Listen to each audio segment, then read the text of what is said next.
Hello, dear guests, dear colleagues, and dear friends. It's my great pleasure to welcome you in the name of the Center for Creativity and the Museum of Architecture and Design, Ljubljana, the organizers of this symposium here in Nova Gorica, Reclaiming Hope, and that you've been able to join from so many different countries to explore in this some also 5 days symposium, how can we find a different and better solutions for our future. And it's not a coincidence actually that this symposium is happening under the framework of European Capital of Culture, Nova Gorica, which unites two towns, two countries in the framework of borderless cultures. And today we are gathered here in Nova Gorica, actually very close to the border with Italy. So we have this combination of two towns, the town that was emerged and was developed after the Second World War with this modernistic idea of development. And on the other hand, we have Gorica, the old Italian historical towns, also with the centuries of history. And now, as I look actually around to all the guests that came here today, it's also not a coincidence that this symposium happened in this kind of collaboration and with all those people that are here. Because the connections that we've been starting with many of guests that are here today started almost 15 years ago. I would firstly mention our encounter with Mr. Ezio Mazzini, and in 2009, Museum of Architecture and Design developed this lecture series, Sustainable Alternatives in Design, with different guest speakers, and starting to open up to the questions of alternatives in design thinking, in architectural thinking. And soon after, in 2010, we invited Ivica Mitrovic to join us for Biennial of Design, for another conference on interaction design.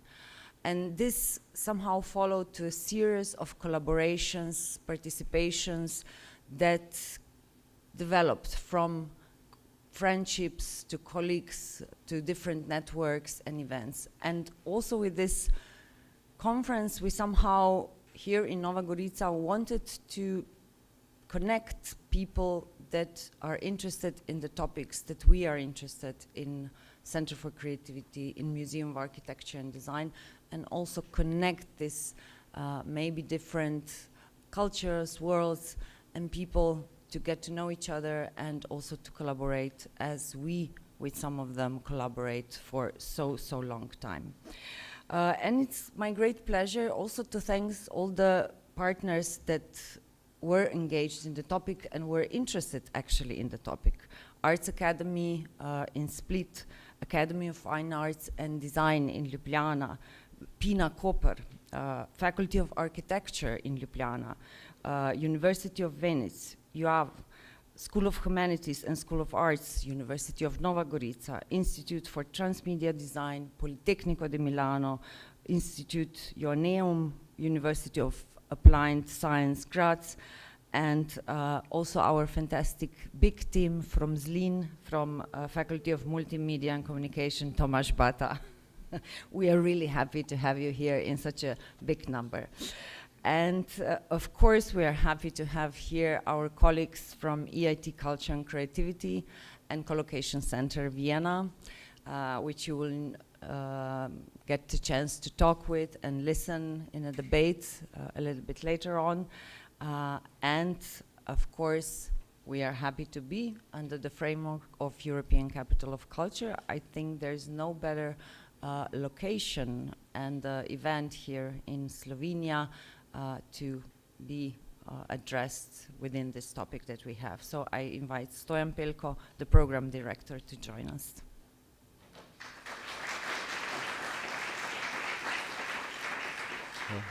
Good morning. Good morning. Good morning, Maya. Good morning, Anya. It's a great pleasure There is Slovenia, there is Italy. If you see Carabinieri there, they didn't come to check your documents. They will just come for a coffee in our newly opened Super 8 cafe. So it's really a kind of, even if it's not a free economic zone yet, it's a kind of free cultural zone. I had the privilege of receiving the digital version of this book, Reclaiming Hope. And you can't imagine my pride when I saw below the title and the names of 2 editors capture Nova Gorica 2025. The mere fact that so important topics are discussed by so inspiring people is already a compliment.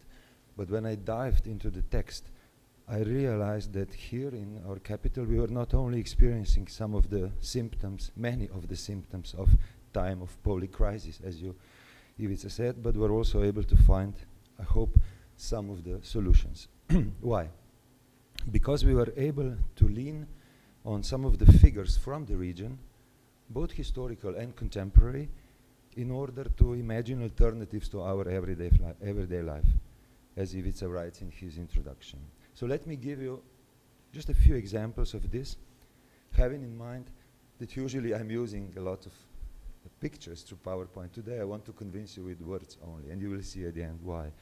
But I'm starting with a quotation from the book that historically design and architecture as world-making agents have had the agility to explore diverse versions of the world. And here we really are not only between 2 cities and 2 countries. There was in a way 2 worlds colliding together. So imagine that a certain year your city overnight stays in another country, and you're forced to build a new one, literally ab initio. It has happened to the land where we are all right now, and there were only a graveyard, a brick factory, and a railway station, oriented awkwardly because it was from this city and not this city. The rest was green grass. But this task to build something that will shine across the border, as the architect was briefed by then Yugoslav regime, was not given to just any architect. It was given to Edvard Rauniker, who was at the same time a student of Jože Plečnik and Le Corbusier. So he was able to combine a fascination with Greek and Roman antiquity of one of his masters with brutal modernisms of the other. The result is the city of Nova Gorica. But you do not need always to build walls to imagine new horizons or communities. Sometimes you need to destroy them. One of the pioneers that did this in this region was Franco Basaglia, the pioneer of deinstitutionalization of mental hospitals. He literally changed the way we understand and treat people with mental troubles. And we usually connect his name with Trieste experiment. But in fact, he started in Gorizia, in a place that is today called Parco Basaglia. He literally changed it by destroying the ancient manicomio that were using electroshocks and all kinds of physical tortures, and insisting on having people being linked with their communities. His law, the famous Legge 180, from May 1978, became a symbol of this fight, and we are really proud that in this conurbation of 2 cities there is a big Parco Basaglia. For your information, we were screening, for example, during the summer, Kino Basaglia there. The whole retrospective of films inspired by his work or about his work. So to get back, Ivica, to your point from the intro, and this is a little bit longer quote, such local and peripheral places are also spaces where new identities based not only on geography, environment, economy, culture, heritage, and tradition, but also on very local, very specific, very unique community practices and social relationship have been generated constantly. And imagine that once our authors and artists, but also audience, have such historical references, and I could go further, then you as a creator, you are almost forced to go deeper in what you are doing, whether you are directing a theater play, a movie, or a storytelling guided tour. And I can say now, after 3/4 of this year, that this is exactly what happened during the process of European Culture Capital. For example, theater director Tomi Janežić, born here across the tracks, was almost obsessively searching in the first 12 years of his childhood examples of how can people in these communities respond to their local challenges. He needed 3 years to conceive and mettre en scène 12 episodes of his dodecalogy, but it was exactly with these ultra-intimate stories, always mixing historical facts with most intimate details of his own actors' lives, that he taught us how can we build futures based on equality, solidarity, peace, and justice. And he traveled around Europe in order to make this possible. He went to Novi Sad, he went to Temishwar, he went to Ivano-Frankivsk in the middle of the Ukraine war in order to combine these ultra-intimate experiences with, let's say, historical facts. And you could not imagine, or you could imagine, I'm guessing, because this is your field, you could imagine how essential role in each of his theatrical pieces the designed object played. It was really the way for us to relate to this period, from Zastava 101 to some mobile vans, Adria vans, to even just a mattress from a local producer or a light from a designer here. This was really seen in act how a particular object can recreate the entire part of the historical period. If you want more, I can go even to some of the authors who are today here, to the films of Anja Medved, to the interventions of Peter Purk, so the people who are participants of this conference. But let me just close with another author who was also obsessively searching for the last taste of the apricots from the orchard of his father, in the orchard that he inherited from his father in Brda. His name is Gregor Božić, but he's not just a simple agriculteur. He's a film director and DOP. Based on this research, he created a beautiful book, an impressive short film, and now is building an international co-production based on a script for a feature film. But you know what also? A genetic bank of old fruit sorts that can be visited from October on in Brda.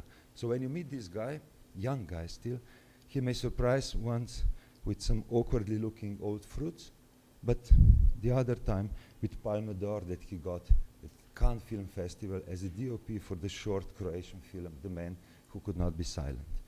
So to conclude, what we are experiencing here on the border, as I said, not only between two cities, but between two worlds, where you do not need to bring bombs into the Museum of Contemporary History because you can dig them from the soil like potatoes. They did it while they were reconstructing this warehouse. This is exactly what, Ivica, you have taken from Donna Haraway. It's not just about wording, it's about worlding, as a situated and responsible act of shaping shared realities.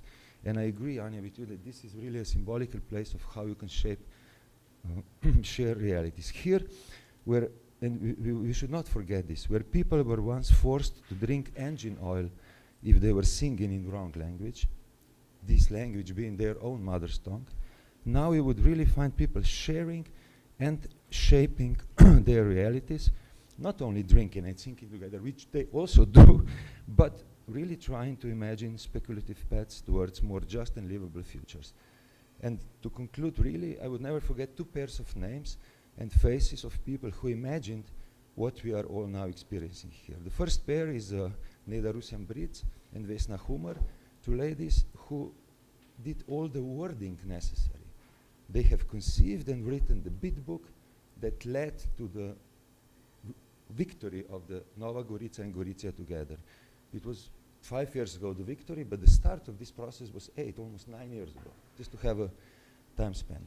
But the worlding was done by an architect, that you know him, Boštjan Vuga, and by university professor Saša Dobričić, not the only one, but among the most important, who saw the content in the railway station beyond its own time, saw the university campus where tracks have now already been removed, and they saw a contemporary platform for rethinking both history and future in this exact warehouse where you are now sitting. And I would like to to tell you that here in this space, Sasha Dobric's conference a few months ago was titled On the Borders of the Planet.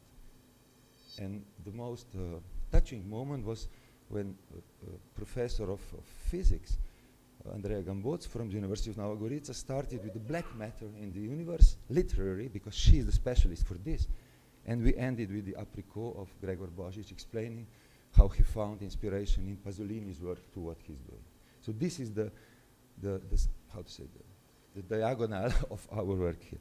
I would like to tell you that you're not only in the right city, a cultural capital between two countries, but I guess also in the best possible space for reclaiming hope. So I wish you all the success in this. Thank you.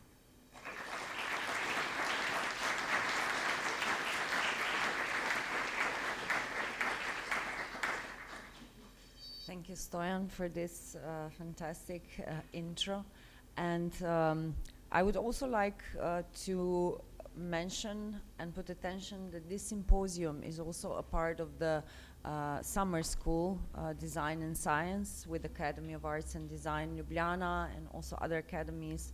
And our colleagues are here today, so the event will span until 22nd of September. So for those who are staying a bit longer, there will be a lot going on. And of course, finally, I would like to express a special gratitude to our colleague, our friend, Ivica Mitrovic, who is the curator of this event, the mastermind together with the colleagues of expert team, Sara Božanić, Dora, and so on, and of course our team, who is a design educator with more than 25 years of experience in the field of speculative and critical design. And his work have been exhibited in Venice Biennale, Milano Triennale, Biennial of Design, Ljubljana, which we are proud, and Vienna Biennale. And he has been also lecturing and speaking at worldwide international events, and we are happy that Ivica accepted this role and organized this event together with us. So I give the floor to Ivica, who will take over for the next few days with colleagues. Thank you, Anna. Thank you, Anna, for this nice introduction. Thank you, Stoyan, because I think it's a really perfect introduction. I think it's a very perfect introduction to why we are here, because we wanted to organize something not in some big center, but in some really like a small local place. I would say periphery, but it's something which we're going to discuss during our conference. What is the periphery? Why periphery is important? And this today event is rooted in something we started in 2019. It was a small symposium in Maribor, which is also not a big center, as a part of the Speculative Edu project, which was like a 2 years long European project, and there is some people here who also shared with us the same project. So I think it's very important so that this project is a kind of heritage or something that now we are continuing this really successful event in Maribor in 2019. And Anja and I, and there was also Mario, I'll introduce Mario later, we started this discussion 1.5 years before about making some conference or some symposium in summer in Slovenia, and asking, we were together filled with this satisfaction with the world we are living today, and we're starting to ask ourselves what we can do as a professionals, practitioners, educators, and also citizens and human beings, what we can do to set different future paths. And today I'm quite enthusiastic to see that this topic and these challenges we set up has been recognized as important, and bringing all of you here. It's really fantastic to see, this conference room full of people interested in this topic. And we have 2 days of symposium in front of us with 20 guests covering 4 different perspectives, from education to discourse, practice, and policy. So the whole symposium will be structured into 4 different, I would say, chapters. But of course, we are aware that we are not going to answer this question, or not we are going to overcome all these challenges, but I hope we will reveal some possible direction toward different, more just, inclusive, hopeful future, starting from our everyday practice in our town, in our place, in our neighborhood. And as Anja already mentioned, to stress the importance of education, we invited our friends in partnerships as an integral part of this event, the 5th edition of the Design and Science Summer School, where 24 participants coming from all over Europe, from different institutions in Europe, will continue for more 3 days after the symposium to work on the challenges and topics we are going to open here. So this educational part is an integral part of this event today. I would like to introduce again some of people who were part of this organization and who's going to be part of this event. First, Sara Božanić, who will co-lead this two-day program with me, and it is my long-term collaborator from the Institute for Transmedia Design in Slovenia, a professional with extensive international experience in creative fields. Sara, where are you? Sara is here. Yeah. Sara will lead the program with me, so you will have a chance to see Sara on this podium, but also around. The idea of this conference is to be not very formal, quite relaxed, so we wanted to bring people in some small place to have time also during the coffee breaks, lunch breaks, evening, to chat together, to meet each other also. For the participants, the students, it's going to be a chance also to approach to different experts from the fields from design, architecture, and culture, and to talk with them about your project, your ideas, and your views, world views, and your reflection on the topics we have opened here. We're going to open here. Another collaborator I would like to mention in program structuring, it's my colleague from the University of Split, and also Speculative Urban Futures European Project, which is partner of this event. Design historian and theorist Dora Vanet. Dora is here. And she also, with me, co-edited the book you are holding in your hands. If you are not registered, if you go to registration, you will also get the copy of the book. The booklet includes seven design perspectives and 7 case studies from people you will meet. You will have a chance to meet here that moves between past, the present, and the future, articulating key challenges and also offering possible alternative paths forward. And it was designed along with all of the materials for this workshop, visual identities, from my longtime partner from the University of Split, Oleg Shuran. Oleg is also here. Oleg also will be part of the summer school, so we'll also have a chance to talk with Oleg. And I would like also to mention our expert board, which is first Boštjan Botas Kenda, professor from the University of Ljubljana, who is leading the summer school team. Botas is somewhere here. Botas. And also already mentioned Mario from the University of Venice, who initiated this idea and shared the idea about this event with us. Mario is here.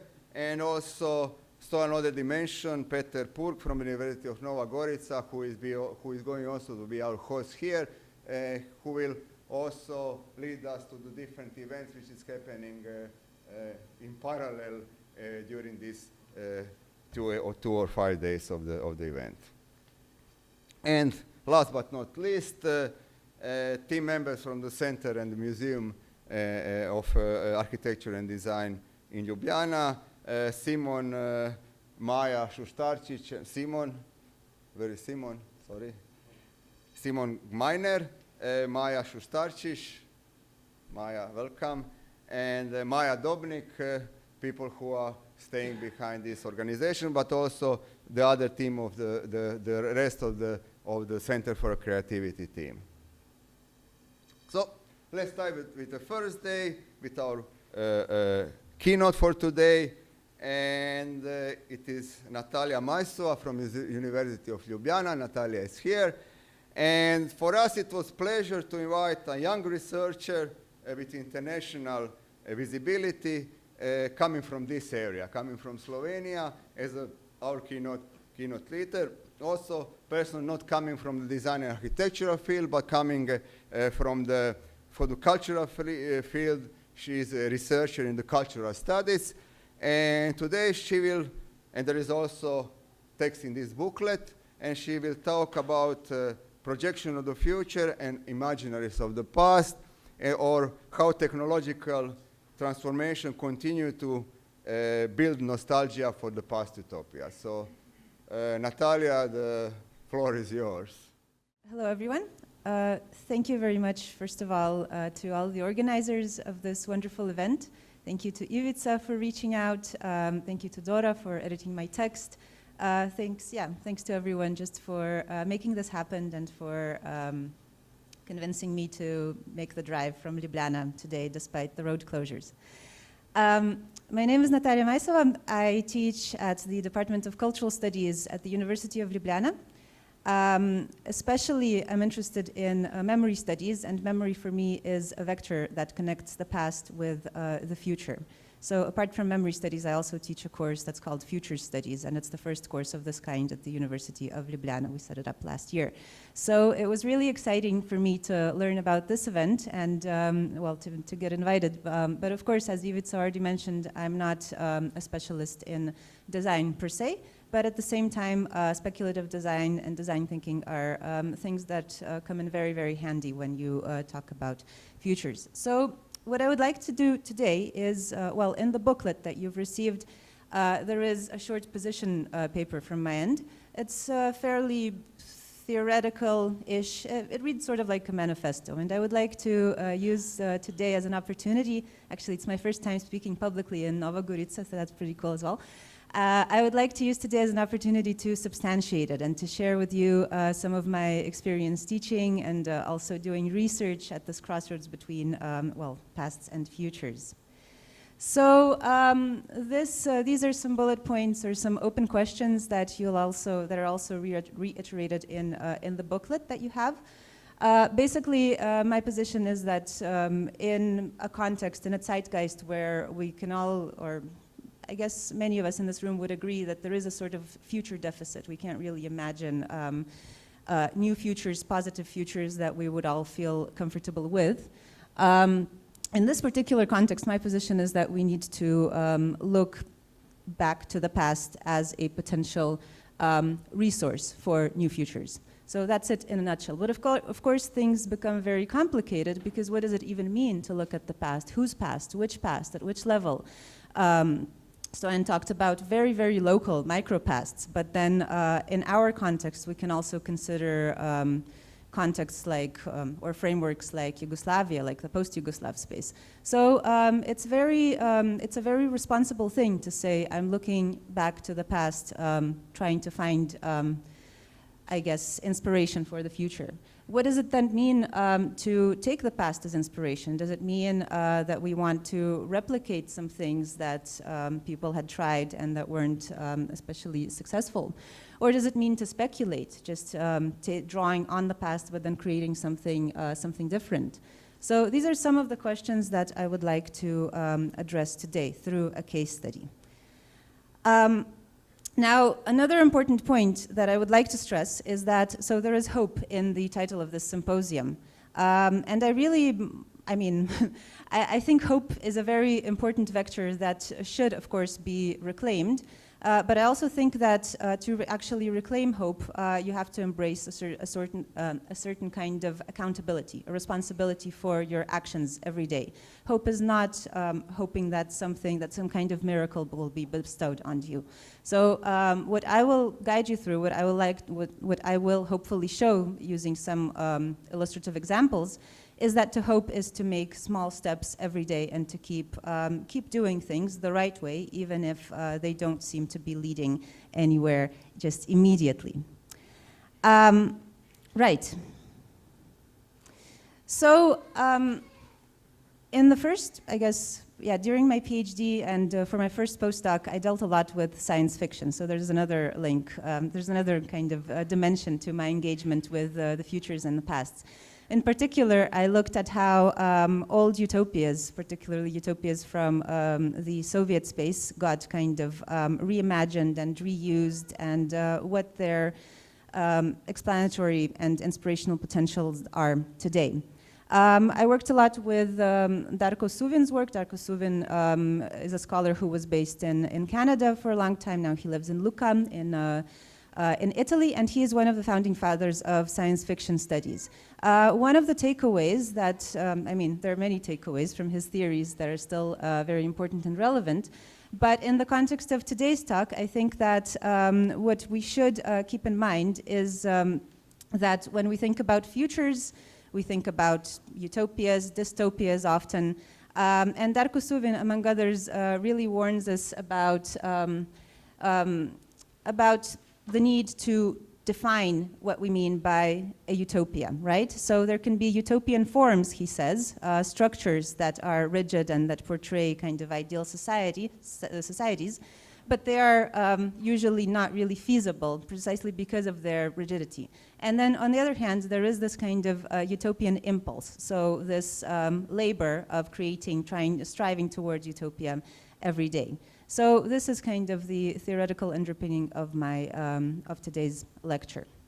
Okay, so as I kind of hinted just a minute ago, today I'll take you back and forward to the so-called post-Yugoslav space, right? I'm not sure how many of the participants of the symposium come from Slovenia or the region, and to whom Yugoslavia is something new. So a brief recap, a federative socialist republic that existed from the end of World War II and until 1991. In 1992, it got officially renamed into what is also known as the rump state of Yugoslavia. Yugoslavia, I guess in the 1990s, for many people, and in scholarship in particular, it was sort of a difficult subject to address, especially to address using positive descriptors and connotations. Obviously, it was a state that fell apart in a series of wars, and all throughout the 90s, it was almost kind of heretic in scholarship to mention anything positive with regard to Yugoslavia. That changed, and then there was a wave of nostalgia and nostalgia scholarship, people returning back to this experience and simply, at first, quite simply stating that, well, the state may have been unfeasible as an economical and political project, but people had good times there. People enjoyed their lives, people created and basically enacted communities, lived in solidarity, and there were some good aspects that should not be forgotten, right? Of course, it gets complicated, because to talk about a state that is no longer there means to talk about it from positions that are, well, very different. They're no longer Yugoslav. They're national. They're fragmented. So it's a research challenge. At the same time,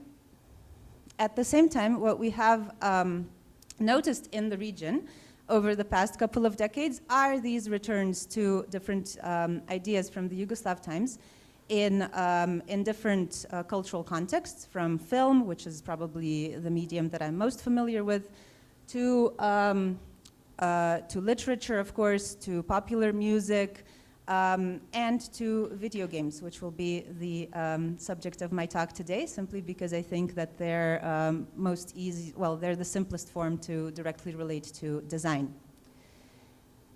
There's a little bit of context. So at the University of Ljubljana, we currently have 2 research projects that have allowed me to assemble a team.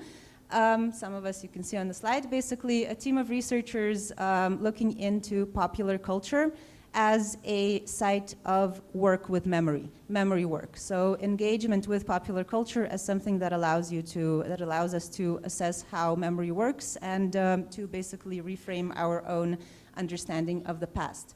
One of these projects is a cross-border project. I think it's the first cultural studies project that was granted by both the Slovenian and the Croatian research agencies. Aris and Hırızızım, so that's really important. It's conducted in collaboration with the University of Rijeka.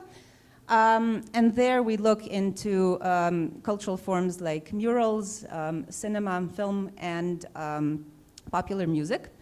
And the other project that we also have focuses more on digital media, specifically on video games, and on the broader issue of how we remember gradual technological transformations. For example, how, to put it very bluntly, how we relate to old software and hardware and video games. And what I will present today are a few snippets from basically a small research study that I did that is at the intersection of the two projects.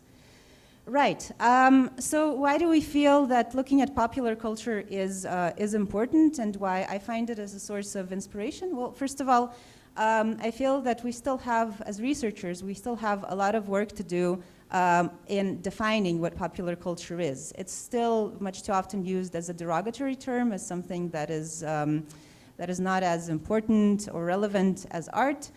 Sometimes it's confused with things that are popular and that many people like, but actually popular culture as a research term is something slightly different. So we're usually talking about cultural forms that are created in modern, basically, cultural industries in this context.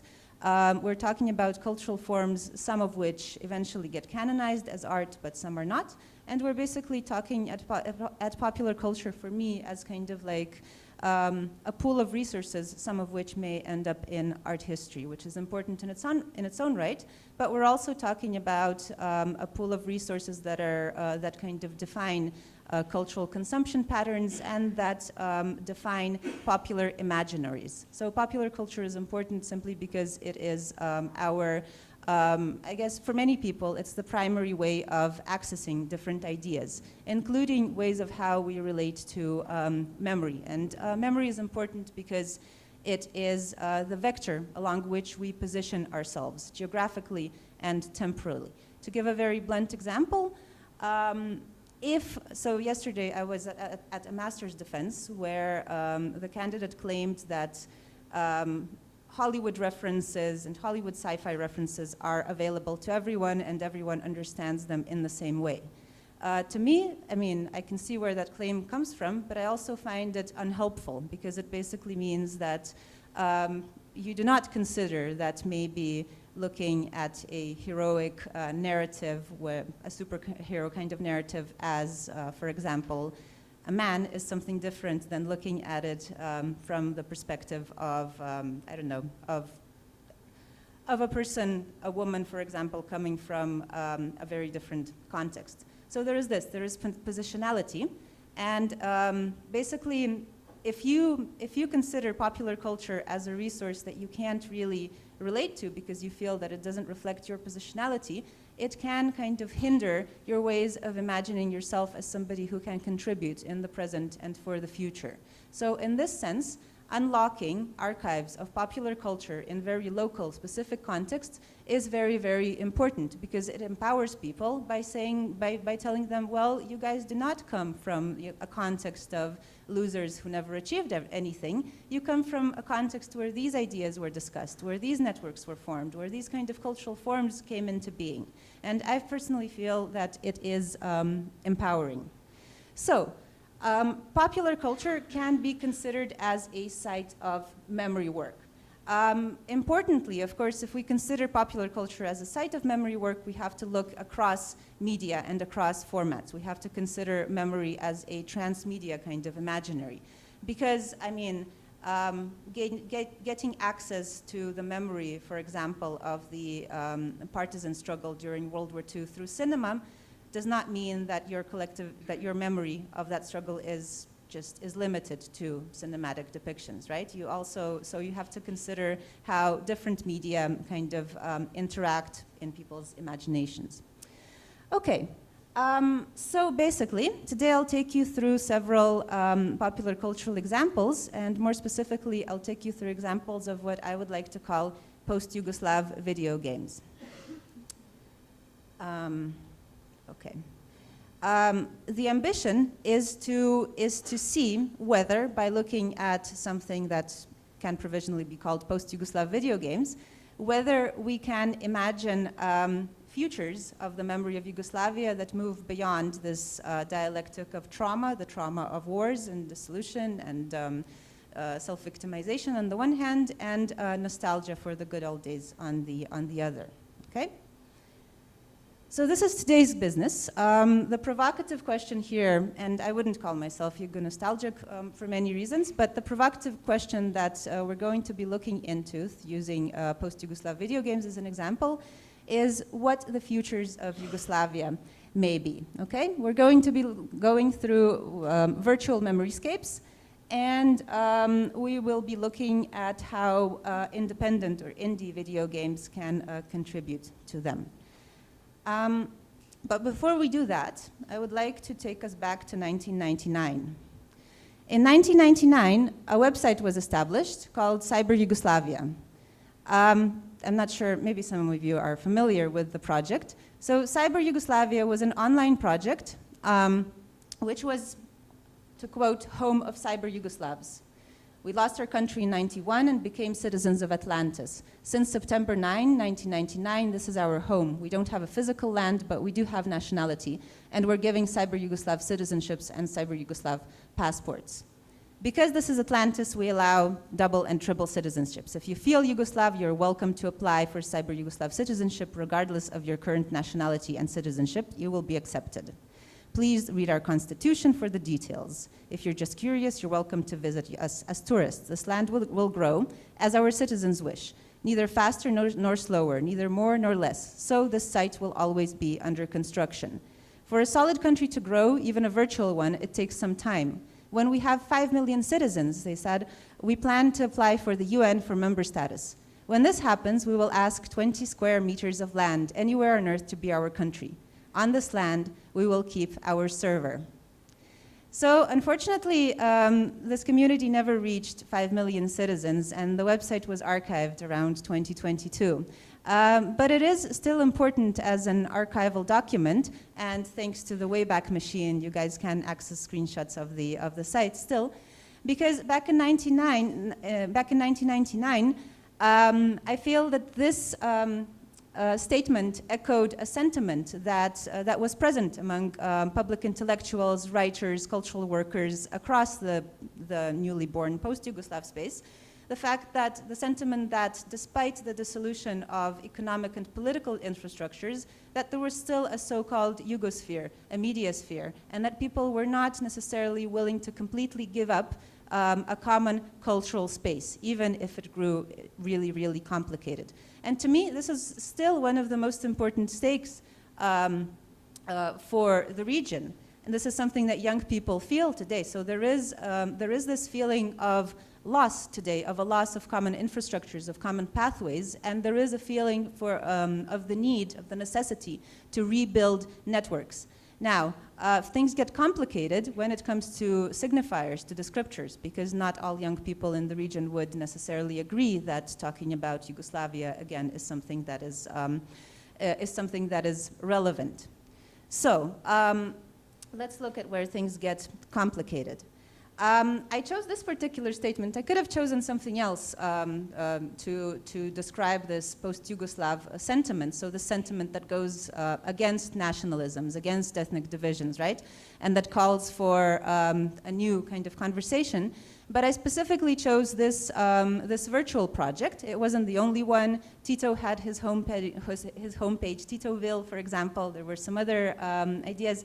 But I chose this virtual project because it ties into the history of, well, digital technologies, which I'm also interested in. So the dissolution of Yugoslavia sort of coincided with very important developments in digital technologies, for example, with the expansion of the internet, right? And it meant that in the post-Yugoslav space, that this history, this very vibrant history of the development of computer and digital technologies coincided with the proliferation of nationalist perspectives, right? So tragically, we don't really have a Yugoslav or post-Yugoslav history of computers, computing, digital technologies, or video games. Why? Because these histories started to get written mostly in the 1990s and 2000s, where people were, for different reasons, taking up national perspectives. This applies to the Slovenian context as well. So in the Slovenian context, video games and computer technologies got historicized in this really cool fat book by Sergej Hvala, a very enthusiastic gamer, who wrote about the first bits, basically, in Yugoslavia and then in Slovenia. It's a really important book. It's one of the first, comprehensive kind of accounts of what kind of video games emerged in the 1980s, how things like smuggling computers and video games across the border with Italy went and everything. But I couldn't help noticing that this book talks about the 1980s from this distinctly Slovenian national perspective again, which is limiting because it limits our capacity to compare things. It's the same in Belgrade, it's the same in Croatia, in Rijeka.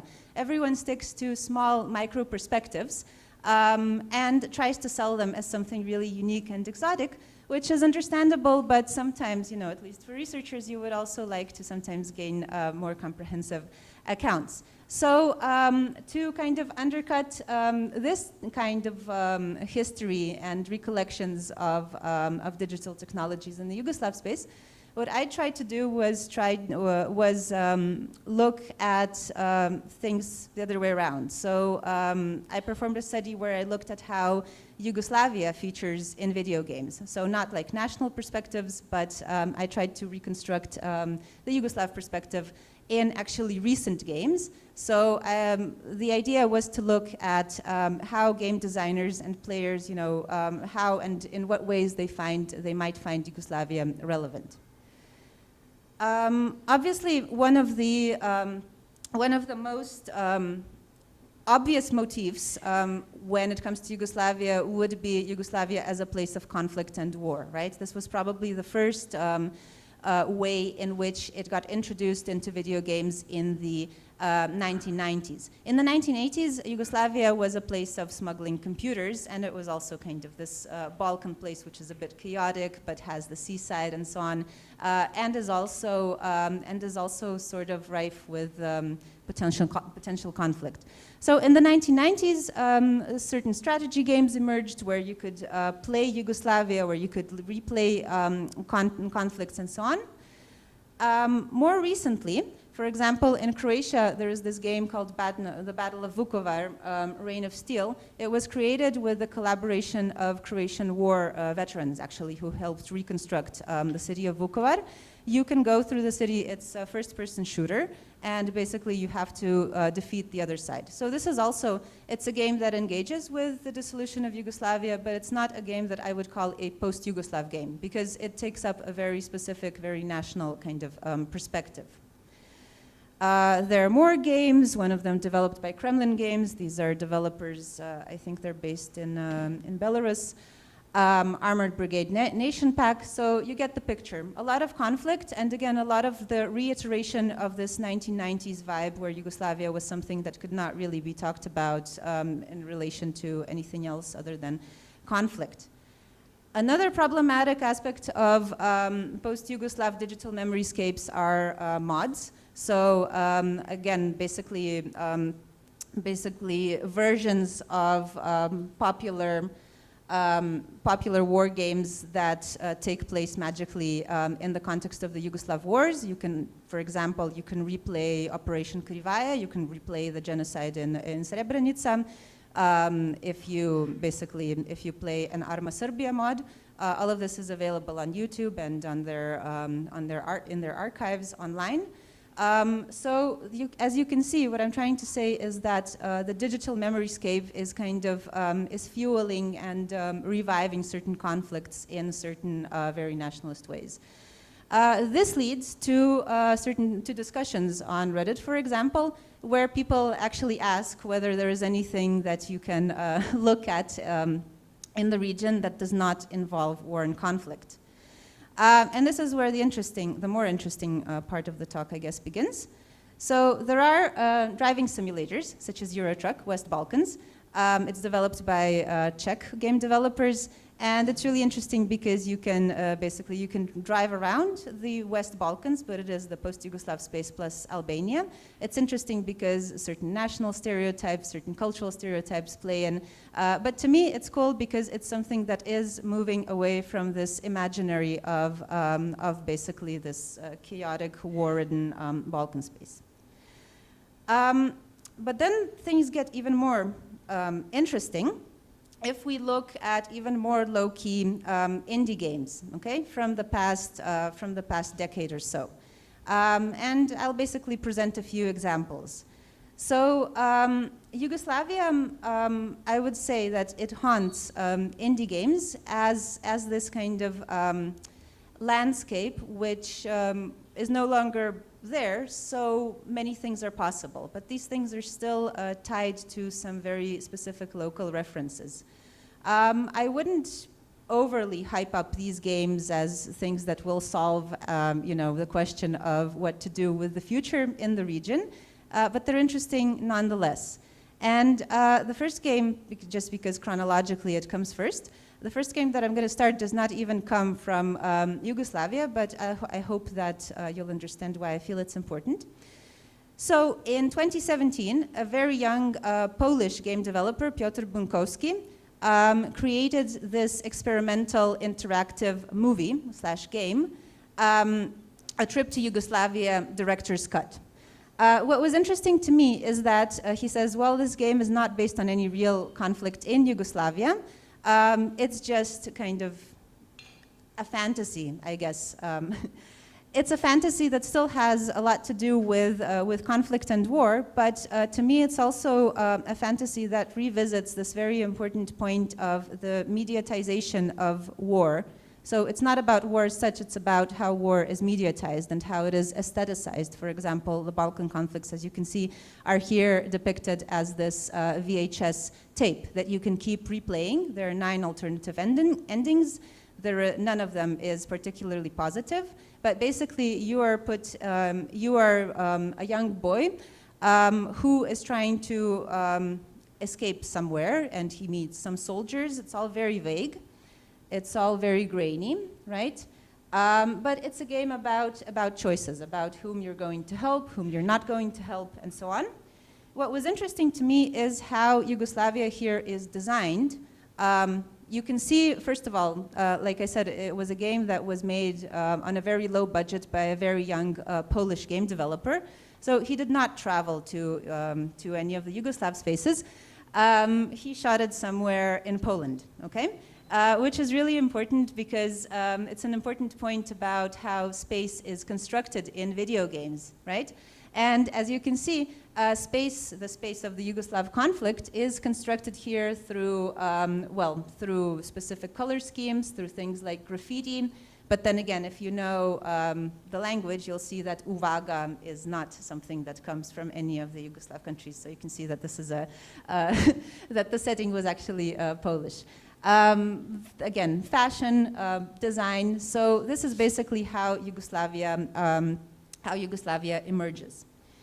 Then there are references to, to Slavic characters, which again, people coming from our region will probably be very skeptical when we see names like Dimitri and Rodion written in this particular way, and when we see references to vodka as opposed to, I don't know, rakia or something else. So this game raises a lot of questions, but to me it was important because it meant that in 2017, a young Polish guy tried to reimagine what it must have been like to experience this conflict, okay? And he tried to reimagine also the role of the media in this conflict, and he put it, I think that the format of the VHS tape is very telling. Of course, I wasn't the only one to notice that there were lots of inconsistencies with regard to the design of the place. It emerged, these questions emerged on Steam in the discussion forum.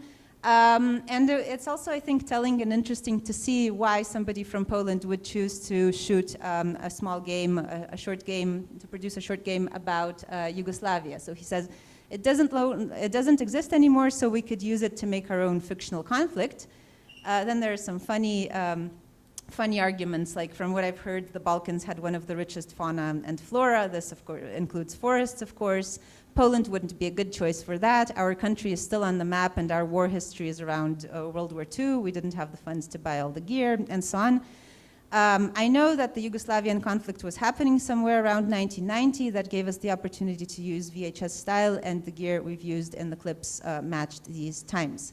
So this is telling, because it gives us an idea of how people around the world, including game developers, how they kind of choose spaces and what kind of information they sometimes have at their disposal.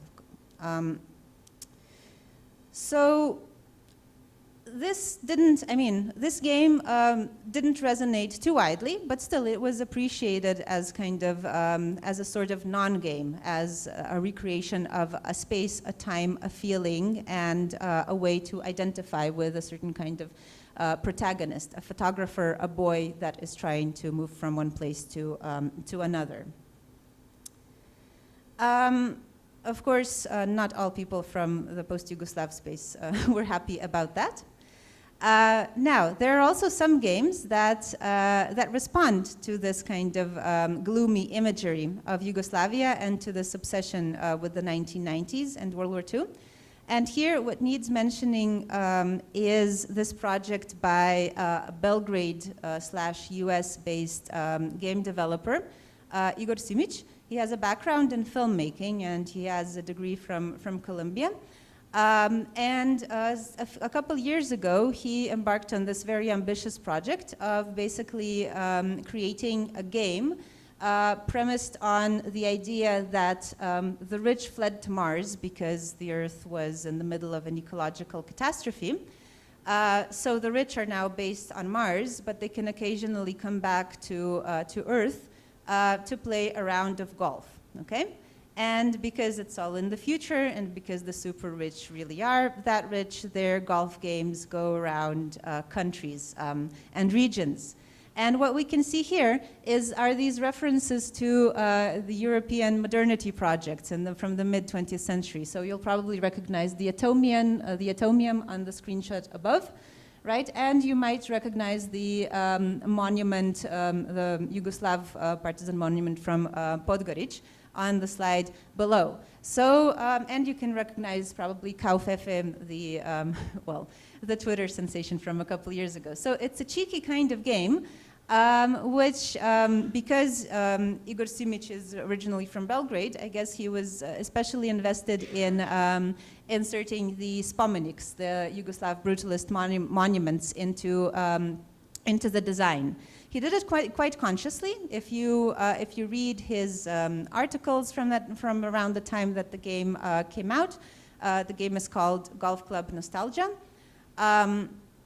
If you read his interviews or his articles, you'll see that the choice to go for spomeniks was intentional. That he basically said, well, they're all over Instagram, and they were around 2017.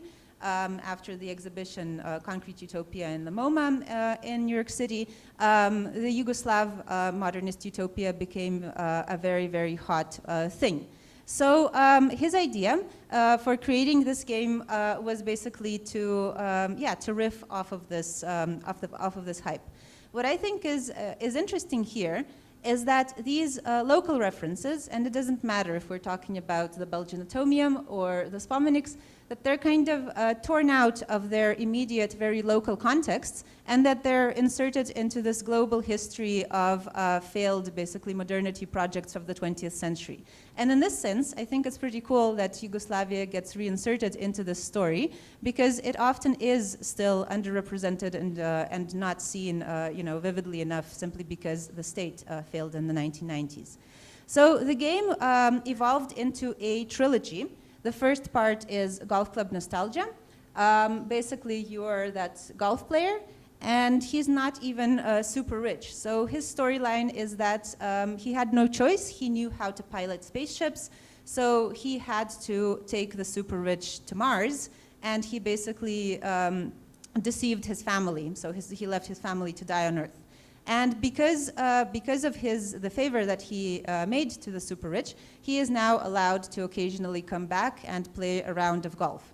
This is a transmedia project, which means that it's not only just a video game, just kind of an exploration game, but in order to make people actually try to play the golf the way that it's supposed to be played, Simic had to introduce incentives. So what he did was he played around with memories. So the people who are on Mars, they listen to, they have a radio show. It's called Radio Nostalgia from Mars. And basically they record their memories, and the guy playing golf can listen to those memories, and every time kind of you hit the hole, you unlock another kind of memory interview, which is, I think, is really cool. And apart from these memories from Mars, there is also nostalgic music coming from Mars, and there were actually a couple of YouTube videos made, and a playlist that's available on Spotify.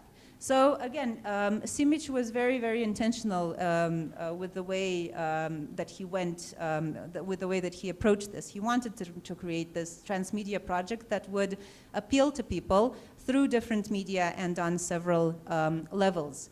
So the first part of the game is you're basically this character, so the spaceship pilot. The second part of the game, called the Cub, focuses on a boy, a mutant boy, who magically survives on Earth. And yes, all of the Stalker references are, I think, appropriate, although Simic never mentioned them explicitly. So the second part of the game is that the spaceship pilot meets this mutant boy, and they form a friendship, and I think in the end, the pilot decides to stay on Earth. And the third part of the game, High Water, is about basically how the rich, the super rich, escaped Earth, and you can get more insight into the environmental catastrophe that hit Earth. As you can see here, the references to Yugoslav infrastructures, to cars like the Yugo, which is here renamed, are all fairly evident. What is interesting is that I talked to some people who actually played the game, and not all of them actually caught the Yugoslav references, as opposed to some of the, well, more, I guess, widely known ones, like the Atomium. So one of the ways of repositioning Yugoslavia is by trying to focus on the similarities between other aspects of, well, between basically other histories of modernity and the Yugoslav case, and trying to kind of integrate Yugoslav modernity into the global popular memory of the 20th century. To me, it's not really, as a case of memory work, it's important, but it also asks a lot from the player, because you have to recognize the references, you have to be actively invested in reconstructing this local component, and so on. Another game that also plays around with Yugoslav automobiles, which I think is, personally, it's my favorite one, because it's very lighthearted. It's a retro shooter. That came out in 2022, produced by Zagreb-based developer Sanja Hranjac and their partner Ivana Vidovic. So this game, I think, is really interesting because, apart from kind of riffing off of the highly popular Yugoslav brutalist architecture, basically, it flirts and it engages the history of the Yugoslav legacy of non-alignment, okay? So the premise of the game is that you are a partisan and you're called Nada, and you're driving your Zastava 101 car.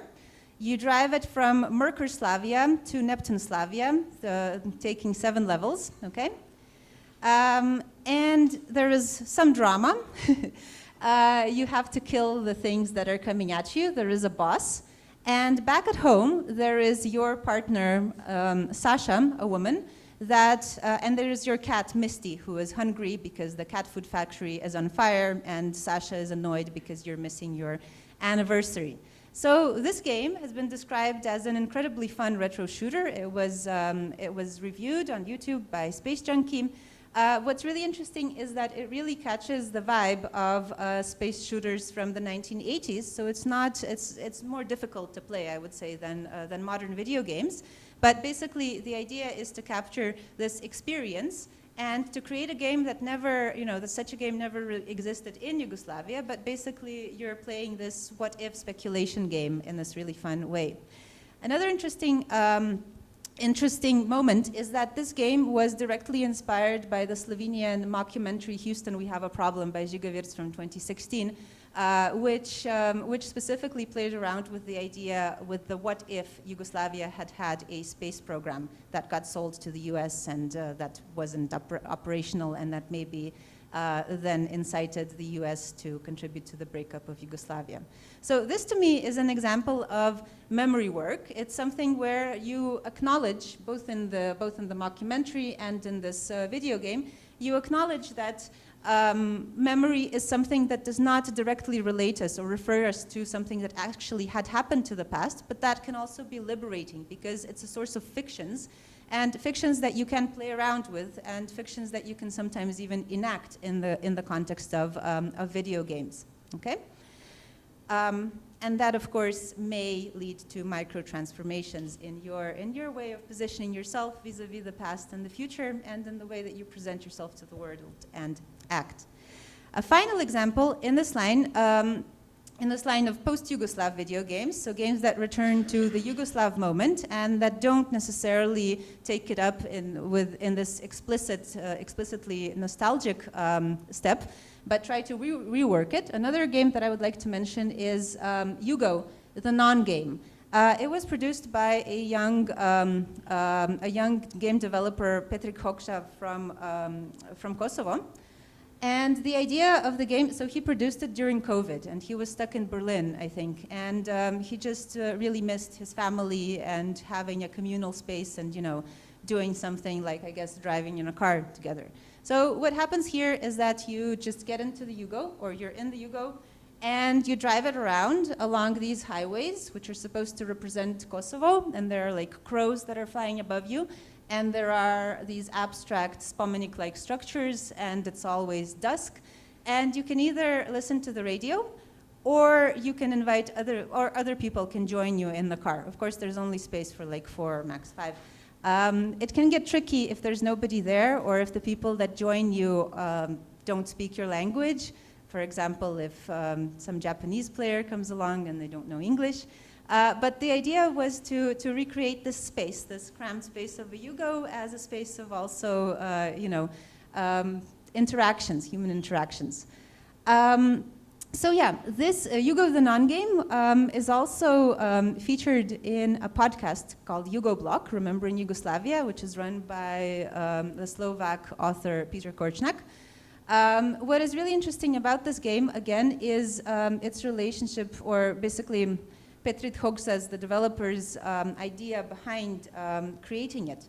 So in an interview that he does with Peter Korčnak, he says that he tried to play around with the nostalgia that apparently people in Kosovo have for Yugoslavia, which to me was a very interesting thing to hear, because all of the official statistics say that Kosovo has practically no Yugo nostalgia just because of their experience of Yugoslavia as a place where Kosovo Albanians did not necessarily always have the best kind of time.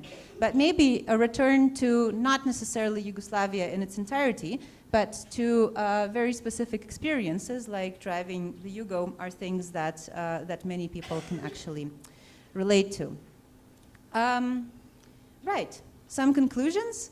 Basically, in my small study of these indie games, what I did was I was trying to analyze games as this kind of counter-archive that can help us document how structures of feelings around Yugoslavia and the Yugoslav experience change over time, and how young people today, because all of these developers are people born in the late 80s to the 2000s, how they can access it, grasp it, and what kind of speculative experiments emerge. Okay.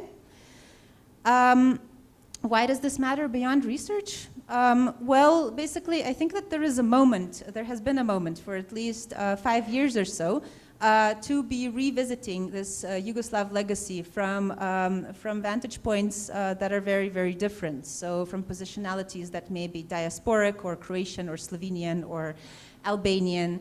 I think that it's very important to keep the conversation going because these projects, these video games, these also other forms of popular culture, they really help young people today to reassess their own position, reassess their position as, and perhaps narrate it as something that is not entirely peripheral, useless, helpless, or entirely tied to a feeling of loss.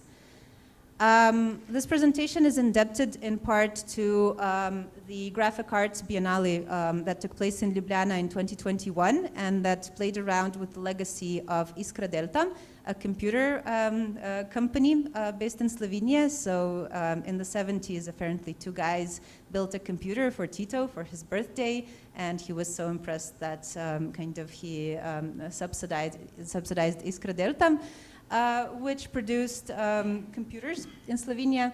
And the Biennale in 2021 took up this mythologized kind of history of Iskra Delta and asked a wide range of young artists from different disciplines to play around in a speculative way with this legacy. So how does this create, well, what about hope? How does all of this relate to hope? Basically, this brings us back to my position paper from the booklet that all of you have. And hopefully, I've given you maybe some ideas on what embracing hope means. And that sometimes it's not an ultimately transformative or emancipatory gesture, but if you don't start, you can't fail and you can't try again. So I think this is a good way to conclude this lecture. Just one final EPP moment.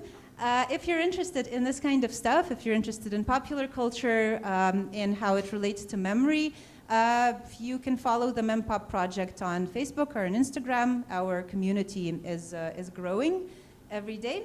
And in 2026, we're hosting a conference and an institute in Ljubljana in collaboration with the Global Association for Cultural Studies, ACS.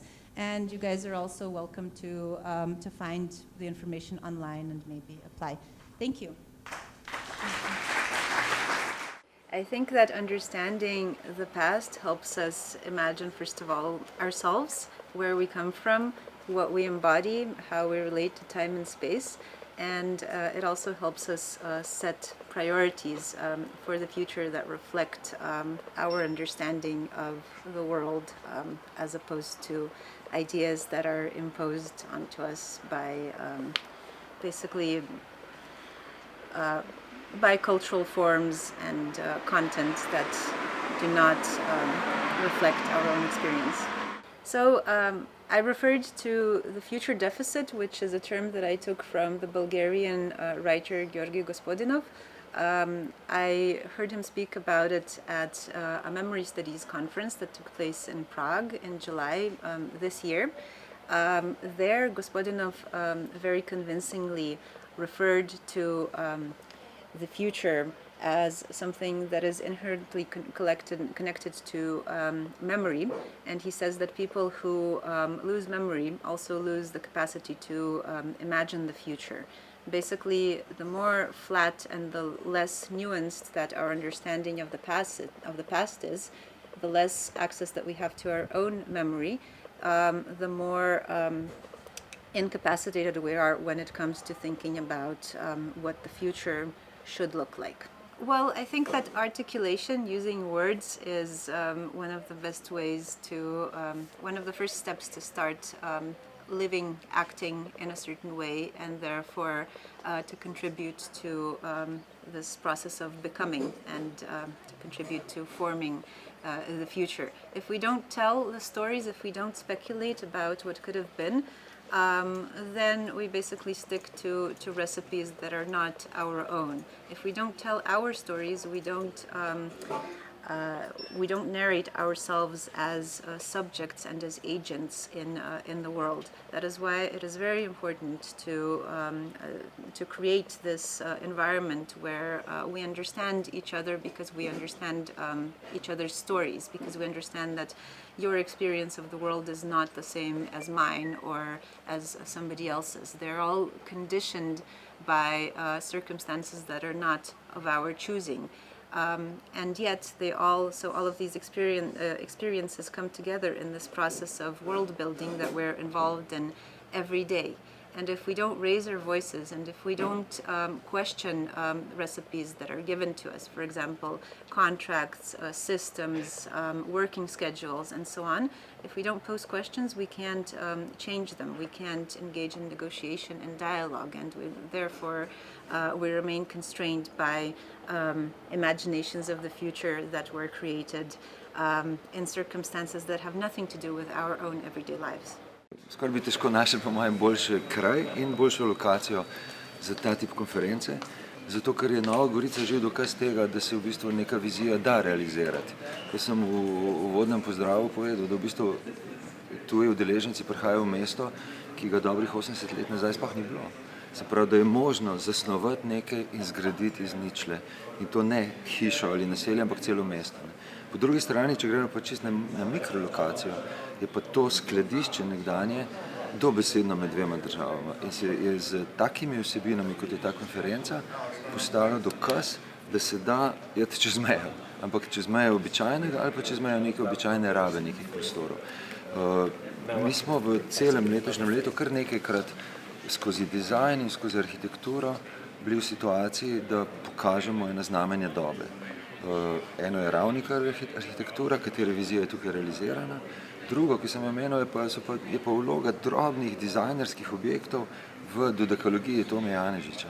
Jaz sem z veliko občinstvi govoril praktično po vsakem od teh 12 epizod in se je izkazalo, kako včasih ena mebla lučka ali pa en madrac, bi rekel, prikliče eno celo zgodovinsko plast. Dve stvari sta v tej konferenci, ki nas posebej navdajata s ponosom. Eno je število univerzitetnih inštitucij, se pravi akademskih inštitucij, ki sodelujejo pri tej konferenci, kajti kolikor sta obe Gorici relativno majhni mesti skupaj, se vendar tukaj križajo kar 3 univerze, Tržaška, Videmska in Novogoriška. Ko pa pridejo z eno tako konferenco, še Beneška, Milanska, Ljubljanska, imate pa res občutek, da je to en velik kampus. Drugo je pa, in to brez sramu rečemo, strašno pomembno je v manjša okolja prideti za izkušnjo nacionalnih inštitucij, v tem primeru partnerja Muzeja za arhitekturo in oblikovanje. Kajti včasih se pokaže v manjših okoljih, da še tak entuziazem ne more nadomestiti enega institucionalnega spomina in tudi zelo pogosto čiste dnevne pragmatike. Jaz mislim, da v tem letu smo ravno zaradi križanj projektov pripeljali toliko enih partnerjev, da so tukaj standardi zdaj višji, kot so bili prej.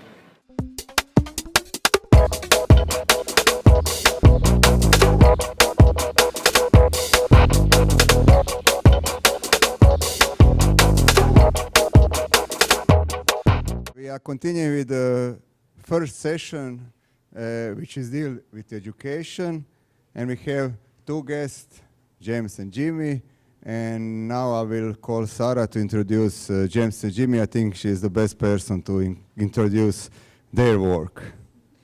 Thanks, Ivica.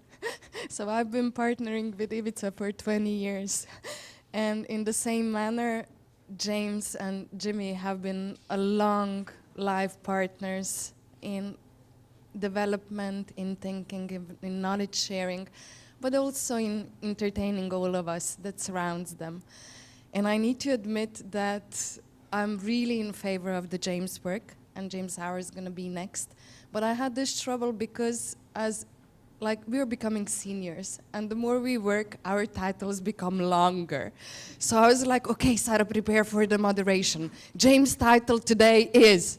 No, it doesn't work. Okay, once again, what does it say? Director of the design department and... Oh, it doesn't work. Sarah, please take the mirror. So, I can't do it. I know you are the director of the design department at the Saclay School in Paris, and that you are also co-directing the Research Design Center. But above that, James has developed a theory on reconstrained design, which he's going to speak today. What is constraint? It's a limitation. It's a barrier. So what he does through his theory and through his practice and through his knowledge sharing is just like bringing the barriers down and freeing ourselves. So as designers, as creatives, as professionals, we can achieve more. And we're going to see that, but also we're going to see some of the work that Jimmy and James have done together. So it's my great pleasure, James, to have you here with us to share all the knowledge. And please be progressive. Thank you. Thank you, Sarah. Well, that was a very hopeful description of constraints. I'll argue it's probably not quite as simple as removing constraints and having absolute freedom, because everything would be great if it were that simple. So it's quite a personal presentation. It talks a lot about almost 20 years of practice and my own experience as a designer, as a teacher, more or less an academic these days. And a few reflections about that. I'm going to start with this description of design from John Chris Jones, the Welsh designer. He was one of the few people, a practicing designer who really wrote well about design. His book, Design Methods, Designing, both really highly recommended reads. And it's just this key word here, change. So the talk is very much about how change happens. So designers typically being related to this future-facing activity, imagining a period that's not yet to be, and conceiving, contriving, bringing elements together to make that potential future happen. The argument is that there are certain constraints that have been imposed upon us, or been imposed by ourselves largely throughout the 20th century, that keep designers to quite a narrow path. So there are these constraints that exist that typically we take for granted, that we work within, that become so normalized that designers have this quite narrow path. And it's largely this legacy of, I would say, the Bauhaus, of modernity, of the value systems and the approaches that were cemented during this period that continue to really impact upon our lives today. And I think essentially what's happened, there's this quote here from Adrian Forty. He's a design historian, and in the introduction to his book Objects of Desire, he provides this brutal observation. This is on design history, not on design itself. So he said the study of design and its history has suffered from a form of cultural lobotomy, which has left design connected only to the eye and severed its connections to the brain and the pocket. So he's talking largely about this history, this legacy of design that comes through particular celebrated artifacts and their celebrity designers. So it's this very narrow idea of what we celebrate as designers, and it leads to things like this. And this, for me, is the super important dislocation here.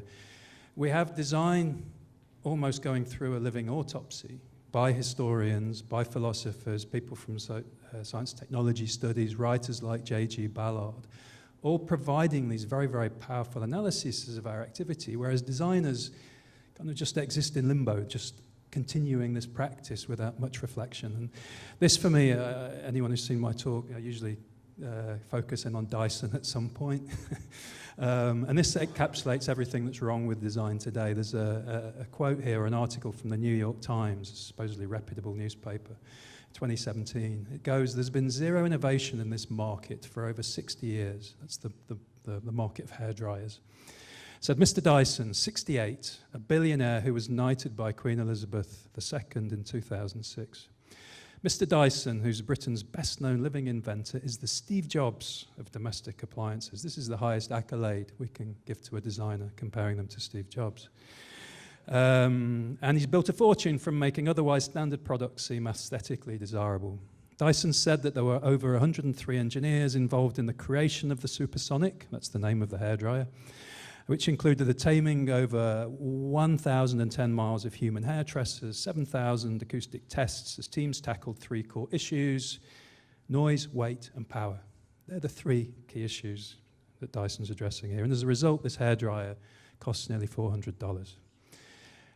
So, as I said, on the one hand, we've got this very powerful analysis of design happening in theoretical practices, design theory, design studies, STS, etc. But design then just continues along this modernist pathway of progress. So this is where speculative design came in a number of years ago. As Sarah said, Jimmy and myself were very active in this field in the 2000s. And what it did was dislocate design practice. So it's not a theoretical activity, it's still practicing design, but dislocating design from the marketplace, from the constraints that are imposed when we're working for a business, to rethink design. And this is essentially where reconstrained design came in, because I think a lot of the problems with speculative design, it's unconstrained. And this then gives the confusion between art and design in practices like this. It's dislocated from reality. And as a result, many projects like this Smell Plus project from 2007, they're very spectacular, they're provocative, they look great in galleries and across newspapers, but actually what change is actually provoked by such work in the real world. And with Ivichka on the Speculative Edu project, that was one of the conclusions of this speculative design analysis. How do we close this loop back to the real world? How do we use speculation to actually encourage change in the real world, in the world of Dyson design and Apple and so on? So this is where constraints came in. And so if we can have a more considerable, a more managed approach to constraints within our speculation, then there's this more conscious connection to the context of everyday life. So constraints then became a real focal point for me. Of course, there's something that the majority of designers are familiar with. Constraints very well discussed in design. I've got this Eames chair because in 1972 he was interviewed for the Q&A, design Q&A, you can see it on the Eames website. And Madame El-Amit, she was the curator of an exhibition. She begins by asking Charles Eames, speaking on behalf of himself and Ray, does the creation of design admit constraint? And he said, design depends largely on constraints. She said, what constraints? His response, the sum of all constraints. Here is one of the few effective keys to the design problem. The ability of the designer to recognize as many of the constraints as possible. It's very important, that bit. His willingness and enthusiasm of working within these constraints, and these are constraints of price, of size, of strength, of balance, of surface, of time, and so forth. Each problem has its own peculiar list.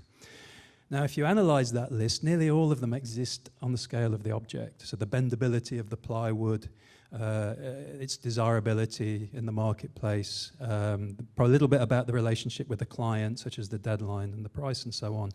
But nothing talks to the bigger constraints that are existing in the world. And I would argue that this is how the designer, using the car as an example, this is how the designer sees the car. This iterative, narrow progression of possibility through time, very evolutionary. And then borrowing here from Michael Callon, one of the creators, together with Bruno Latour of actor network theory, this is how STS views the car. So we don't need to read the whole thing there, but he's going here from the car itself and then jumping to oil companies and refining the petrol stations, all the way down to the traffic lights and the regulation. It's the systemic analysis of the car. So when we think about moving people around, for designers it becomes very instrumentalized and very much about form and interaction. Whereas when we start to think about the car within its massive systems, we start to then see new constraints being revealed. New constraints that allow us to rethink what that activity and movement could be. And there's just another example here which talks much more about the future. So if STS, or the actor network theory, is talking very much about situations and social relations, technical relations. From social technical imaginaries from Jasanoff and Kim, they're talking much more about what makes a desirable future. What is a performed vision of a desirable future? And for them, these are animated by shared understandings of forms of social life and social order, attainable through and supportive of advances in science and technology. And this is essentially the belief systems that guide progress, that guide change throughout the 20th century. Here you've got Elon Musk's rendering of a proposed Mars base. It's this ongoing progression of technological development, and these imaginaries that are supposedly used to convince the public that this is a desirable future. So it's a combination of of politics, of large corporations and institutions, and then the design bit essentially is the creation of the imaginary that's selling a particular future. And these, again, they're very narrow ideas about what is preferable. So this leads to constrained design. I've got no idea when I'm due to finish, so if you could just give a time warning so I don't go too far. So constrained design, this is where I would put the Dysons and regular design practice, and essentially how the majority of institutions and schools are teaching design today. So I'm using it's an analysis from Herbert Simon, who described in Science of the Artificial an artifact as an interface between an inner environment, that's the workings of an object, and the outer environment, that's the surroundings in which it operates. So the designed object is essentially the circle and whatever is within it.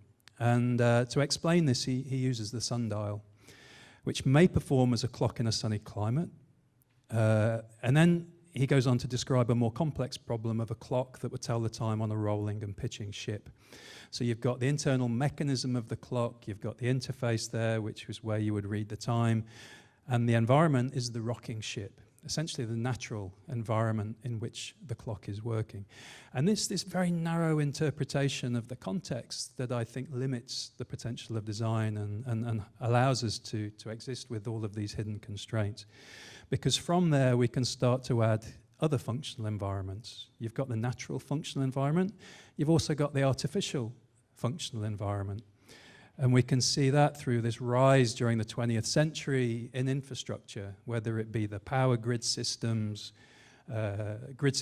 transmitting electricity to our homes, and then these plug sockets on the wall, all designers designed for this system. So if if a company comes to me and says, please design me a kettle, I'll think about the form, I'll think about the materials, the heating element, but what I will then do is put a cable on it with a plug, and that is my design task.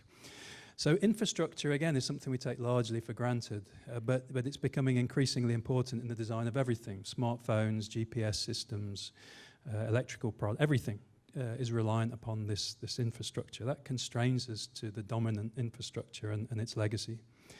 The economic environment is something, it's typically the elephant in the room, because we like to think we're not too tied to economic prerogatives, but it changes everything. If we go back, shifting across from the Bauhaus to the United States, who were far in advance of Europe in terms of this marriage to capitalistic approaches. Alfred P. Sloan was the boss of General Motors in the 1920s, and he was realizing the limitations of Fordism, that all Fords looked the same and they were quite well made. So if you had a Ford, you didn't need to buy another one. And therefore the market was stagnating. He realized by making annual stylistic changes, you started energizing the desire of people. And this is where consumption largely began. And then so there's this symbolic, this styling started to emerge through streamlined modern, this idea that the vehicle is moving fast while standing still, influenced by the space race and so on. So these stylistic changes become increasingly complicated and increasingly important throughout the 20th century, linking the customer to conspicuous desire and consumption. And the last one, the most complicated one, is the cultural environment. And this suggests things like the value systems under which we're designing. So going back to the beginning of the 20th, there's a little bit of a focus on the motor car here. The futurists, there's this quote from Boccaccini, he was a sculptor with the futurists. He said, "The era of the great mechanized individuals has begun, and all the rest is paleontology. Therefore, we claim to be the primitives of a sensibility that has been completely overhauled." And this is really the idea of progress, of the future, letting go the whole of the past. We don't care for the past. We'll close down the museums. We'll forget all history because we look forwards. And there's this quote from Marinetti from the manifesto talking about the car. There's this absolute celebration of the motor car. He said, "We declare that the splendor of the world has been enriched by a new beauty, the beauty of speed. A racing car with its bonnet draped with exhaust pipes like fire-breathing serpents, a roaring racing car rattling along like a machine gun is more beautiful than the winged victory of the Samathakre. And that obviously starts to fuel and encourage this idea of progress of the motor car throughout the 20th century. This is the version of streamlined moderne, continues to this present day, the idea of speed, of power, the car culture, of collecting and customizing and so on. So when we get a new constraint being imposed on the car industry, this was the shift towards some form of sustainable vehicle. So let's shift towards the EV. This is the Enfield 8000 from the 1980s. Lots of governments were starting to impose this transition upon the car companies. And this is, for me, a beautiful example of what the car could be. There were, I think, 4 moving parts. It was very simple. It was very cheap, very easy to update. Obviously, it was a complete disaster because what this is conflicting with is the constraints of desire and now the need to have a status symbol. So when we get electric vehicles today that are relatively successful, we get these behemoths like the Tesla Cybertruck. And it's absolutely, this is the conflicting constraints and why change is very difficult to impose upon people, because these 20th century value systems are very, very entrenched. So just a few statistics here. The Hummer EV, they've not got a picture of the Hummer, but it weighs more than 4,000 kilograms, which is twice the weight of the petrol version. Its battery alone weighs 1,400 kilograms, and this contains enough lithium, nickel, and other high-demand materials to power nearly 400 e-bikes. Yet, Teslas are being sold across the world as a solution to the climate crisis. These value systems narrow down our modes of evaluation. So how do we evaluate designed artifacts? And it's through these key figures. Dieter Rams, last century, obviously a clear legacy of the Bauhaus and modernist design there, and the celebrated designs again of the 20th century that make up this history. So just a few other things here. Means and ends is for me a super important one, because when we have this celebration of the object, the designed object, fetishized, celebrated as a superlative object according to Roland Barthes, what it does is allows us to ignore the means that allowed for the production and the realization of that object. So coming to the iPhone comprises 75 elements from the 118 elements that make up the periodic table. And just for reference, the human body is made up of around 30. In an article for the Los Angeles Times, Brian Merchant described the pulverizing of an iPhone, and then analyzing the resulting dust using mass spectrometry, X-ray fluorescence, and infrared analysis. And he suggests that to obtain the 100 or so grams of rare and precious minerals found in a single iPhone, miners around the world have to dig, dynamite and chip and process their way through about 75 pounds of rock on almost every continent. So again, is this world, the world is a basket, a shopping basket for modern products. It doesn't matter where stuff comes from and how we damage the planet, so long as we've got this sexy object and this celebrated sexy object. So the point is, we need to start to evaluate the means as well as the object.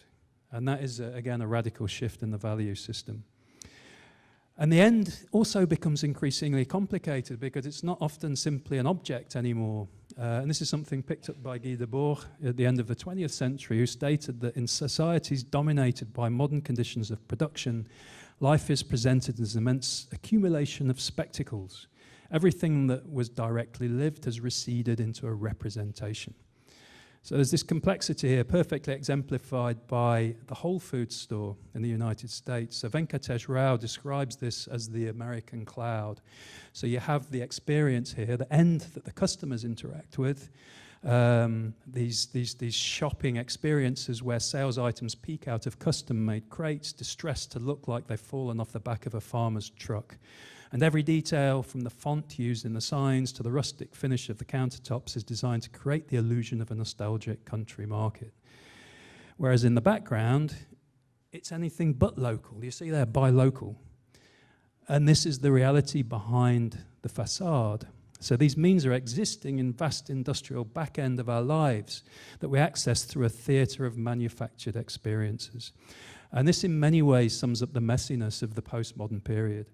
We have the essential political and corporate values of modernity continuing to motivate the largely unchecked developments in technology. However, these are now disguised by a thin facade of nostalgia, either through the symbolism of simpler, more innocent times or the revisiting of last century's technological dreams. And specifically, we've been calling this constraint progress dogma. I'll whiz through this a little bit quickly, but it's got a long history. Christian Schussler's Men of Progress, commissioned in 1862 by Jordan Mott. Here celebrating the key inventors of the period who are seen to have positively influenced the development of contemporary civilization. Just out of interest, the fourth character from the left is Samuel Colt, the inventor of the revolving gun. And this talks a little bit to the complexity of how we view progress. A very similar image, 2016 this time round, is Trunk's inaugural meeting with the technologists in the United States. And here we can start to understand the power structures that are shepherding in this idea of progress. And it's through this kind of techno-libertarianism, freeing everybody up from the constraints that might limit checks into technological progress. And as a result, we're left with quotes like this from our own representative from the UK, Tony Blair, very problematic character these days, talking here about artificial intelligence. But in this kind of terms where the improvements in efficiency we can make, radical benefits and outcomes we can secure will be truly revolutionary. Never ever an acknowledgement that AI could be rather dangerous. So this is where reconstrained design starts to come in. For every project or every subject that we're working on, our brief, we can start to identify through this more STS kind of approach, or a design historian approach, the more complicated systems, the more complicated functional environments in which our designed artifact might exist. And then once those constraints are identified, we find ways of working around them. This is where it combines the theory and the practice. So the first example of this was the Madeira gravity battery, 2015. I left the Royal College of Art, where I'd been for 10 years, moved to Madeira, and it was an opportunity for this period of reflection. And I think Jimmy and myself both had this kind of special moment where we realized the somewhat limitations of the past, and there was a significant shift in our practice away from this more provocative, speculative design. So this is the view that you get of Madeira. When you arrive by aeroplane, you can see these banks of solar panels, the wind turbines, giving you the impression that it's an island very friendly towards the use of renewables. And this became the theme of the project. We were looking at energy in Madeira, which talks again to what Ivica was saying at the beginning, this learning from the periphery, learning from places where the rules that exist within the main cause of civilization don't quite exist. So this became a very interesting place to study the use of energy there, assuming this would be an easy place to transition. What you don't see in this picture is at the bottom of the bay, there's a massive, massive warehouse full of diesel generators that burn diesel 24 hours a day to provide energy to the system when the sun goes behind a cloud or the wind stops blowing. And there are all these other constraints at play, things like the energy companies that impose tariffs upon people selling energy back to the grid. That's how it works at the moment. There's no storage mechanism to store the energy generated by a solar panel, so it's sold back to the grid. But the grid, for 100 years or so, has made its money from buying energy, from selling energy. They don't want to buy energy. So year on year, they reduced the buyback tariff. So right now, it's about 7 or 8 to 1, and people have stopped using solar panels because it's simply not viable financially. It's a financial constraint stopping a positive transition. So this is where the local comes in, the situated solutions, shifting away from the generic grid to start to look at how we can reconstrain energy on the island. So this is the Cabo Girao. It's the highest cliff face in Europe, and you have these cliff-faced communities. And this gives us an indication of how landscape, how the situatedness can start to provide solutions. In this case, I'll cut a long story short, but it became a gravity battery. Storage being the key problem. If you can store energy, you don't need to use the grid company. We can reconstrain away from the constraints they're imposing. So this is just an image of the version 1 gravity battery. The solar panel lifts the weight into the sky, holds it there until you want the energy back, and then you drop the weight, and in reverse here you've got a gearbox and a generator. When the mass falls, it turns the gearbox, which turns the generator, which gives you DC energy back, and you can use that to power a product. There's a video that shows this in use. I'm going to skip this because time's getting a bit short, but here we were using it for the first test to play a record player. Shifting forward quite quickly, it also looks at the constraints of making, because a lot of people can't make, they might not have access to a workshop, or they might not have the skills to build their own DIY battery.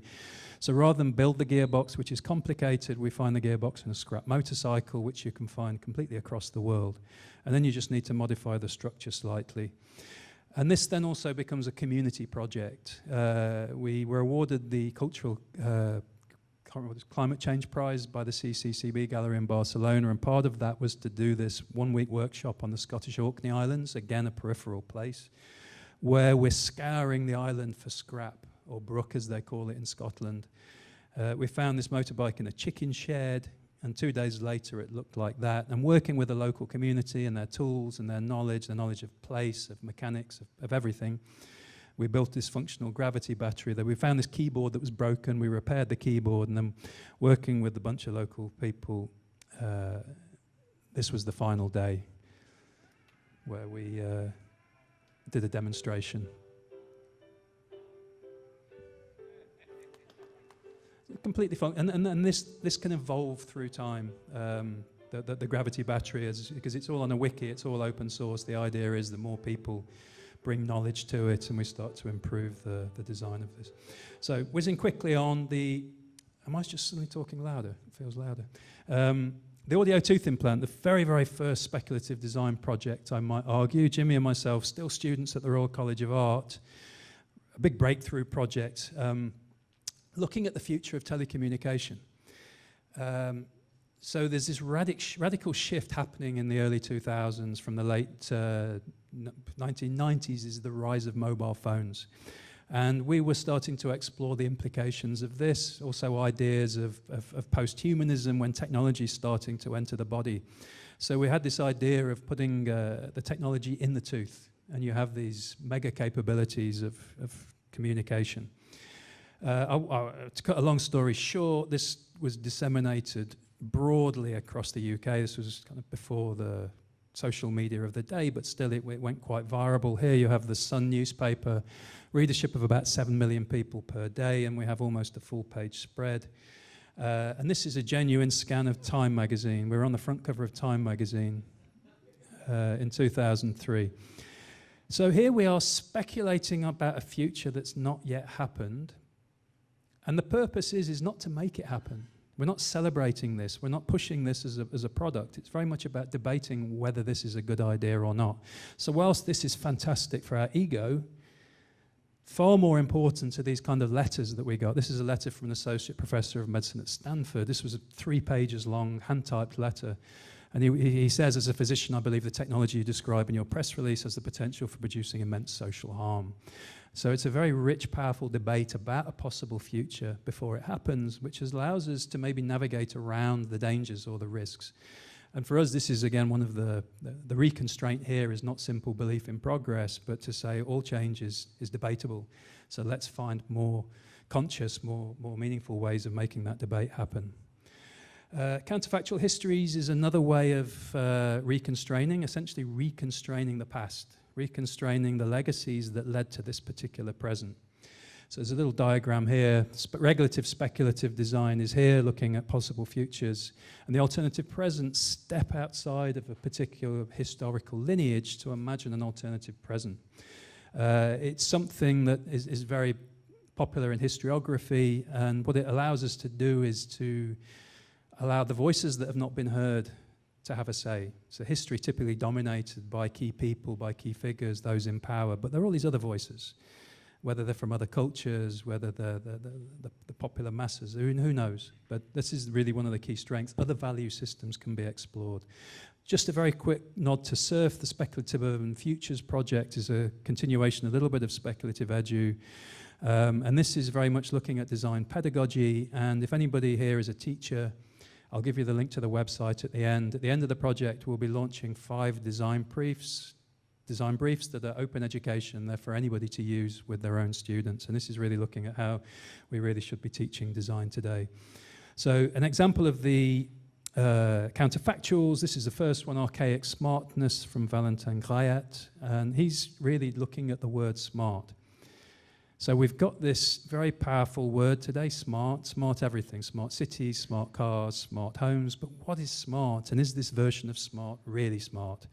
It's very much, again, this legacy of 20th century ideas of automation, of instant gratification, of technology everywhere.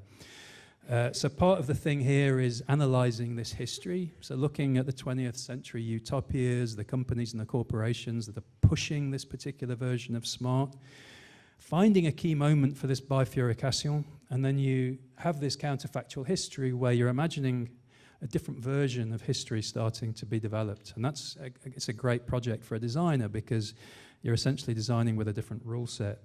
So in this case, the practice-based element of Valentin's project is it's coming out of this research institute in California during the 1970s, and their version of smart is ecological.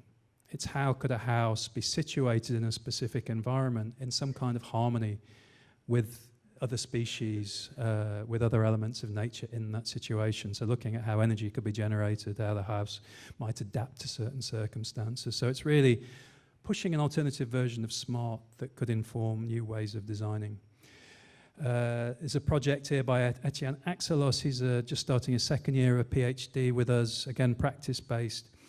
He's very much looking at biomaterials, but the constraints that are existing that stop an easier transition towards that. So he did a long analysis in his case of plastics, how the petrochemical industry grew during the mid-19th century, and how designers very much embraced that transition and played a big part in it. So if we're to make another transition towards the biomaterial, how can designers start to think about this yet to exist material? So this is happening with a scientific research laboratory in Nantes. And so he's working with people really at the core of the development of the biomaterials. And his project of study here is a timepiece. Could we develop a timepiece made only out of biological materials? So it's providing its own energy, its way of capturing time. And this then allows amazing debates to happen with the scientists who typically say no to everything. So it's starting to reveal the constraints that happen across disciplines and expectations and the kind of languages we use.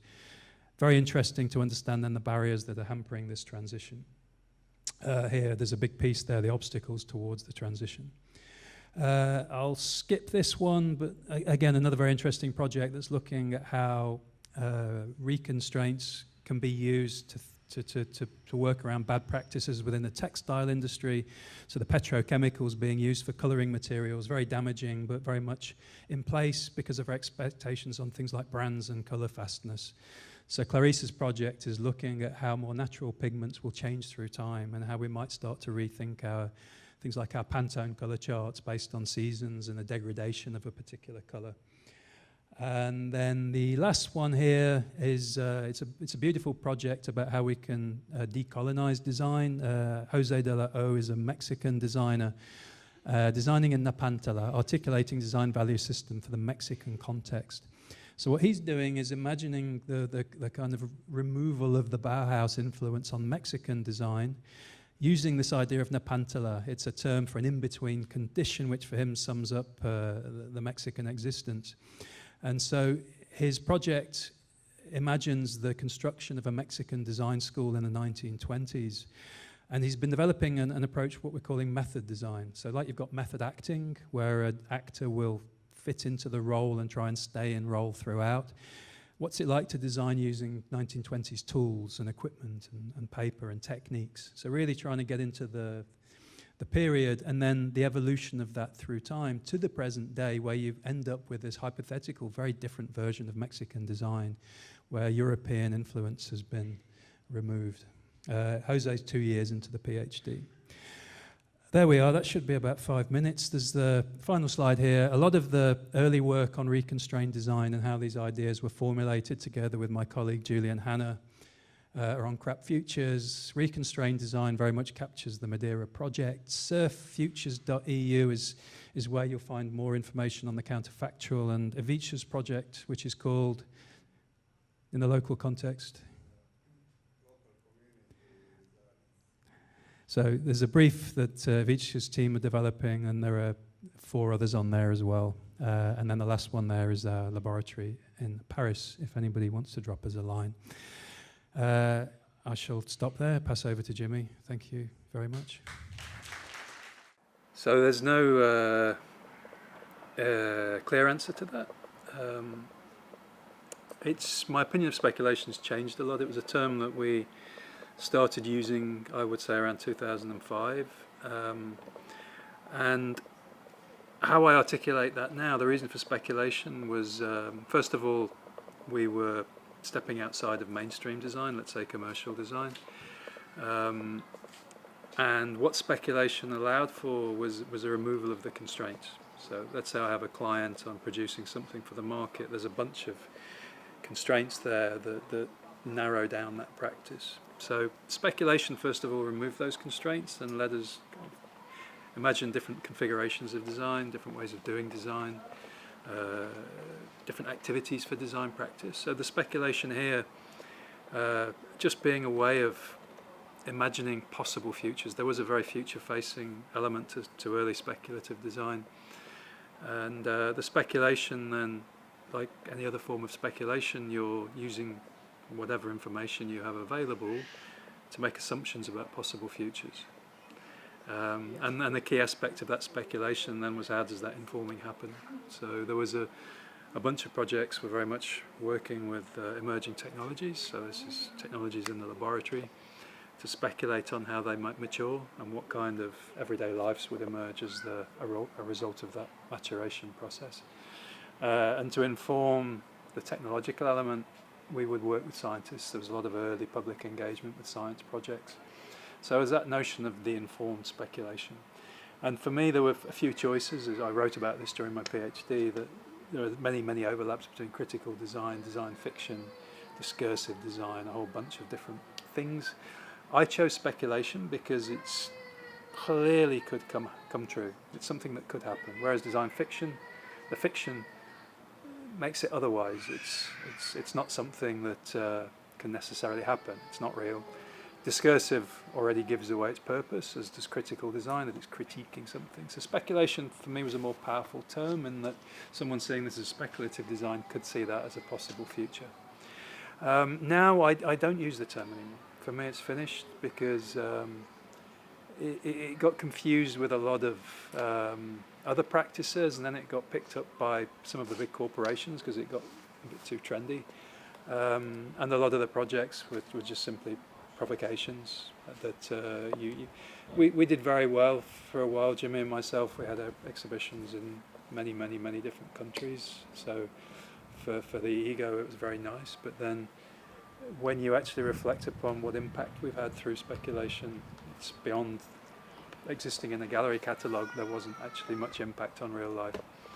So I stopped using the term a while ago, just to separate myself from that particular line of activity. And I still think it's valid. I have a few problems with it that I think we can address in the next question. I think one of the issues I have right now is because the future is always removed. It's something that we may or may not live, and it's something that is largely unpredictable. But if we focus too much on possible futures, we tend to neglect the present. It's a way of delegating responsibility because it's happening somewhere else to somebody else. And so what became much more important for me is to focus on our behaviour here and now, because that's what will influence the future.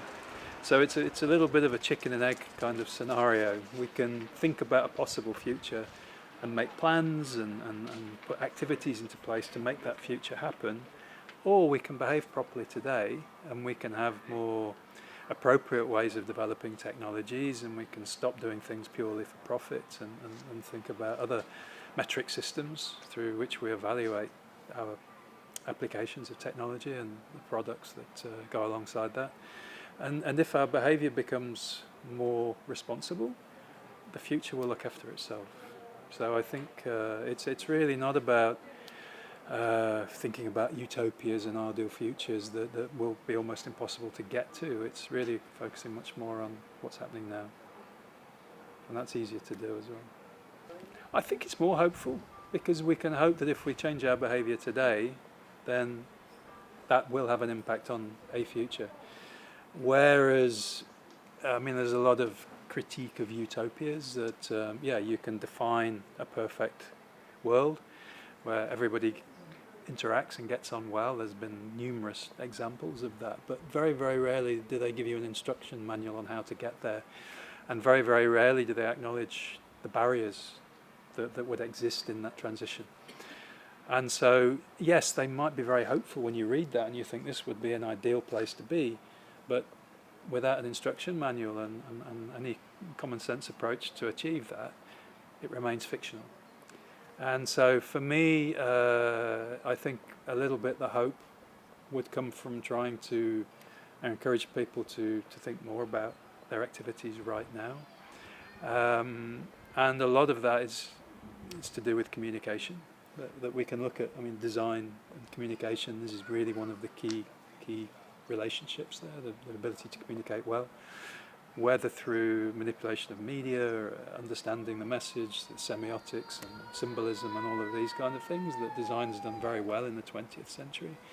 And it's why millions and millions of people have bought into a design approach, desiring things that designers have made, etc. And so it's using potentially similar approaches, but to try and change the attitude of people, because they've been taught to consume very well, and this has been a very successful role of design. But we know now that's not a good idea. It's a good idea for the people behind the companies who make profit from that, but for everyone else it's hugely problematic ultimately, even if it does create an illusion of happiness. So, I mean, this is a very modern phenomenon. If we go back a century, then people never really thought about the future too much. And this manipulation of the future really started, I would say, in the 1930s, 40s. The big World's Fair in New York, 39 World Fair, is the first one that really talked about the future. So, this whole future as business, future as marketing, future of selling agendas is quite a new phenomenon. But, as I said, hope for me comes from really focusing on the here and now and encouraging people to be more aware of their own agency. Yeah, possibly. Yeah, I mean, what I'm saying here sounds very easy, but you're untangling 80 years of brainwashing, to put it in a crude way. There's a very interesting documentary by Adam Curtis called Century of the Self, where he looks at the rise of public relations. Edward Bernays, the nephew of Sigmund Freud, really manipulating psychology to create desire in people, where once they were satisfying their needs, suddenly they're satisfying desires, and then all of the mechanisms that go into that become increasingly sophisticated throughout the 20th century to this present day, where you have this new term, influencers. People out there, the whole role in life is to influence how people consume, largely. And the fact that people are susceptible to that is scary and problematic in equal measure. So it's encouraging people to see through this kind of nonsense. But again, I don't know quite how we achieve that. It's a nice challenge. So Jimmy is a designer, practitioner, teacher at the Goldsmith, and he's also a program lead at the practice MA at the Goldsmith. But why Jimmy? I really wanted him to be here because I have seen many teachers working with students, children, etc. But I've never seen such pedagogical approach as with Jimmy, and I really appreciate it.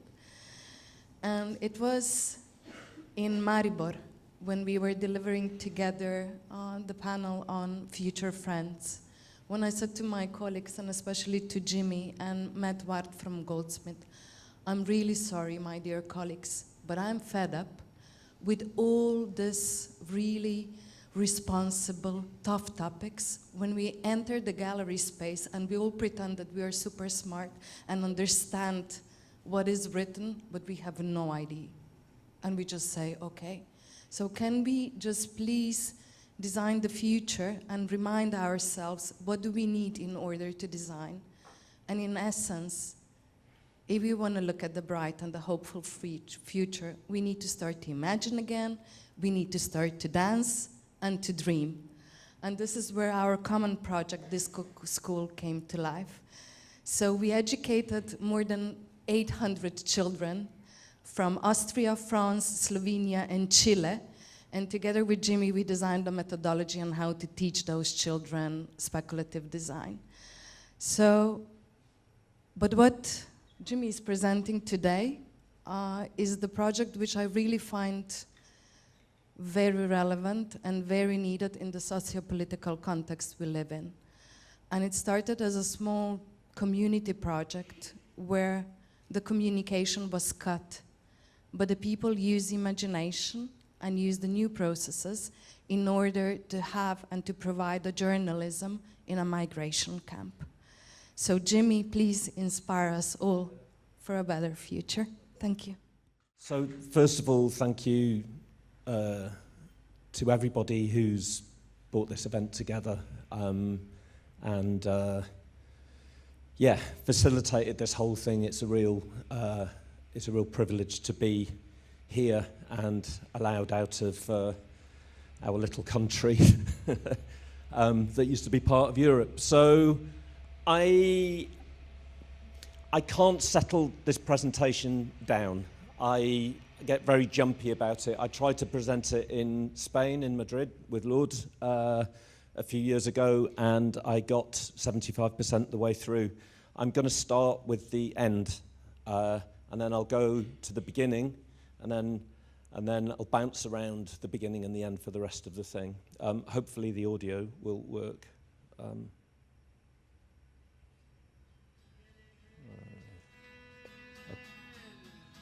Okay. Shall.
Okay, so this is a little talk about truths, I suppose.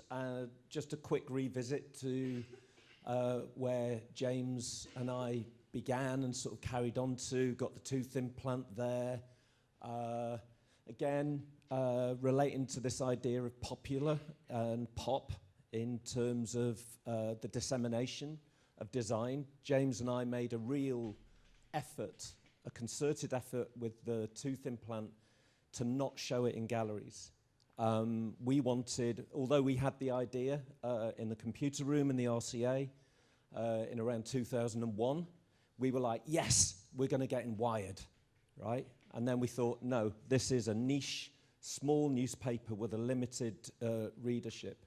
So at that point, we decided we wanted to be in The Sun, The Mirror, we wanted to be on the BBC, and we wanted to take the conversation about communications and how they will be in the future into the broadest possible audience, not the gallery, okay? That's a very, very specific audience. So we carried on like that. I do think perhaps in many ways one of our most successful projects, even though we didn't realize that at the time. We went on to do other projects about telecommunications and projects about the afterlife and designing for people in the context of the erosion of belief. I believe in belief. I'm not a religious person, but I believe in belief. So the Afterlife project was a way of provoking a response about what to do with when you're offered a technologically mediated afterlife, basically turning dead people into batteries. I was presenting this project in Amsterdam and at, I've forgotten when it was, 2012, something like that. And up walked onto the stage Cameron Sinclair from Architecture for Humanity, an architect who worked in, troubled areas, and he produces buildings with local communities and basically builds an investment in that building by collaboration, local collaboration. After him, I was going to then present the carnivorous domestic entertainment robots, which are a set of robots that live off flies. They process them in a microbial fuel cell and tell the time. I felt quite worried about that time, and I just thought, as I trudged onto the stage, I thought, stupid fucking robots. I want to save the world. I want to be like Cameron Sinclair. Yeah, I was having a design crisis, I'd say. I was invited to be a volunteer in Calais in 2016, and I really didn't want to go. I tried to find all kinds of reasons to not go. I was too busy, the pressures of the job, yeah, I've got this to do. And I was like, no, there's another thing that's stopping me going. And a lot of it was to do with this kind of rhetoric by this horrible man, David Cameron, the then leader of the Conservatives, our Prime Minister, who we have to thank for taking us out of Europe. So it's his fault. So the rhetoric in the newspapers, the photos were people looking miserable, words like swarms, migrants milking Britain's benefits. And he, there was a presentation in the media of people caught up in the asylum process. There were a few people at that time who were also troubling me. So David Cameron, Cameron Tonkin-Wise, who hated speculative design, then Cameron Sinclair, who I've spoken about. It's kind of weird that they're all called Cameron. I've decided that anyone with the name Cameron absolutely must hate me personally. Yeah,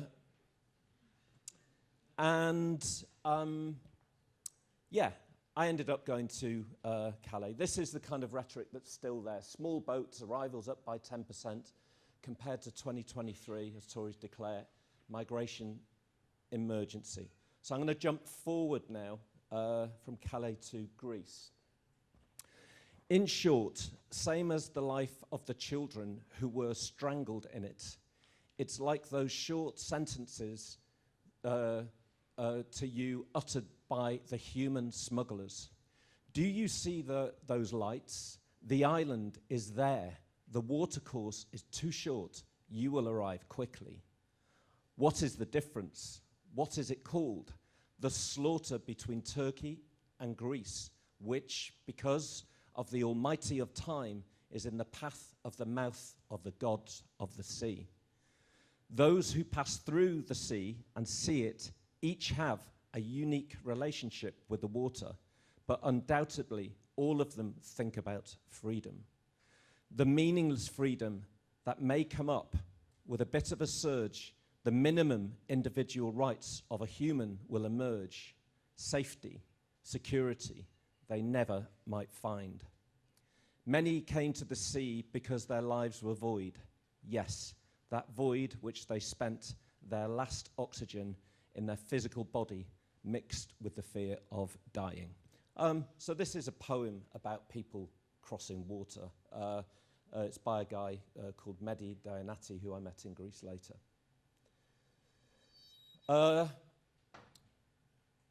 You'll see this footage. It's very, very familiar footage. It's not really the story I want to tell, but the difference between this footage and the footage you see in the media, this is not footage made by journalists and photographers. This is footage from the people inside the boats. It's made by Mohammed, who eventually made it to Paris, and he joined a choir.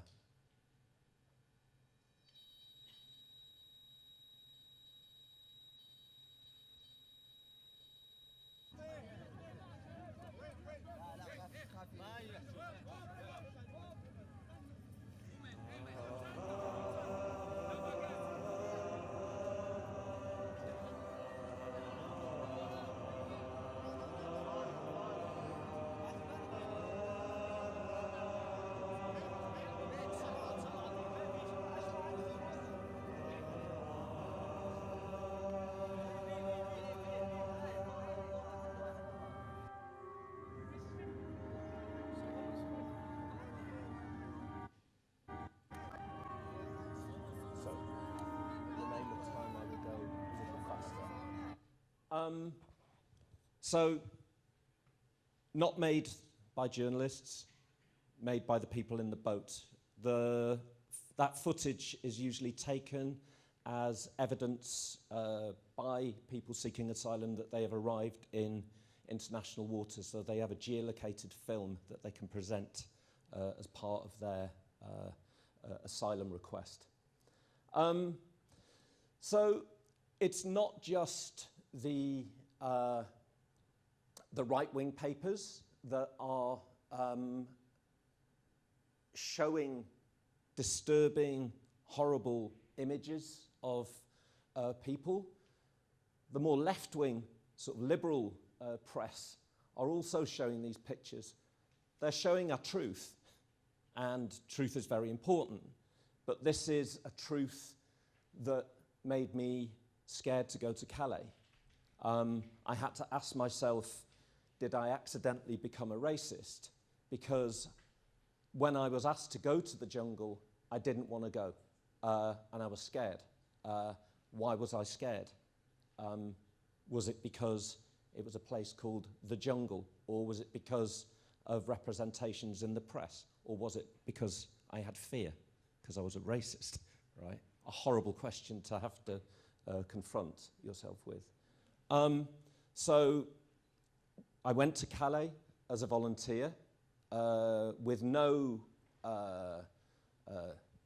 idea of practice or of design, there as a volunteer and to do exactly what I was asked to do. The first thing that we were asked to do was to clear this area, these people's shelters, and to create effectively a clear space so that the security firms could see when people were making a run for the lorries. Yeah? So that area had to be clear so there could be a vista point. And I was helping with that. A really unpleasant job. We literally had to pull people out of their tents and move them to other parts of the camp because otherwise somebody would have done it in a far less sensitive way. Whilst we were rebuilding some of the shelters, I met some of those people that I'd seen in the media, generally people from parts of Africa and the Middle East. These guys were from Syria, and we worked together, and any idea of fear fell away immediately.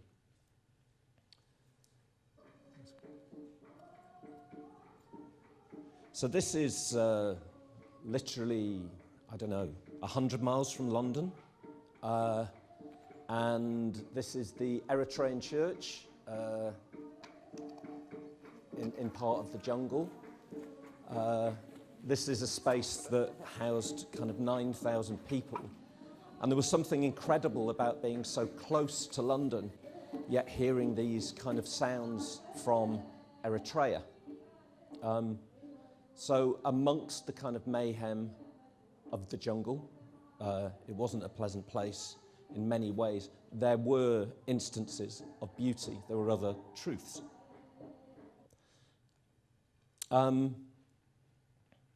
So these are the shelters that were being built at the time. Designers were going in there, and they were doing things like this on SketchUp. So to reduce the cost of shelters that they could bring over into the space, they drew something on SketchUp and took it over in the lorry, then carried it in and built it. It was done in the best of spirits. But the truth of that matter was that in that environment, with the weather coming off the North Sea, these shelters were not up to the job. Once you scale up there, you need a different set of materials in order to keep people sheltered.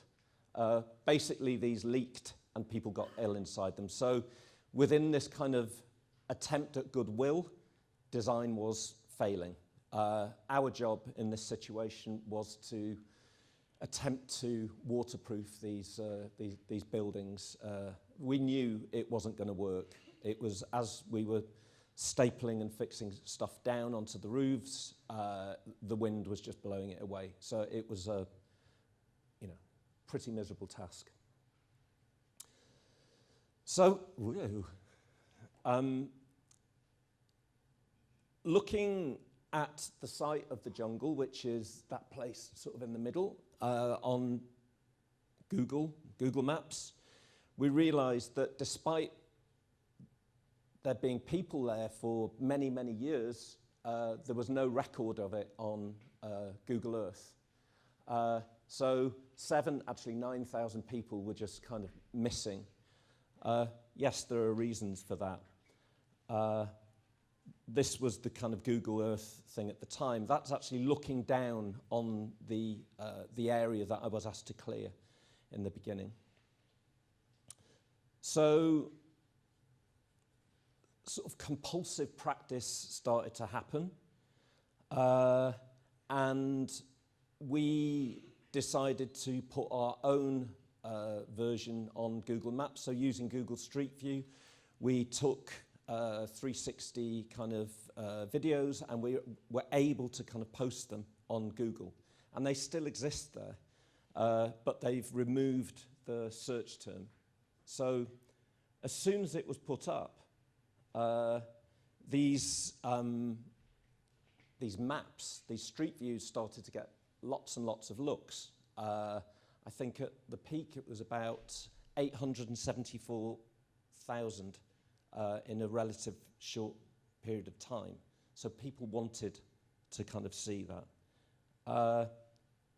So this was sort of, just sort of counting the numbers early on. Google then removed the search term, and people weren't able to look anymore. But the sites, the kind of numeric labels for that space still exists. So that was our first kind of intervention in terms of representing and acknowledging the space on the biggest kind of mapping platform. Also, while we were there, we met this guy. He asked if he could help, and we were confronted with this hat, which was Design Unlikely Futures. Now, Design Unlikely Futures was a skateboard firm that had gone bust, so they donated all their merchandise to the asylum seekers in Calais. It was just a very strange thing to see, Design Unlikely Futures on that man right there. We started to operate underneath that name. We started to archive some of the buildings, separating from the context that they were in, which was muddy, it was grim, it was dirty, and then looking at these sort of buildings which were made out of almost nothing. So in there are schools, there are barber shops, there's law centres, there's restaurants, and all of this made on a bit of wasteland. This is some of the sort of signage that was being put up around the camp. There are sort of the reasons why the camp was going to be destroyed. For the protection of flora and fauna and wildflowers, for the protection of wild birds, because of the threat and the prevention of terrorism, and also looking at the sort of like tourist economy that had been affected by it. There were also notes telling people that the camp was imminently going to be destroyed, and that they should memorize a friend's phone number, they should keep all their belongings in a bag.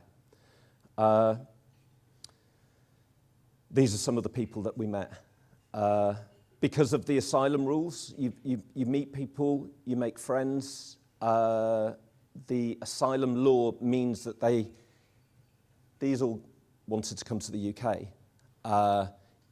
If they are recorded being in France, they cannot get over to the UK, so their faces had to be blurred. These two guys were from Afghanistan. They asked me if I could give them a lift to the UK. They were 16 and 17. An awful thing to sort of be confronted by. Can you give us a lift to the UK? I knew that wasn't going to be possible, and I had to say no. Then they gave me this note to give to the UK, which I tried to get translated. We are two brothers who left our beloved country because of grave problems. We've been left without education. We are living in an extremely difficult life in the jungle. We request Great Britain to grant us refuge. I tried to get that into the newspapers in the UK. Obviously, it failed. It's a really sad, insignificant note, right? This is not the kind of stuff that journalists are going to print in the paper. Whilst trying to translate it, a member of my family was trying to link me up with somebody who spoke Pashto, and he felt compelled to send me this message. It shows what good souls you are. They don't look 15 or 16. They don't look brothers. They are not that specific about why they left Afghanistan. Classic economic migrants. This is a member of my family. I responded, and he wrote back, I feel hard-hearted, and I know that when you actually meet someone, they become human beings rather than just a statistic. My point is, they don't say they were starving, that close relatives have been killed, or that their town village has been destroyed. And if I was in charge of letting people into a small, overcrowded island, they would be low down the list. This is my revenge on that person. I'm not mentioning their name, but I show this at every talk because this kind of rhetoric is disgusting. We decided to go back to Calais because it was going to be taken down, and we wanted to record it, archive it. That's what we felt okay doing. We wanted to record the space. Too nervous, really, to deal with people. It's too sensitive. So we started making this bike. The idea is like a Google car that goes around the streets. We would go with all these cameras, map the entire jungle, and then we would post it. And that is recorded as an archive of a place that doesn't exist anymore. So 2 people on this bike, but then we thought, what if people want to tell their story? The cameras can be turned in. But then who is in control of the interview? It's obviously the person on the front, is in control of the journey, but also they would take a role in interviewing us, for example, or we could swap over. So the bike started to kind of suggest a different form of storytelling, recording. And we made this bike. And at the time, people were slapping us on the shoulders, going, oh, good for you, this is great, you know. And suddenly felt kind of a bit weird. And looking at this now, there's a kind of an embarrassment about it, This is a strange object. It's a design object. I don't know if it's appropriate for that space. Would I do it again? Yes. Is there problems with it? Loads. So we got to Calais with this bike. We set it all up. French police came to us and said, what are you doing? And he said, well, we're going in to record the jungle. And they just said, no, you're not. You're not getting in there at all. So we went to the edges of the jungle, started taking the bike apart, thinking of plan B, that we would record it from the outside as a kind of statement of what we couldn't record because of the authorities.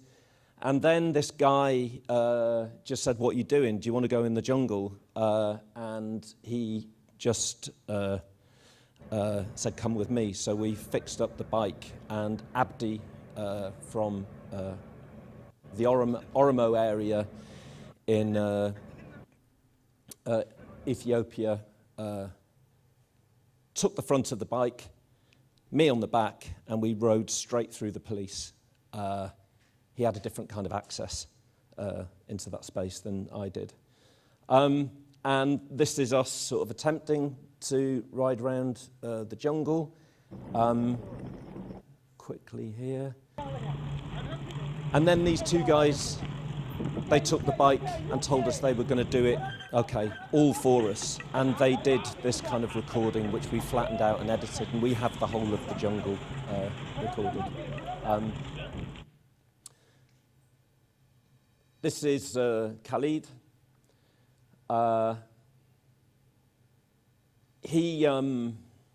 We'd got quite close to him, and saying goodbye was quite difficult, very, very sad moment. But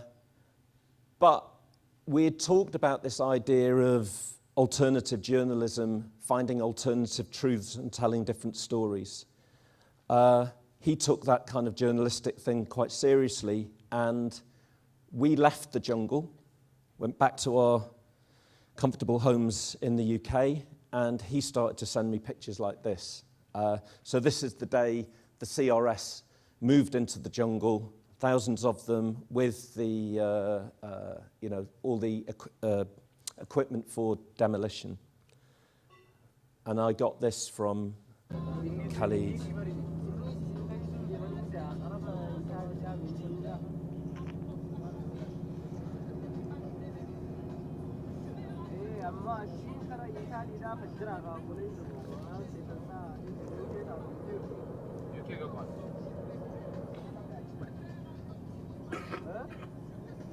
As you see, you are traveling to somewhere, we don't know the place, but underage, they will finish for us the process over there. Yeah, they told you for us, they say, okay.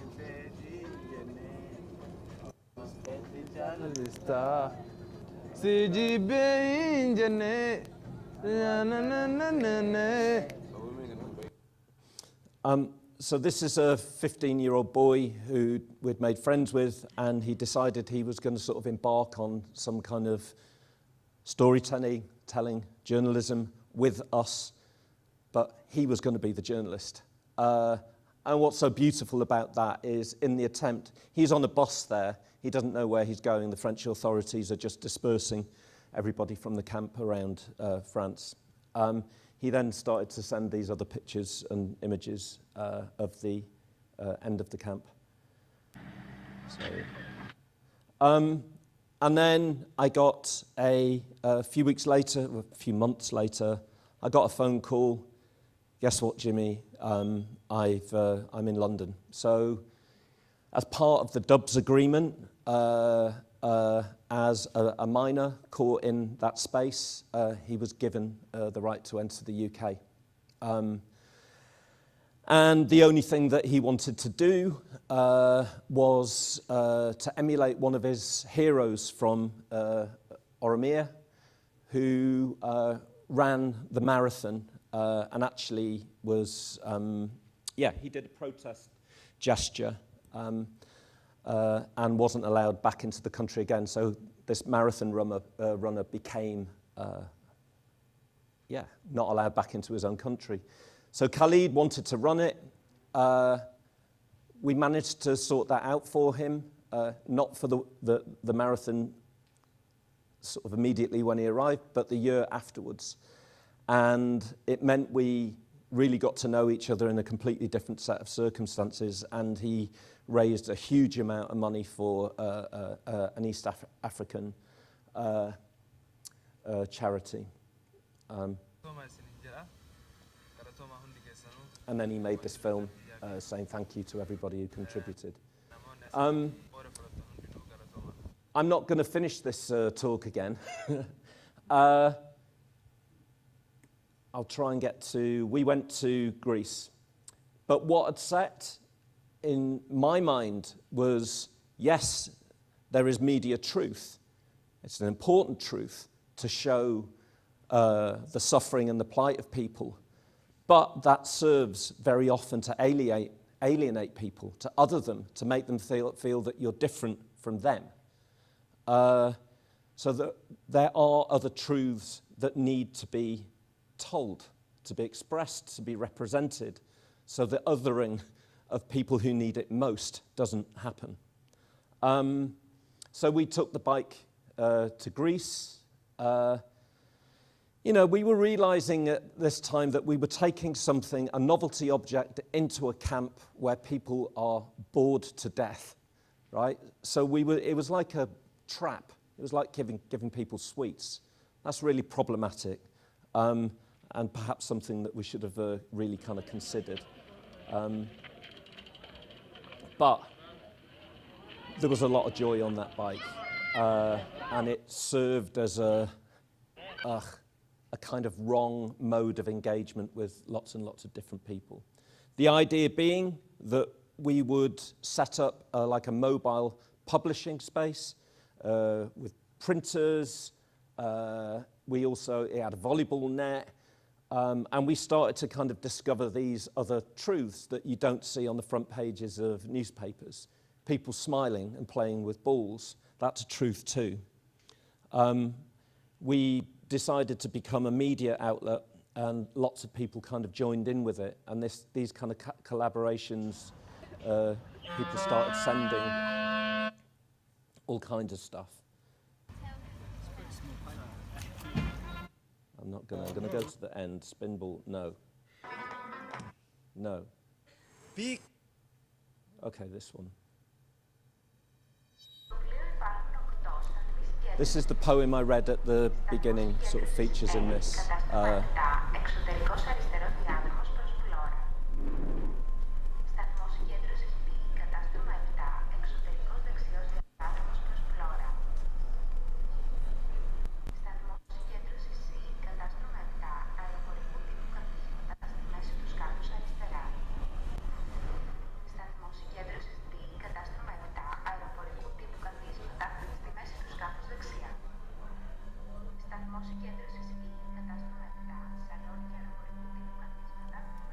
It's short, same as the life of the children who were struggling in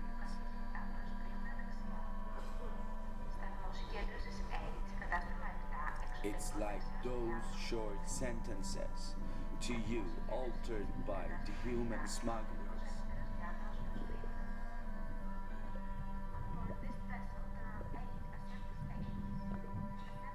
Do you see those lights? The island is there. Voyage is too short. You will arrive quickly.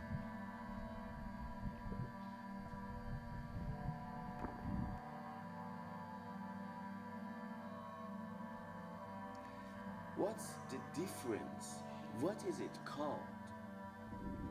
A slaughter between Turkey and Greece, which, because of the Almighty of time, is in the path of the mouth of the God of the sea.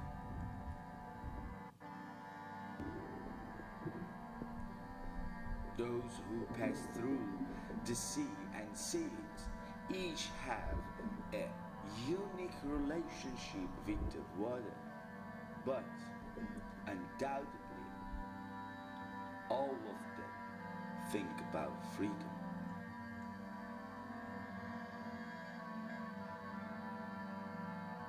The meaningless freedom that may come up with a bit of a search, the minimum individual rights of a human will emerge.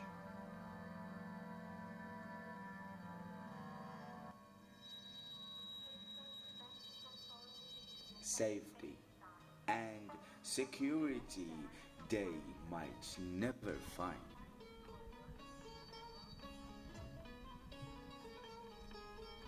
Many came to this sea covered with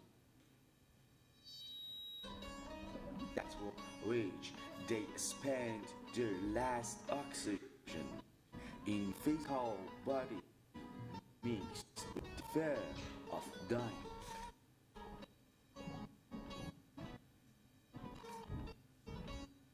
Devoting the only mental things could understand in this man.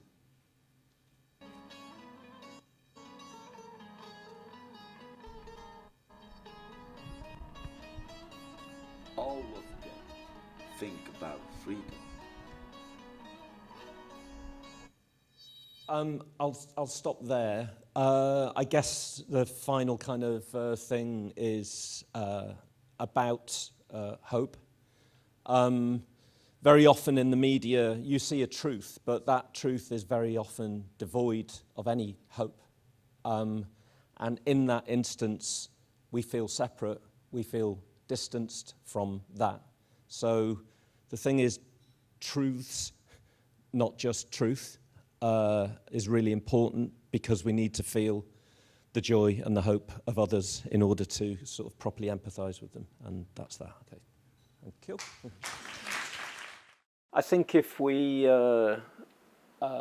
consider the truth as a binary thing, as there is truth and then there is untruth, we are creating huge problems for ourselves. The idea of one emphatic truth about any situation, subject, place, person, topic, position is a really dumb thing to try and defend, I think, because the nuance of truths and perspectives change from context to person, to history, to position in the world. And yeah, the custodians, or one of the custodians of truth at the moment, are the media channels, which give us information and positions on the world. And yeah, perhaps they are representing an edited sort of version of the truth, but it's very, very positional. And it's also implemented by a profession that has its own rules, it has its own codes, it has its own finances. And this is where I found the truth of the migrant crisis, or the refugee crisis, whichever word is the most correct, is really kind of problematic. And from my own kind of point of view, seeing how these truths were represented on TV by journalists who would very often go into a situation, point their camera, take a story, and then present it back via an editor and a producer. I was finding myself really alienated from the people caught up in that. So, you know, I looked at the journalistic code of how to go about stuff and rejected a lot of it. So there was never to be any kind of exchange of money. And with me, there was never an exchange of money, but there was an exchange of something. And the currency that I invested, whether it was asked for or not, was time. And the output, or what I wanted from my investment, was possibly nothing.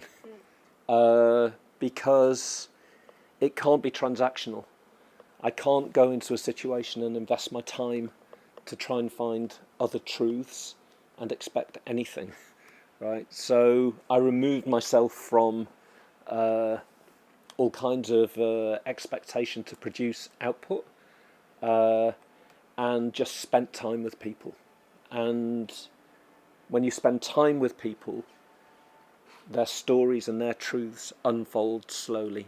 You build up a trust, you build up a relationship, and that's a different way to find truth than simply going in with a camera and extracting a story. Was that okay? Yeah. Okay. Yeah. But where does the hope feature in the narrative? What's the relation between hope and Well, what you were doing? the media, and of course I'm generalising here, many of the stories are completely devoid of hope. And maybe I'm foolish to think there is any. But when you meet people and spend time with people, you find moments of joy, you find moments of optimism, you find hope in the most kind of unusual places, and that's a really inspiring thing. And you know, my experiences of people in Calais, in the jungle, and in Moria, on Lesbos, were that I found people with lots of hope, and people who, I don't know, perhaps shouldn't have been as hopeful as me. You know, I'm aware of my position in there. You know, I can go home, I've got a passport, I can move around. So being exposed to other people's hope in tricky situations is actually very inspiring. And it's not like I went there to extract any hope for myself. It just kind of happened and unfolded as I met and understood the stories of people that were very, very different to mine. The world is, the balance of that. That's a really big question. Yeah, it is. And I think if you're a creative, if you're a designer, Maybe through design. perhaps through design, when faced with that as a problem, you feel completely hopeless. Yeah? You feel inadequate. You feel like you've got nothing to contribute. My only advice that I gave to myself at that point is go and look at it, see it, learn from it, and also don't be afraid to achieve almost nothing. Because even a process of learning and understanding is a tiny step. It's better than absolutely nothing. So I was obviously, when faced with these places and saw the kind of conditions and the treatment of people that was so different to me, of course, yeah, I felt absolutely overwhelmed by the scale of what was needed.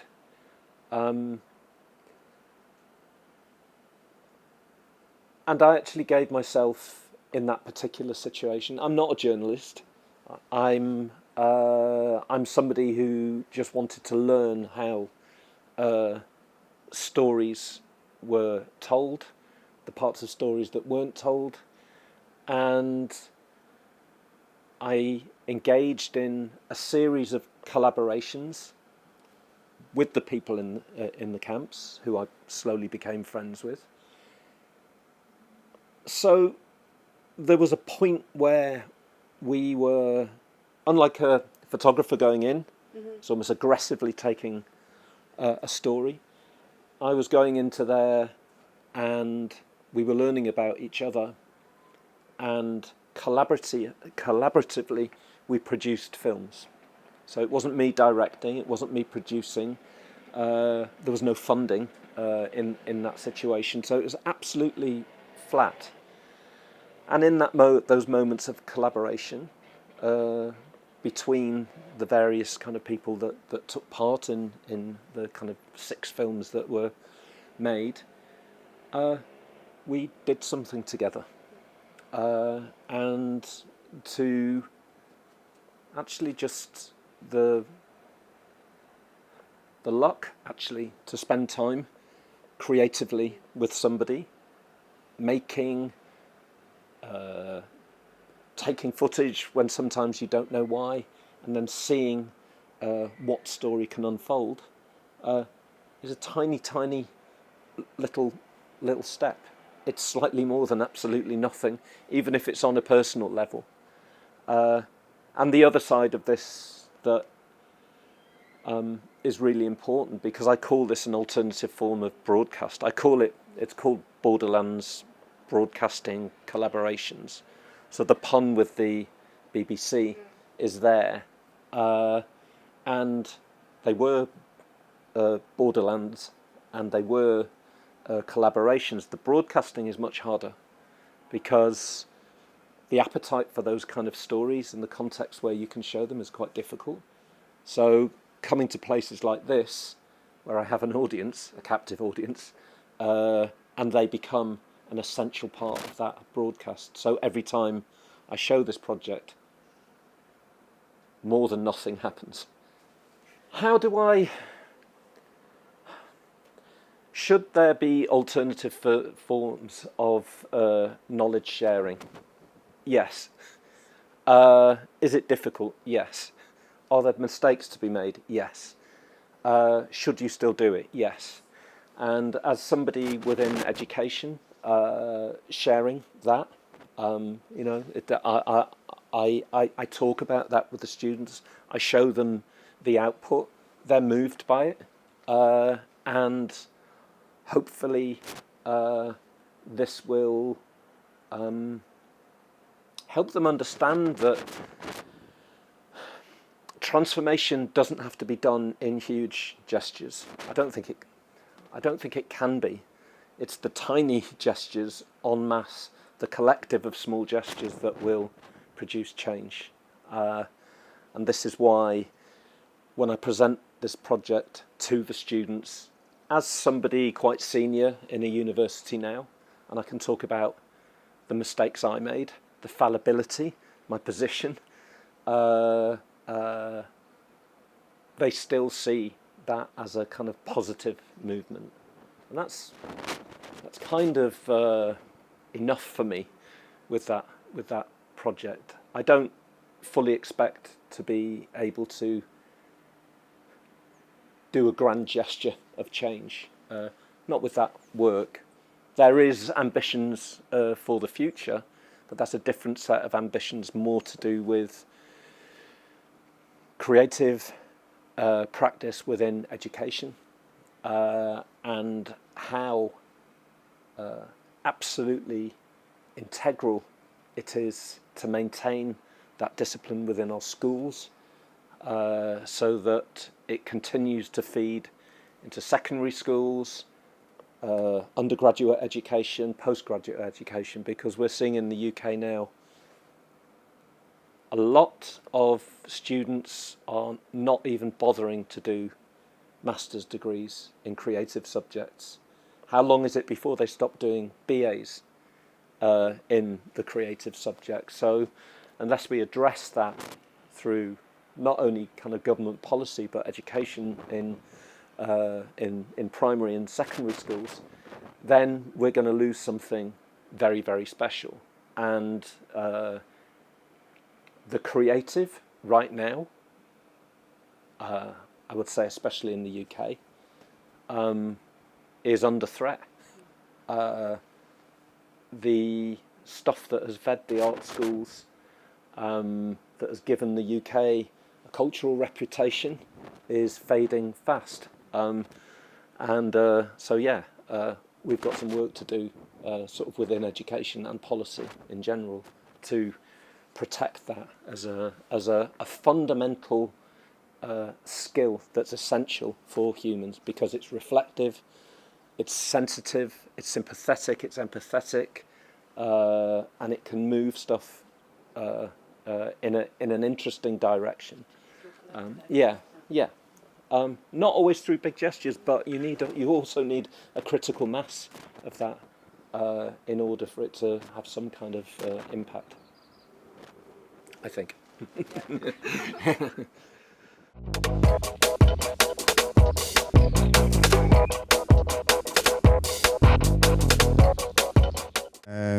I'm happy to start the first panel in this session, which is focused on education.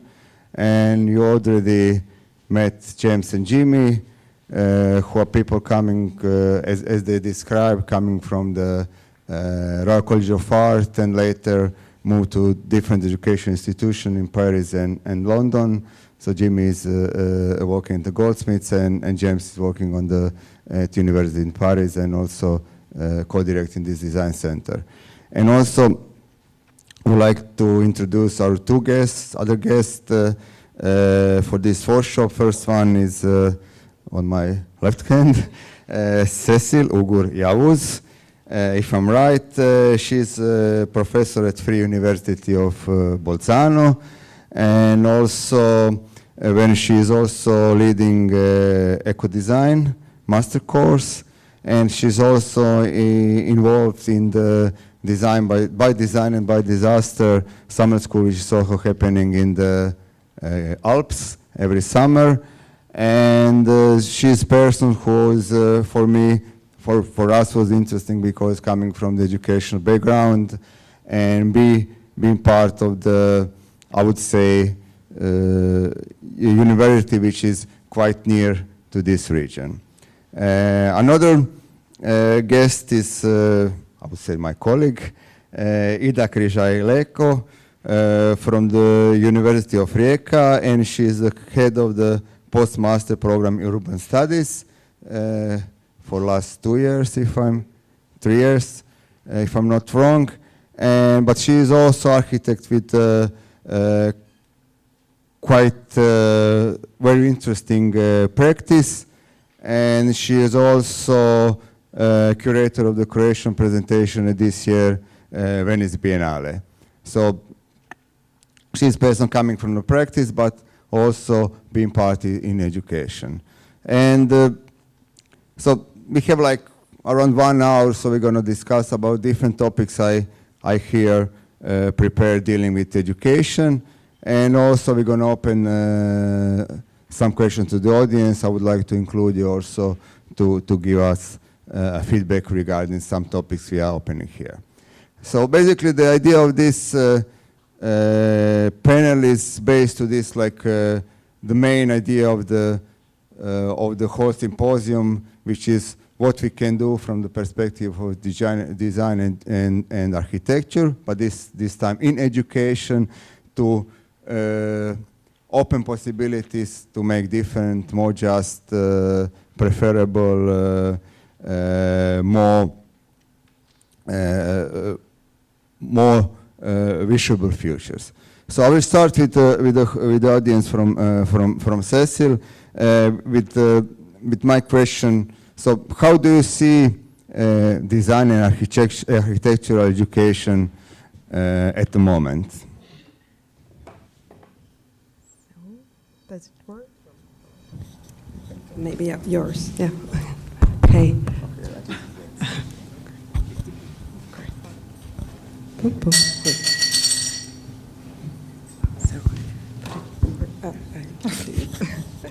Okay, so thanks a lot, first of all, to inviting me here. As you said, I'm also coming from a very similar, let's say, context. It's also in the border, not that close border. I was very amazed being so close to this border, but not really feeling it. So it's another, I think, interesting experience I'm having here, not only the conference and talking about borders in general, I see a lot. Your question is more, of course, in general, how I see design education or architectural education in this era where we are tackling a lot of crises, noticing them, but also living them. We are living within those crises. And I see more and more design practice becomes more like a tool for transformation that can be eco-social transformation. But seeing as a tool is also can lead us to a wrong direction, because I see it more like layers of design, which then makes us also questioning how we tell the stories. I think Jimmy's presentation was very in line with that, to find out the alternative ways of narrating. I think one of the design's role is starting from that, like making others to question, which is obvious. Maybe it's not really, the obvious is not really obvious, so what we can see behind it. So after narrating, of course, the action comes, because we need, in order to transform something, we need to act. And design can give us the right tools to do that, but it's not like a top-down thing. Okay, you take the tool, you, the community, and then build your own future, but it's more about doing it together, designing with. So I see that, I think design education goes more understanding and finding the ways of collaborating, doing together, being with, whether with humans, but also more than humans. Also there's another aspect. So maybe it's a bit of a general overview what I would say. Okay, Ida. I also want to thank you for the invitation, and I want to connect with the border. I come from Rijeka, which is a border of land and the sea, which is really the main border and the main division which this city is living, which is also something which made our urban studies the way they are. So the Rijeka and University of Rijeka doesn't have this vertical discipline faculty or education, which is dealing with the spatial practices, architecture, urbanism, or spatial planning. So urban studies, which are like 3 years old, are interdisciplinary, which is which made us special in a way that we don't have the discipline vertical, which is also a problem for everyone else, only for us. Which also is very interesting that that we are in the middle of the part of arts and science. It's like we don't learn interdisciplinary people to be a designer. We are learning them how to think, how to make, to change the thinking about the city. And our case study is really Rijeka, but the problems are very global. What I think can be also something which is special for our country. Also this problem which we also have is that we have to rethink what the architecture and urbanism is. The changes are coming, the changes are really big, and the knowledge of architecture, urbanistic engineers and planners has to also be rethought. So I think this interdisciplinary team of professors and also again students is the way maybe to rethink and change some things in our education. Also, what I want to say about this part of the education, the problem in our country and probably in others is that there is the practice knowledge and there is the administration and bureaucracy knowledge of the education, which I think are have to deal with this translation from one to another, which I was doing like for 3 years. Thank you. James, please, the same question. How do you see the state of the design education today?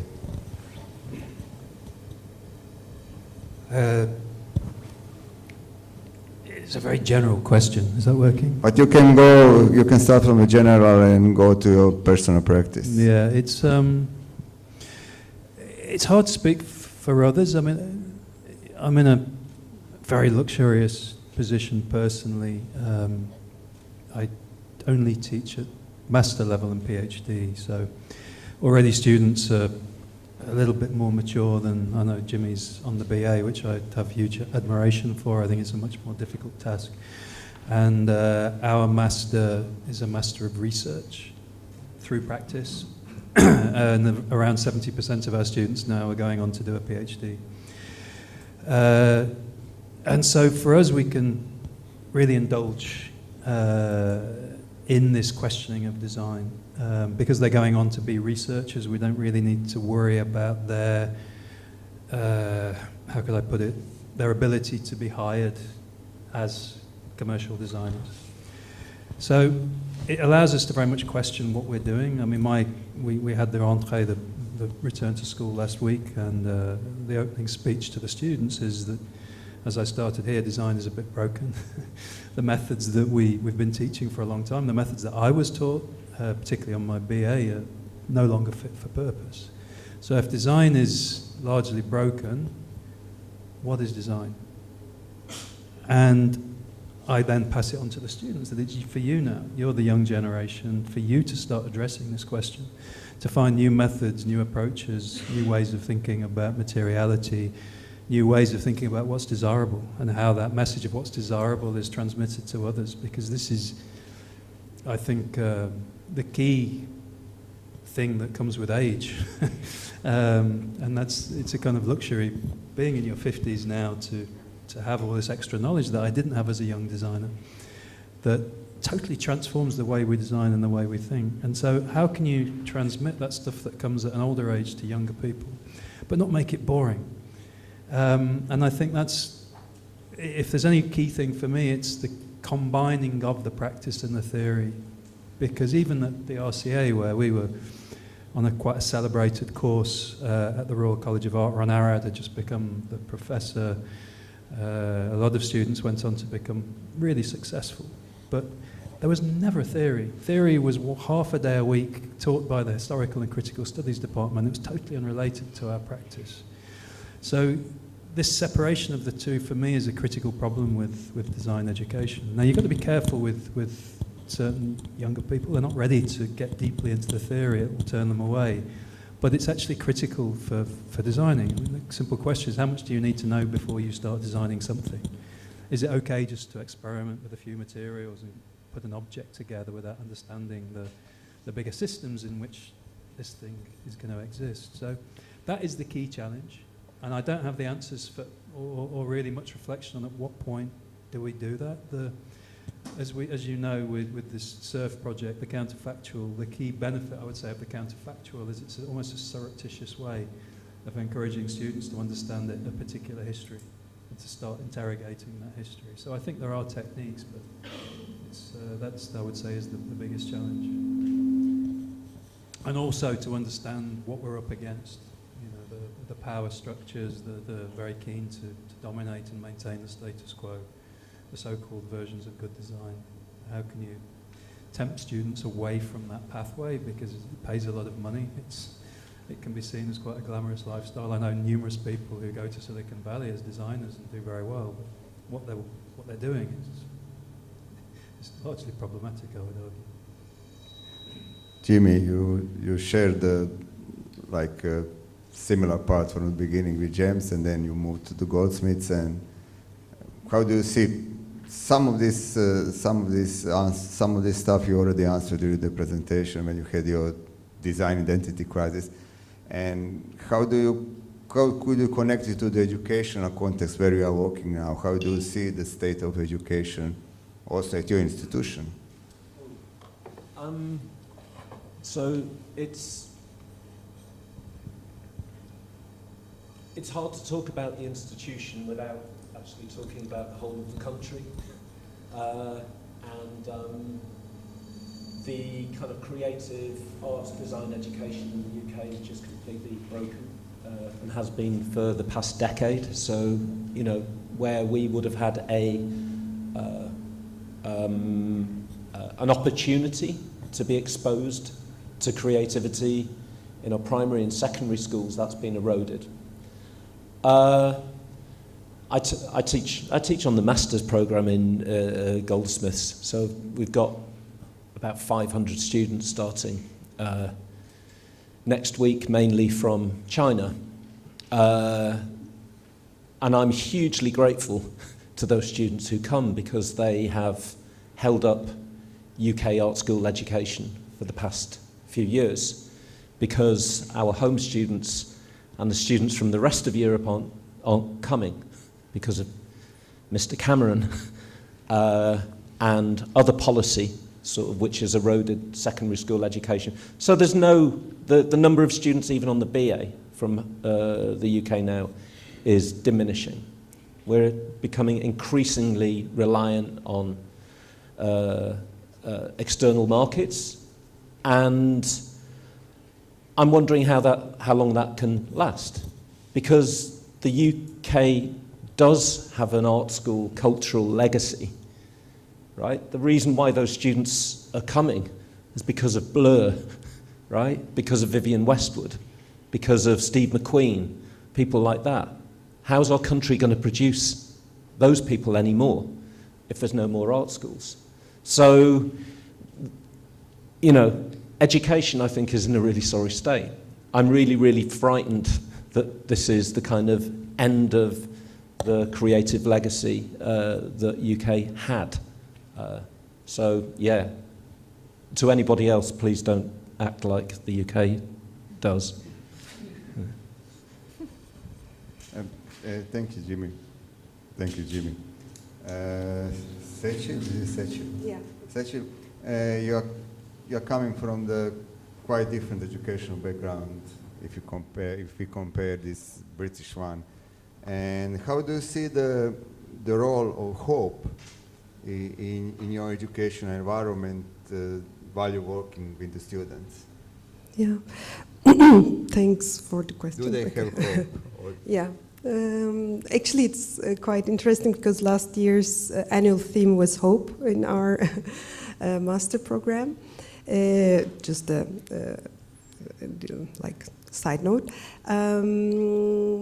I would say, since we are particularly in a local context in the Alpine region, and we work a lot with local partners and real life projects.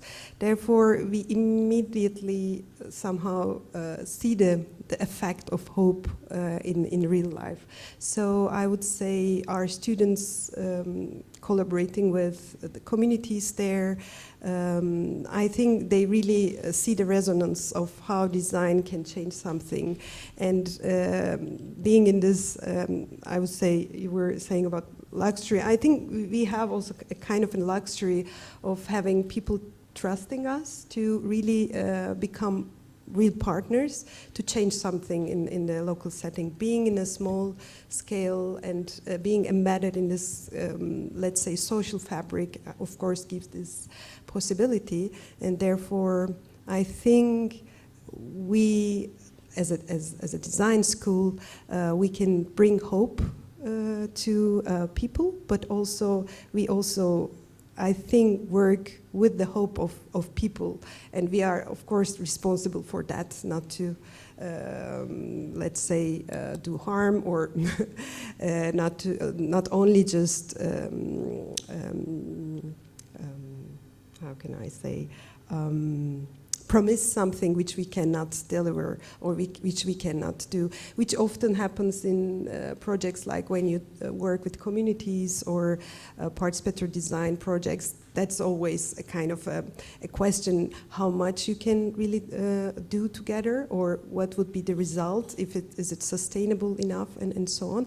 I think all these questions are connected to hope, and if you can really create hope collectively, like designers and the people that they are working with, I think there you can create a kind of something that can sustain itself, something that can change something in the future.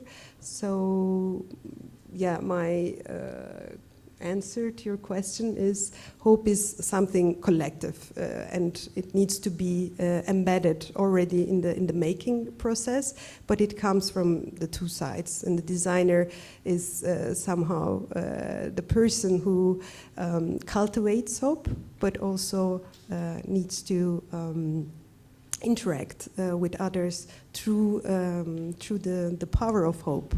And yeah, that actually, in my opinion, brings a change which is desirable for everyone and preferable for everyone. So you will say the hope is there? Yeah, hope is there, but it needs a lot of tears and sweat, and but it's there. I had a lecture like last year in one big Italian university, and there was like more than 100 students in the classroom. And my question was, my lecture is always dealing with this, like how we have how we lost the faith in the future, or hope, or whatever we call it. And I ask like students, how many of you think that the future will be brighter than today?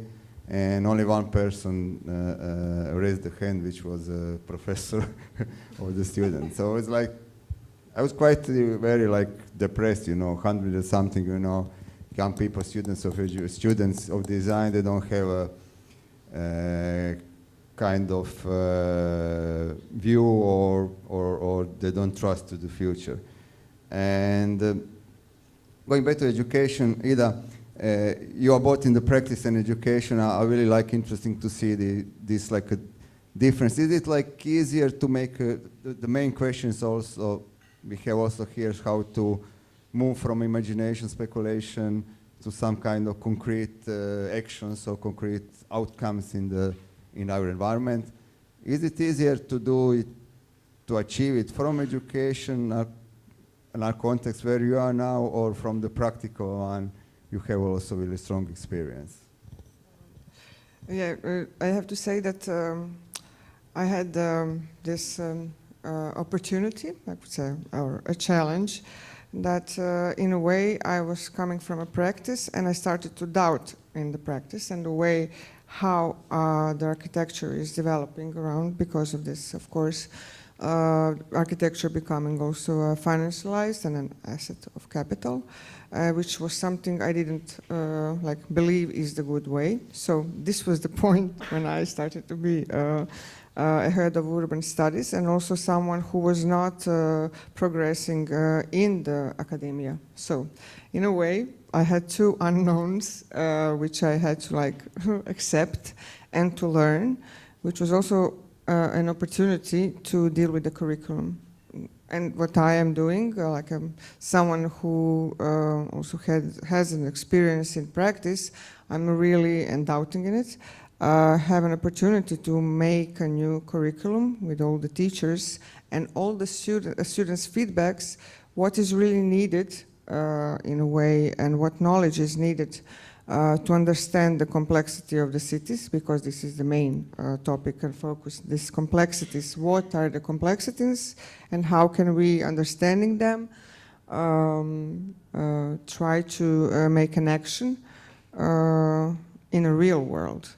So this is also very important, that the part of the urban studies is really we want to be pliable. So for that we also need policies. So we need city, we need, So this is something now which is really evolving. So the knowledge comes from a lot of us now still, and it's still something, a curriculum which is developing. This is why I think it's very important and why I started to talk about the curriculum and disciplines, because we have the biggest broken problem which we have in our world, which is totally broken and it's in periphery, is that we are still keeping the disciplines to be clear, and we don't believe in something which has a hybridity, interdisciplinarity. But we still know that the complexity is something that we as a one discipline can understand. So we made this error in the system as an exception, and I hope that we will still have the opportunity to develop it.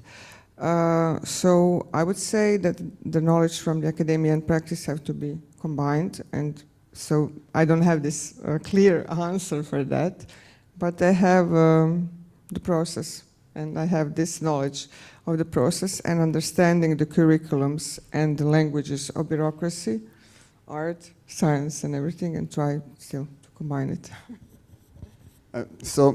We have all in our programs, like critical thinking, speculation, or caring, participation, and also we push students to do some changes, to do some actions in the real world. And I'm still wondering why the world is still rotten when we have all these programs.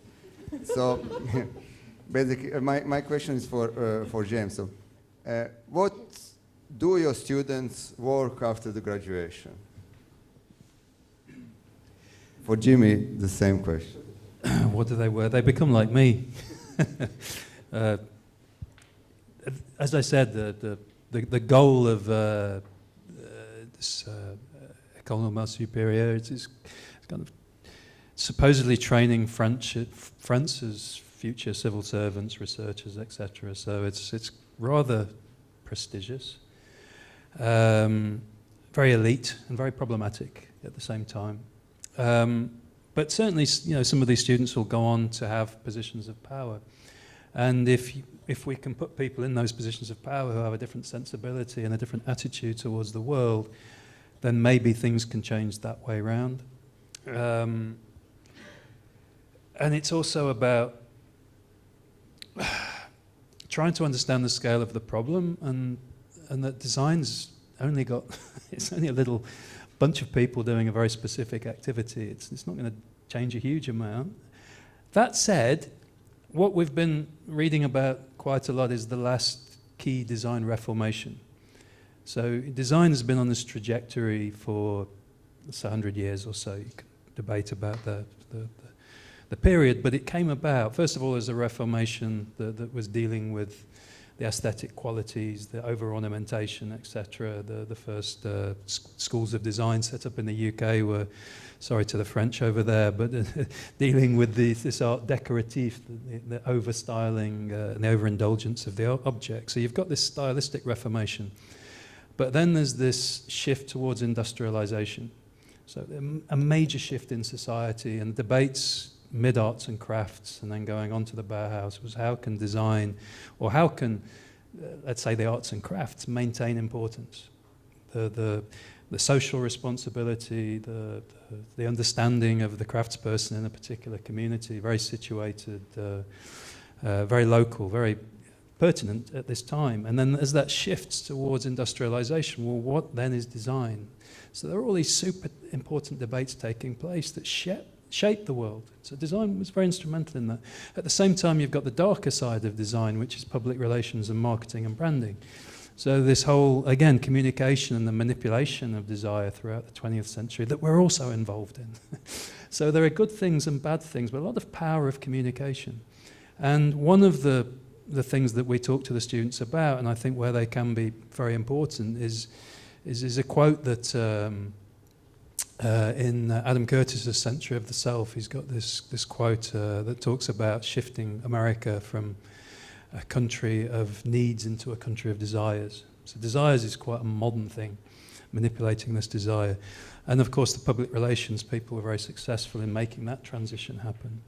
So I think this is, again, a big challenge for a lot of designers. Well, how can we shift away from this manipulation of desire, the over-branding, the overvaluing of particular artifacts because of what they stand for and the status they bring, to change the way people think about those things? That is a massive, massive challenge. But these are the kind of transformations that I think we need now to change fundamentally what is valued within society, because it's all the wrong things.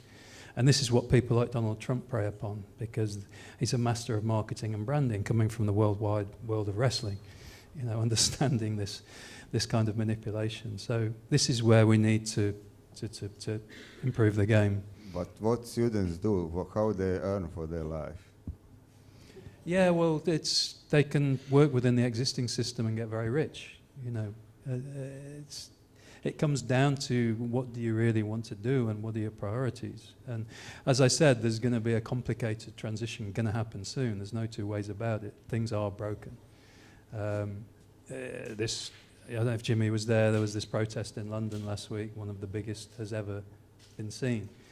And what it comes down to is we can have these very luxurious debates about design in nice buildings like this, but there's a lot of really, really pissed off people who don't have any hope. And so, nice academic positions, it's easy to have this debate. But when people can see the quality of their life nosediving in the last 20 years, communities falling apart, places closing down, high streets broken, the only thing that keeps people happy is consumption. And that machine works really well. You can still have your brand new iPhone every 2 years because the credit systems are in place. The same with your brand new motor car, all of this kind of thing. All of these things work because they feed the current financial model. which is fundamentally also broken, but it keeps people kind of ticking over. And so we've got to address what is it that's really pissing those people off, because they're the one that fall prey to the media that Jimmy's talking about. That's why you've got all this trouble with immigration, because that's an easy target for the press to prey upon. But what we need to try and find ways of doing is exposing the bigger problems and why they exist, and not just pointing to certain groups of people and certain problems and then getting everybody stirred up and angry about that, because again, it comes down to the communication, which is very much what Jimmy was talking about. Sorry, I've wandered off piste a little bit there. I'll let you follow up. Ooh. I've got a lot to say. What they do, students after graduation? They, the current cohort, they go back and they earn more money than I'll ever earn. The qualification that they get is a good one. It's Is it respected. just qualification or skills or way of thinking or whatever it is behind?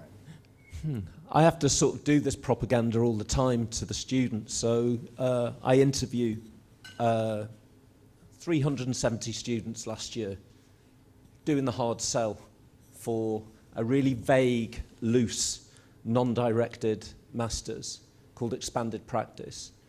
They already have skill sets. They already come in, you know, because I trust in the BA, I trust in the interview process. In our department, it's pretty robust. They're coming in to experience something else that is not part of a gamified education which takes you into jobs. I studied fine art. I knew I was never going to be an artist. I actually had a difficult but an amazing time for about 10 years weaving a path. And that meant engaging with all kinds of creative stuff. And of course, that's a lot harder now because the environment where I was brought up in, there was income support. There were towns and cities that had derelict buildings or empty buildings that we could move into. There were art students and other kind of communities that you could sort of engage with. It wasn't lonely. The idea of you had some time between education and going into the rat race. These days, yeah, I understand all those pressures, but I also say there is something to be said for the creative who has to meander quite a lot. I was talking to Lourdes about this the other day. One of the key elements of regeneration of an area is two things: migrants and out-of-work creatives. Yeah, they bring the bread shops, they bring the little galleries, etc. We're at risk of losing all that. Thank you. But they do get jobs. Mine get jobs, yeah, but because they want them. Better than mine. Cecil, I'm interested since I'm coming from the periphery. As I see my place as a periphery, is something I wrote in the introduction of the for this conference. Periphery in many ways: economic, social, political, also cultural, because our cultural production is very small and our cultural consumption is small because it's not possible to have it. And also my education at my place, education I practice is very much focused on the local because probably of this periphery, and then we do stuff which is very much micro and the local stuff. In your institution, and also we can connect it with the conference I mentioned in Alps, how this local is important in your educational practice? Yeah, actually we are very well situated in our local context, and I think one aspect of this local focus is through this statedness. I think we are mainly working with this stated knowledge that we generate there, and I think this creates this uniqueness and brings the highlights being local. But of course, we have many students coming from all over the world. We are quite international. I mean, maybe not international like UK, because then you need to really specifically know where Bolzano is, and then you need to come to study there. But still, I think we have quite interesting people coming from South America, Middle East, and other countries from Europe as well. And what we see is, for instance, in the first and second semester, we generally focus on local partners. We work on real-life projects I mentioned before. But in their thesis, students generally tend to choose topics that are connected to their countries. And there we see the connection, how the seeds that we cultivate together with the local context, somehow they're transferred to other contexts. And then it's really a beautiful thing to see when they present their thesis that those projects happening in different parts of the world, but still with the knowledge that situated in the context, and they emerge from the local context, they find another, let's say, meaning on another context. So this is quite, I think, the beauty of our program, and this is, of course, thanks to our students, how they create this bridge to other localities. Thank you. The same question for Ida, because I know you are pretty much immersed in the local context, and I know how it's important for you, for your practice and your educational practice. And how do you see the importance of this, like, local context you are working in? It's very important. And for now, if we talk about the future of the urban studies, we really have to settle these local problems, which are the lack of spatial culture, which is really intense in a way that our cities, some of our cities, well, Rijeka is really degrading in this way. So this is really something why I think this education is very important, and for now is very local. Although, while in our curriculum, as Rijeka is also, you know, a port city, it's not possible not to be a part of the global problems and live in a port city. So this is something which is very good, that we combine this kind of knowledges and dealing with this kind of problems.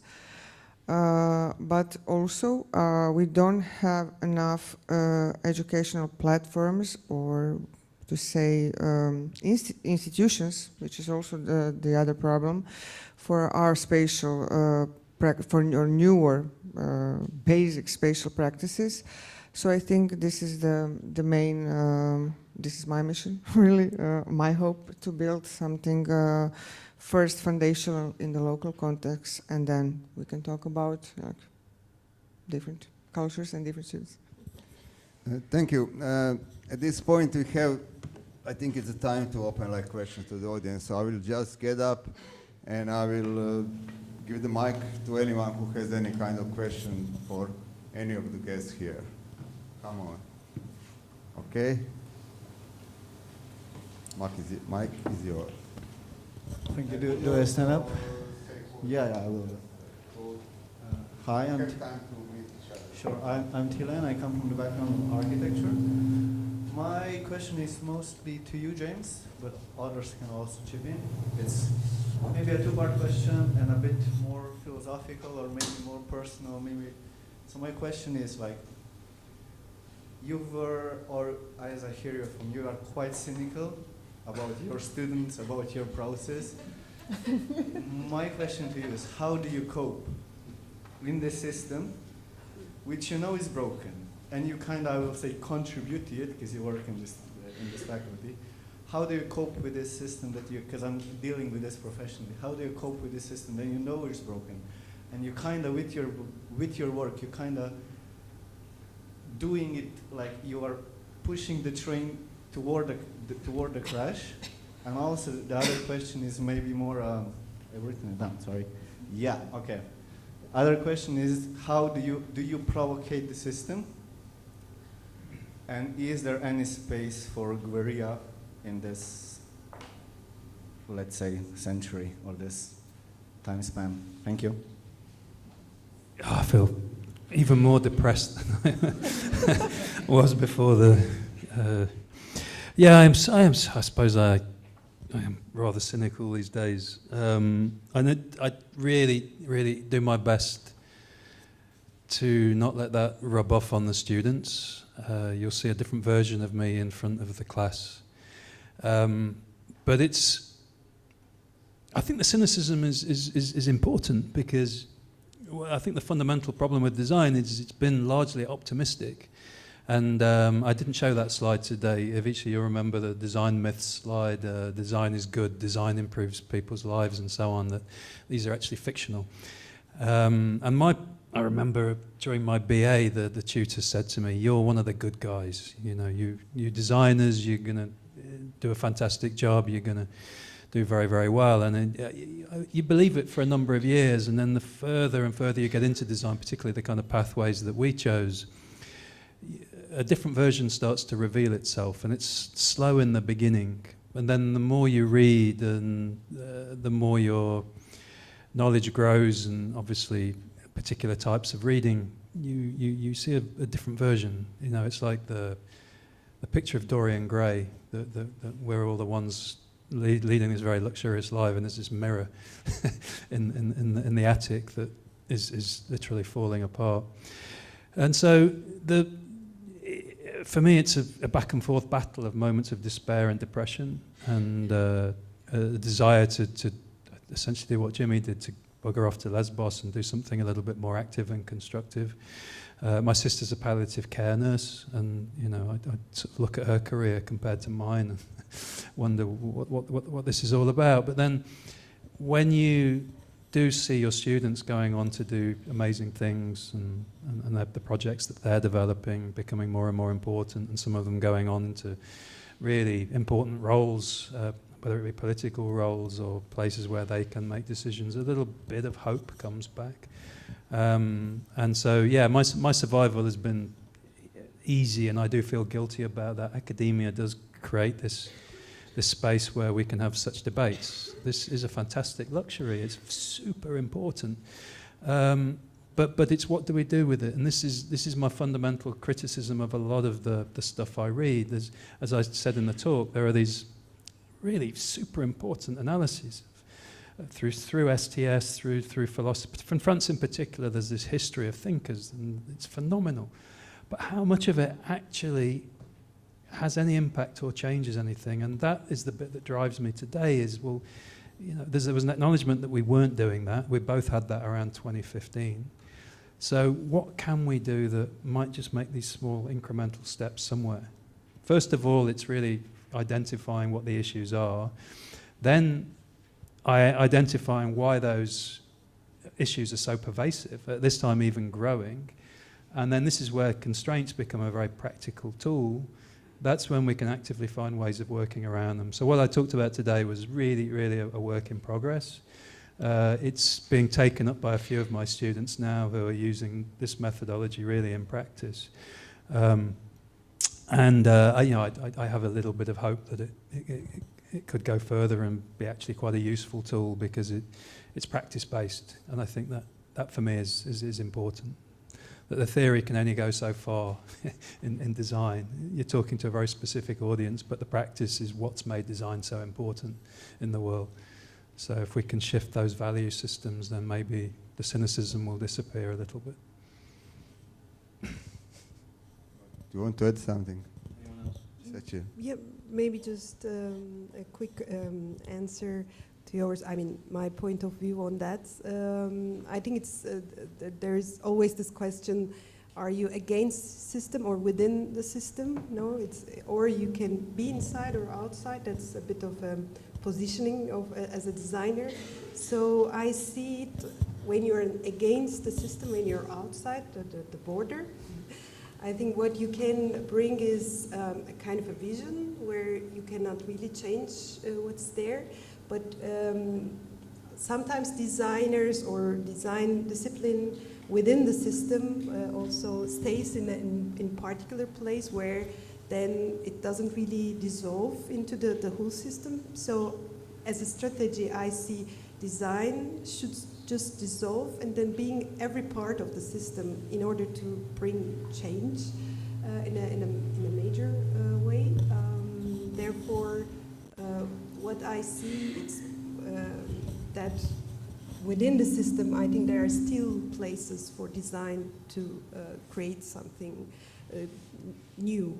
New alliances needs to be done in order to bring not back to the world that's already rotten, but somehow mend some pieces or create some new, let's say, living parts within the rotten system that can emerge. I see it more in that way. Yes, I just want to say something about the brokenness. So we developed in urban studies one methodological workshop, which is design driven. It's called Error Harvest, because we realize that there are so many errors in space. So making them tools for design, which is totally opposite of problem solving. So yes, it's hopeful. It's our hopeful methodology. So yeah.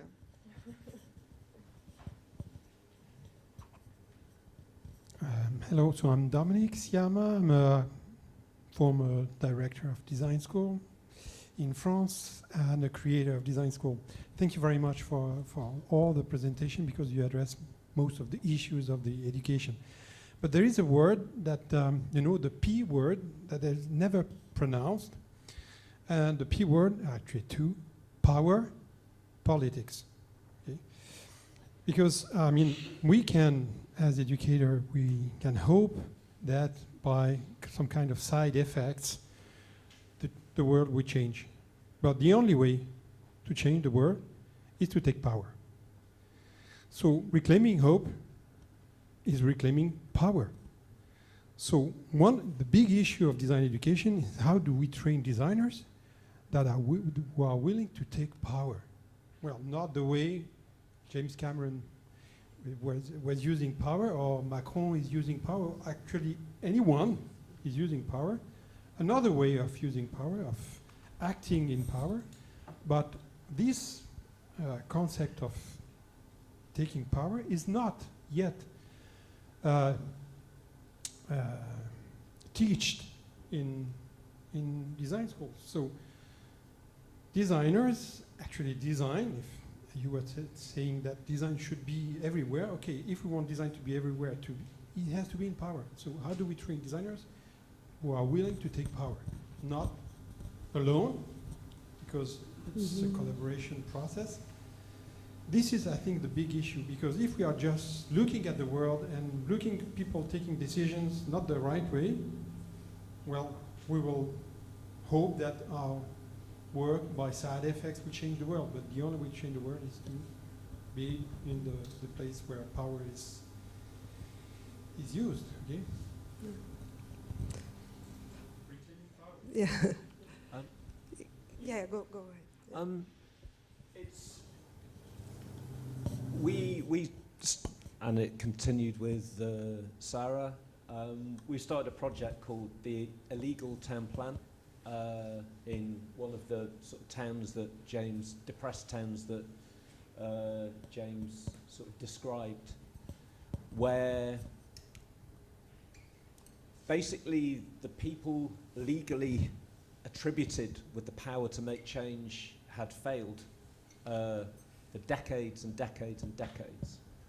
And then we decided rather brashly that we would take the power through an illegal town plan and start to redesign the town ourselves in a different way, absolutely excluding the people who were normally given that power. And it didn't take long, 6 months, 7 months, before the people in power started to notice this other kind of group of people who were trying to do something in a different way. A politician from the Labour Party, Chris Ruan, stumbled across us and was incredibly excited, not only about the project itself, but also about the idea of creativity and well-being as a kind of social mechanism for helping people.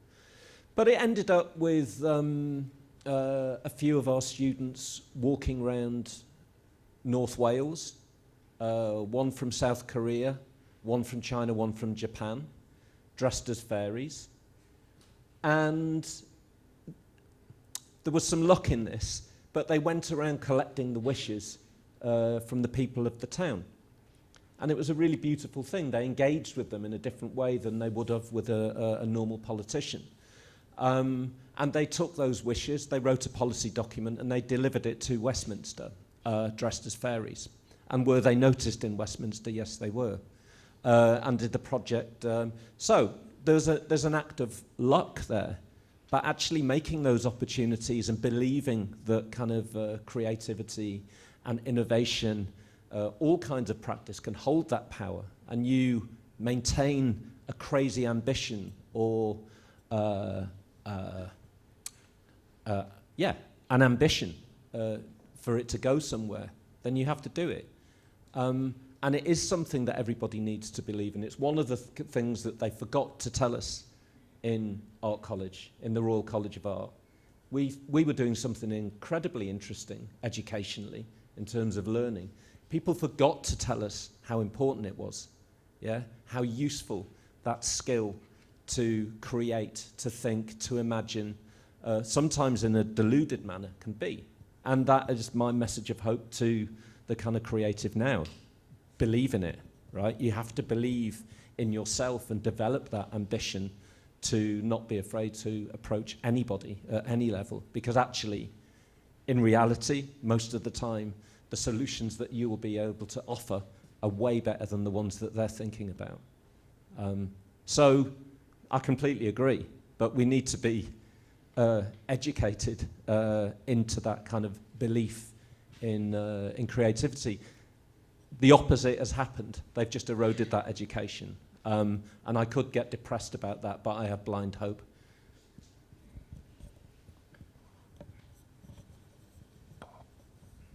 Okay. Baya, Museum of Architecture and Design. I have a question for you, Jimmy, because you said you interviewed last year 300 plus people, like young people that want to study design. They're full of dreams to become a designer. And I was wondering, what is the question or questions you ask? What is for you the right question, or what do you think, what are you looking for, or what convinces you when you think or, about future designers? Are you willing to be creatively adventurous? That's question number one. Are you willing to work hard? Are you willing to carry on even if you don't know what you're doing? If the answer is yes to at least two of those, generally in that situation I've made up my mind already through the portfolio and a sense of the student. And I don't tell all of the students to come to Goldsmiths, because some students don't want that. They want a more gamified version of education that will take them straight into the jobs. I generally tell them that perhaps has already happened, that they already have the ambition to go and get a job. This is going to offer them something else that will help their kind of creativity, which is a beautiful commodity to take into any job. So, are you creatively adventurous? If they say yes, that's it. But that's with a hard stare, and it's a contract as far as I'm concerned. We have time for just one last question. There is a question there. Is it okay? Hi, Christine Bauer. I'm going to sit down again because I had too much coffee. I'm very jittery. But I come from design and transformation science, and I teach young early career researchers how to use design in their research projects, like interdisciplinary. And what I've been hearing from Cécile and also from you, Jimmy, is the transformative literacy, the futures literacy, so the skill to apply what you know in systems that you don't know. And I feel like I just want to take this conversation, this kind of discussion to the hopeful part, because I feel like there are the words and the methods to kind of apply design in new fields, but what I feel now is there's an observation of there are some people who, you know, cater to the capitalistic nature of design, and they will be very economically successful in terms of, you know, UX design and so on. But the ones who are idealistic, they will be in this liminal space that is not, you know, that's hard to make money from. And I feel like we're kind of not really addressing it, because I love design research. I'm a design researcher myself, but I think we need hope in the careers for designers in itself. And I feel like I would love to hear from you how you can, you know, foster this hope with your education yourself, because you are like the breeding ground for this hope of careers. It was for Jimmy and Cecil. What question was for Jimmy and Cecil, or anyone? Okay, who wants to answer? Just maybe a short and quick question, how we handle this, because mainly where the students with whom they work, they are NGOs and citizen initiatives or associations where actually you need a lot of funding to sustain yourself and so on. So in the end, they also continue working with them. And to do that, of course, you need to find an economic ground to do that, as you said. And this is our way, of course, how to handle that is we have courses like how to find funding or how to raise funding. And also we have another interesting course called how to create cooperatives. So already some students, they are creating their own cooperatives and they make their own business through these methods of creating a cooperative and actually existing in this, as you said, a capitalist system in a different way. I think this also comes from our local context, because in the Alto Adige region we have a lot of different forms of alternative economies, and students learn them from like being there and working with those people, and then try to apply them in different contexts. So I would say finding funding, but not only finding where it comes, but also how to convince others to get this, let's say, the channel, which is all like the money is there, but how to channel it to the right project.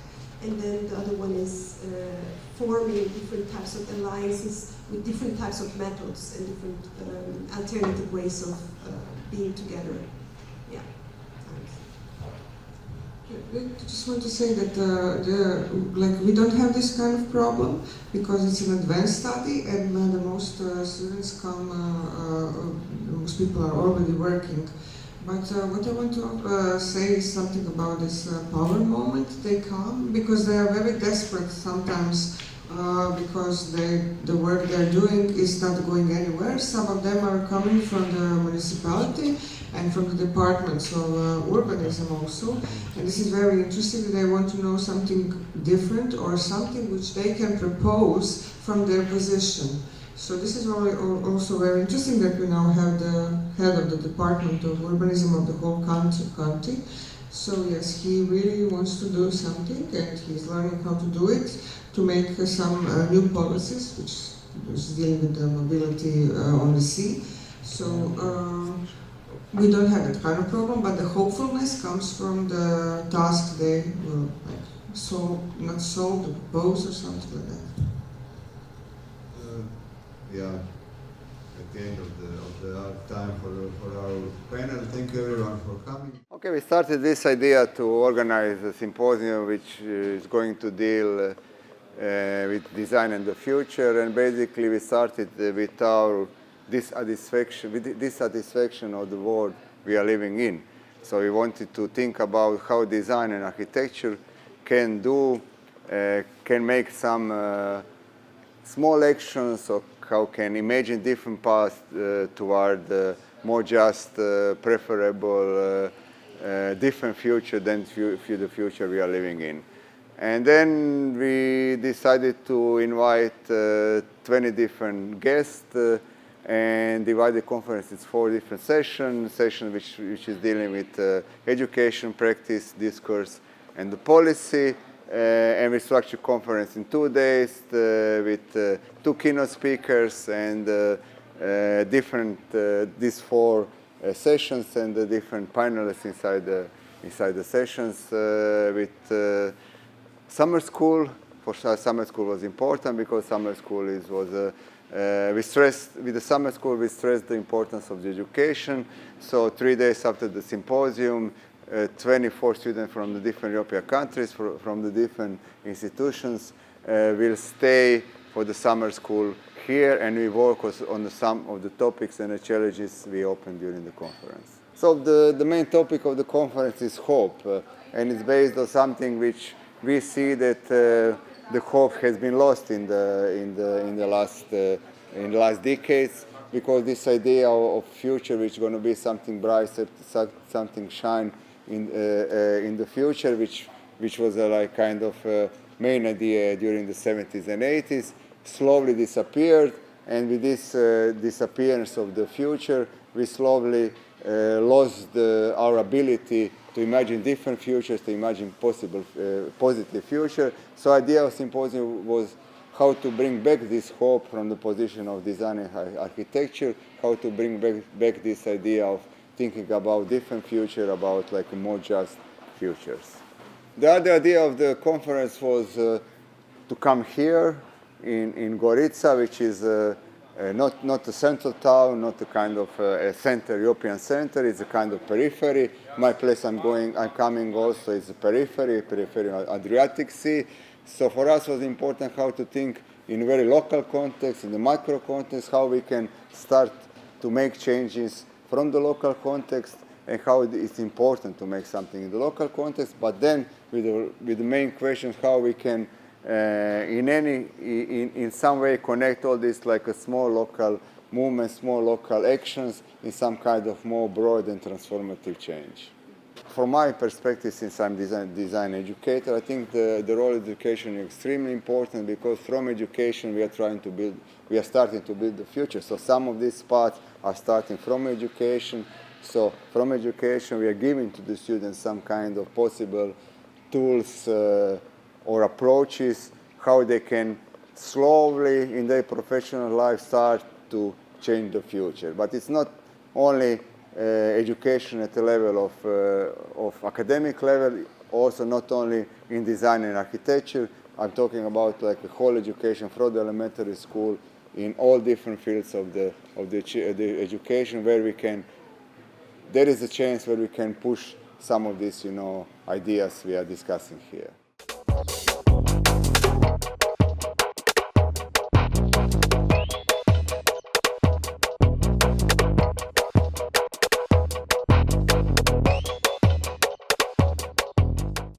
Welcome back. I'm happy to introduce our first guest in this second session. Second session is dealing with the discourse.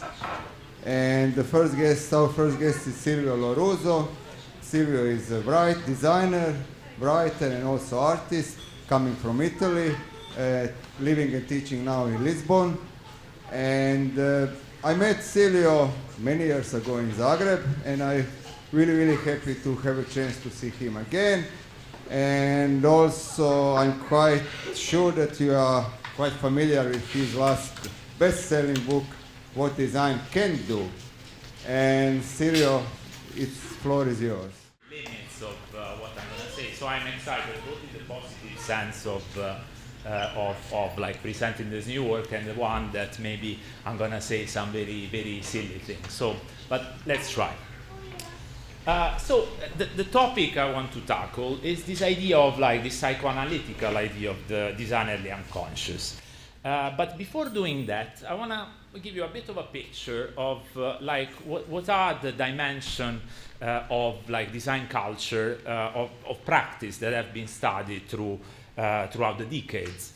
And I would say that a lot of attention has been given to you know, like this idea of like thinking in and on the actions of designer, like what Donald Trump called the conversation with the situation, you know, like that kind of iterative development with the material at hand and with the collaborators. So what Sean calls reflective model. Another very popular framework for understanding designer activities has been like what Nigel Cross has defined designerly ways of knowing and thinking, which are exactly that, as a way to somehow identify a specificity in which like designers operate. And finally, this is a bit more niche. There are like some other ideas that, at least in my mind, inform our understanding of designers' practice. I would say that this set of ideas come from a pretty old book by Michel Polanyi called The Tacit Dimension. And somehow, like what Polanyi highlighted, was this idea of like a knowledge, a kind of knowledge that is hidden, implicit. And the slogan to define this kind of knowledge is, you know more than you can tell. Basic example of this is like, it's very hard to learn to go to ride a bike by reading it in a manual. No, you have to try it out. And if you have to explain how you do it, it's very hard. I put like other two books that somehow are connected to this, because Keller Easterling, in this kind of new book, I think it's from 2 years ago, called Medium Design, she goes back, you know, to Michel Polanyi's work to propose this category of medium design, this practice, this type of practice that is based more on action than on declaration or formalization. Another book which is very fundamental for me is like Seeing Like a State by James C. Scott. The object here, like the objective here of James C. Scott, is somehow to compare, again, two forms of knowledge. One of the state, which is like formalized, bureaucratic, explicit, rule-based to a certain extent, and another knowledge which until then wasn't so much pictured, framed, and is like this kind of knowledge of everyday life, what he calls metis. Metis is a Greek word for like what we could call cunning, you know, like wit, like this kind of practical ability. And the categories of like this type of knowledge have to do with a knowledge that needs to be localized. And he gives like a splendid example of like these two types of knowledge. So he makes like the example of the sea, of like sea shipping, no? Like shipping, navigating a ship, a boat.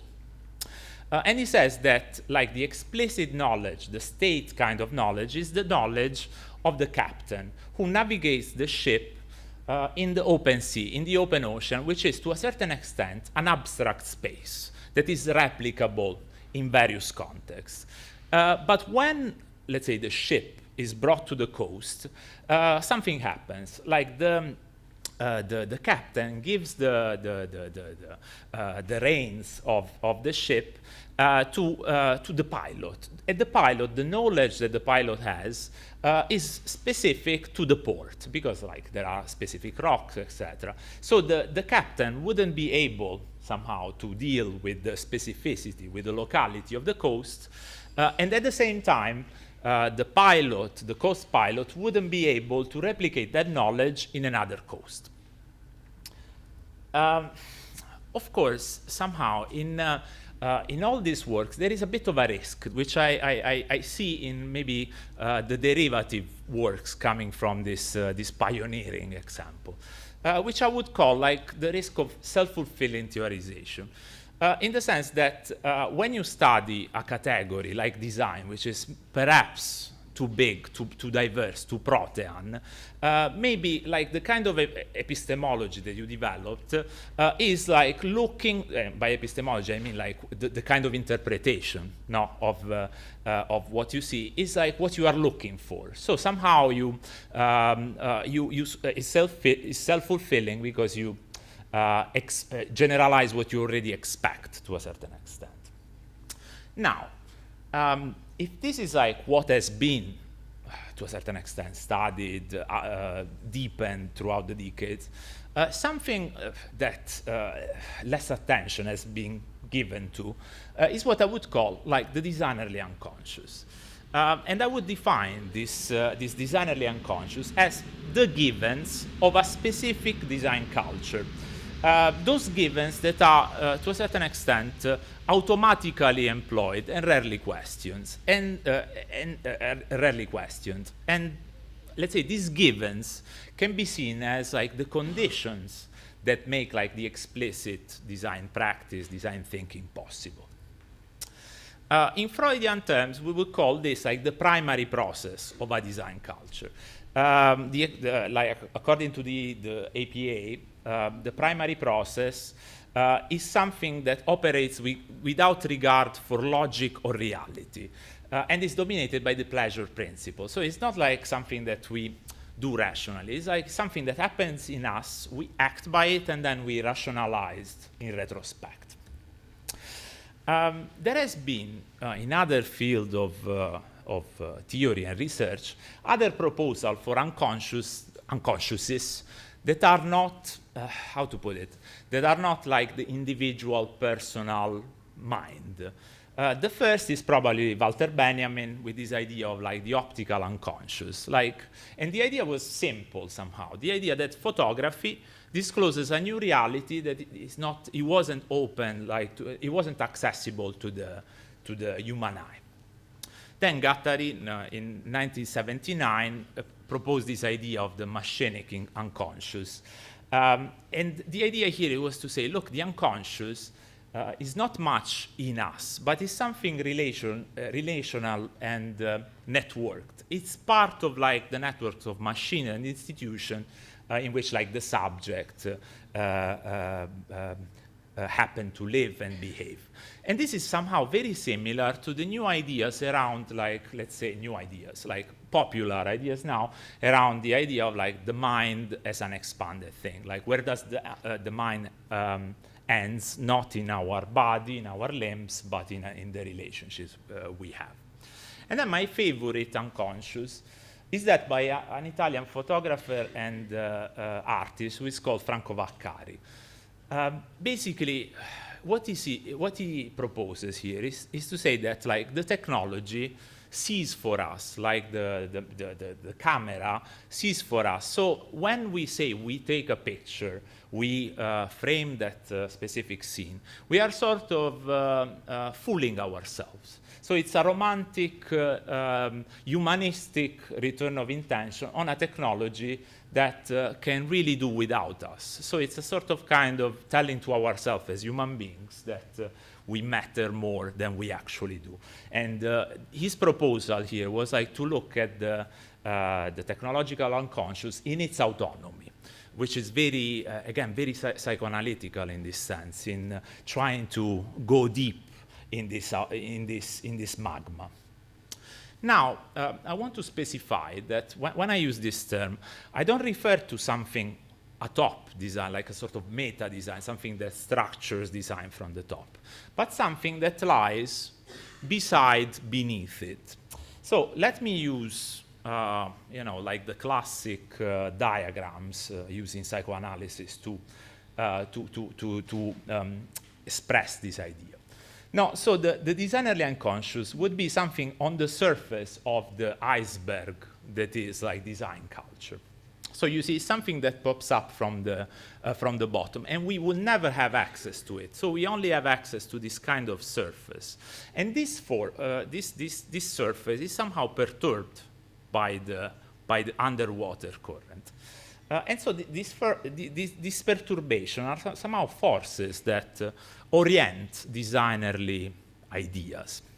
I know that this sounds like very, very abstract. So I hope that now, after like giving you this kind of introduction, we will get a bit more concretely.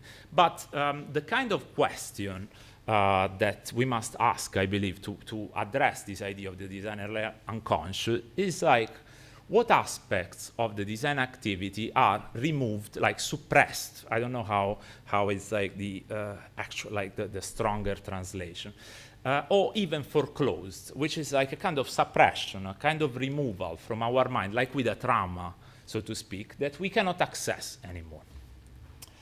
A tentative answer, again, like all of this is kind of tentative, is like, first and foremost, the subject that designs, like the designer planner, that somehow, as a person, as an individual, has their own, individual unconscious, their own, like, removal. And again, to a certain extent, they disappear in the very activity of designing and planning. What I mean by this? I mean it in two ways. On the one hand, in the classic modernistic way, through ideas of objectivity, of rationality, and so on. The fact that the process, trust the process to a certain extent, that the process speaks for itself. So the designer is just like a sort of supporter of this process that is a bit autonomous, like the Franco Vaccari's camera. On the other hand, like on the other side of the spectrum, you can imagine this as like a sort of hyper-personalization of the designer planner that present themselves as a sort of charismatic figure.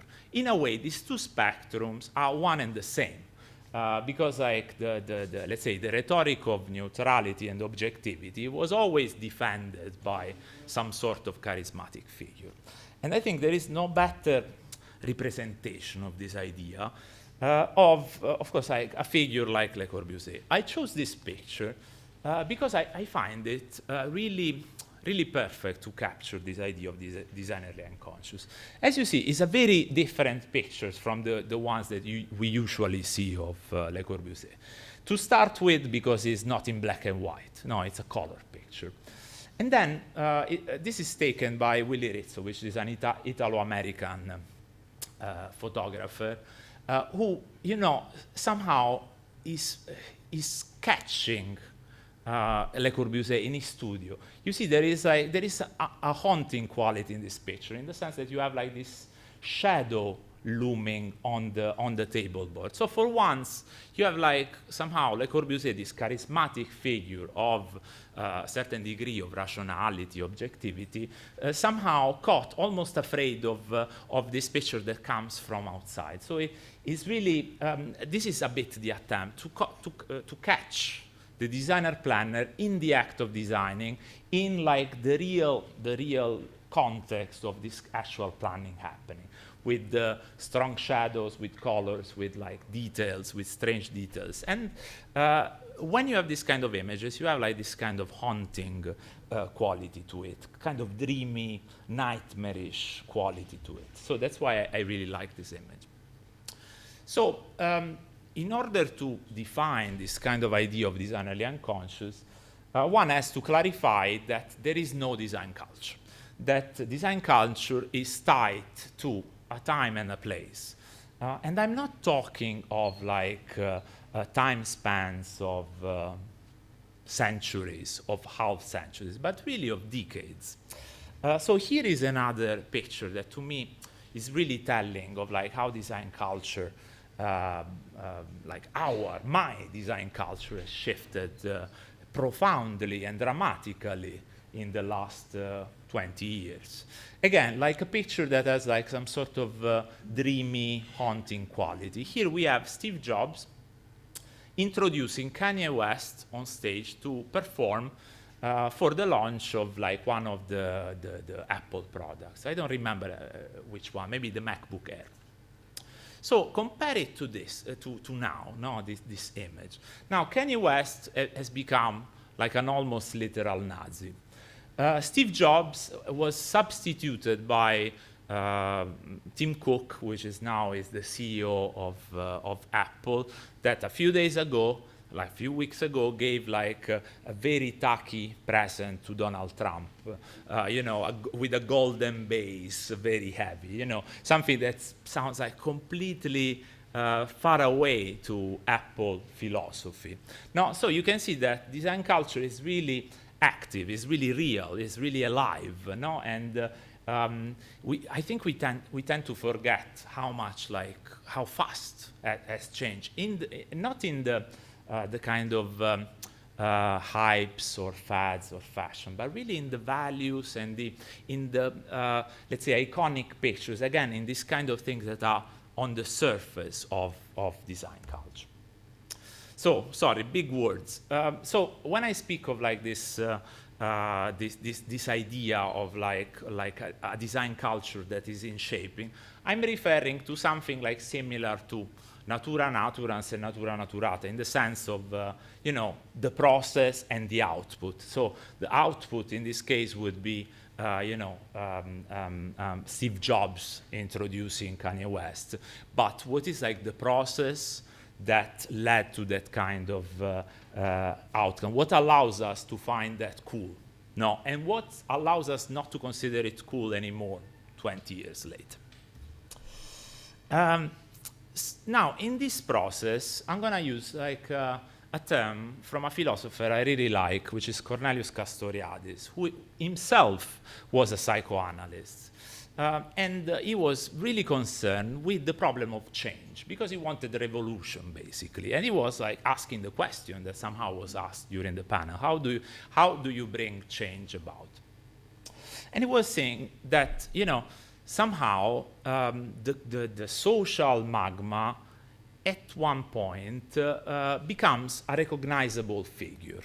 And in that moment, the thing that has changed has been, to a certain extent, institutionalized. So, since like this kind of image is pretty abstract of what you know, like a figure mean, I thought it was nice to show you like a frame from a video by Sophia Patz, in which you have like children playing the cat cradles game. So you have basically, like, the metaphor here is that you have like many actors working autonomously, and you know, in the middle of this working autonomously, you see just like a mess, a muddle, and suddenly a figure emerges, something that looks like a star or a horse emerges. Of course, you are probably familiar with this idea from the work of Donna Haraway.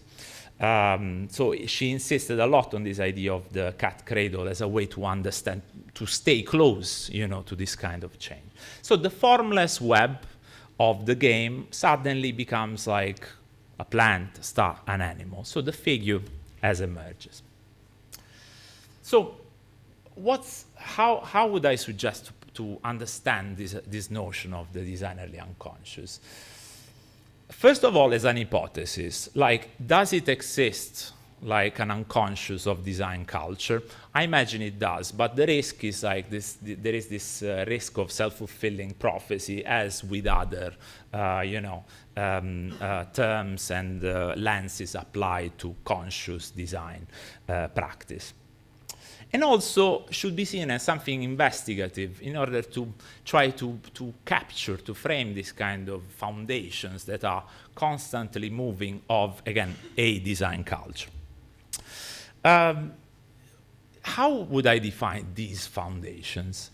They are not really ideas or concepts. They are really, I would say, they are really emotions. They are really attitudes.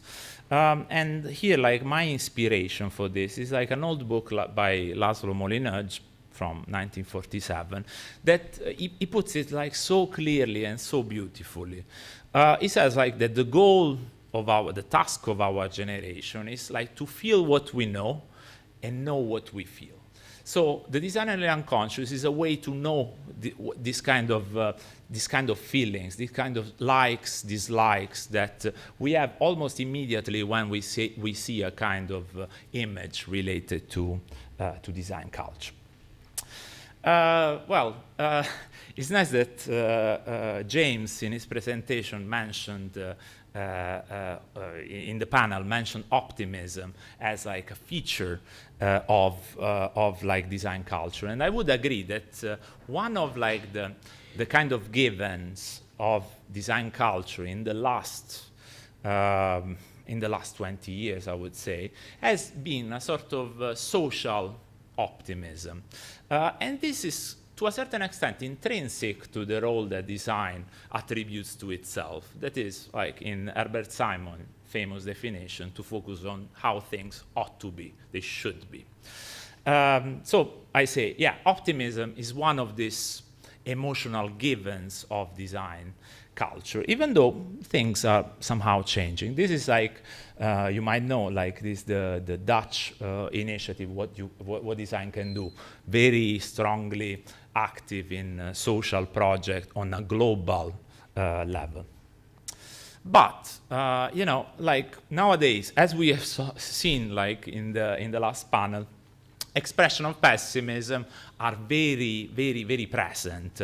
And I would even argue that pessimism, this kind of futurelessness, future deficit, as Natalia beautifully put, represent like the structure of feeling, like let's say the emotional atmosphere of our time.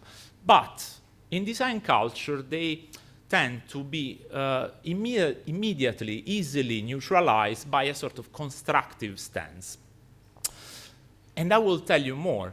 It's not just that, you know, someone makes like a negative point, a pessimist point, and someone say, but let's be constructive. It's the very field of what is defined constructive or destructive that is like part of the ingrained in the designerly unconscious. I put this because it was very fun. I was looking for that image, and now I know that the manifestation of pessimism are part of like almost camouflaged in the Google search. So that's my book, like there, which is called What Design Can Do. So it's a sort of pessimist camouflage in the narrative. And the fact that the visual palette, the color palette is the same, I swear is a coincidence. But I thought it was like funny to show this kind of short circuit. Now, I've never been like a fan of the concept of like constructive criticism. I've always seen it as very debatable as a concept, and for many reasons. And finally, I found like the best expression of what's the problem with a constructive stance. And this comes from a philosopher called Raymond Geuss.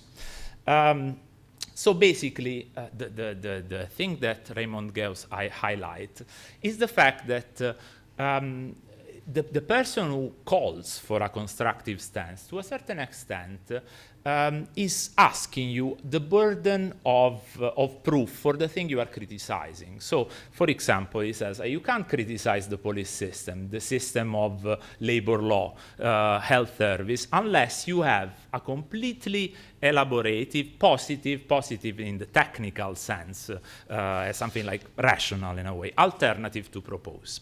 So you can see how this can silence criticism, can silence even like the emergence of ideas. So that's the risk that I see a lot in design culture. I mean, just go to a bookshop, a design in the design section of a bookshop, you will find only the majority of the book will be like sort of aspirational, positive books that are akin to some sort of personal self-help. So it's very rare that you find something that tries to be destroying, not constructive towards design culture as a whole. So how do we, as I was saying, you know, like this idea of the designerly unconscious implies identifying the givens. In order to identify these givens, I was inspired by a theoretical physicist, no, this is completely different, which his name is like David Ritz-Finkelstein. So basically, he has the same problem within like his field of theory, and he used the term idols. So he says that basically when you are within the theory, like the idols, the absolute of the theory, makes themselves invisible, are like sort of the premises, so you cannot see them. So the effort should be to like step outside the theory, step outside to anything that you take for granted about design culture. I want to make an example of this. In many cases, very often, especially since the last years, you see like a resurgence, an attention towards vernacular practices. Because, of course, they are localized, they bring other stories. You hear of the Brazilian gambiarra, the Neapolitan culture of the broken, Shanzai culture, etc. And most of the effort, like of the researcher, the theorist, the designer themselves that somehow present this, seems to be in the direction of saying how these things are also designed. Instead, like based on this, like stepping outside the theory, like my proposal is really to think the opposite, like to say how these things are really not design, are another thing, and what like design lacks. And here my inspiration is like a radical thinker, Ivan Illich, who you might know for like his bashing critique of like the school system. So imagine like how much he stepped out of the theory by saying that schooling was a problem. You see how unthinkable is even the statement. Now, I'm not going to go in detail of why he thought this, but I'm going to mention like this little quote that he gave together with Carl Meacham in 1994. He says, look, sure, we believe that design is something that all human beings have done and do throughout since the beginning of history. But really, what we have to do now is somehow to resist its seduction, to turn away from its pervasive and corrupting influence. Of course, it's very hyperbolic and a bit moralizing, you know, the literary style. But you see the attempt of like really making a jump out of like the very premise of our work. So why stepping out of the theory? To strive to truly know what we think we know. And within the theory, we cannot know. We cannot fully know. And the second goal, which is corrective, is not in my style, but I think there could be a chance, would be to expand the scope of like conscious designerly activity and redirect its trajectories somehow. An analogy. Gregory Bateson, he gave like a definition of art as something that has a function, a societal function, to somehow compensate as some sort of antidote to the purposive rationality of solution, to the kind of instrumental thinking, to the kind of bounded rationality, we could say, of design culture. Because somehow, according to him, 10 minutes, perfect. Because according to him, this kind of rationality was was bringing us on the brink of disaster, environmentally and even socially.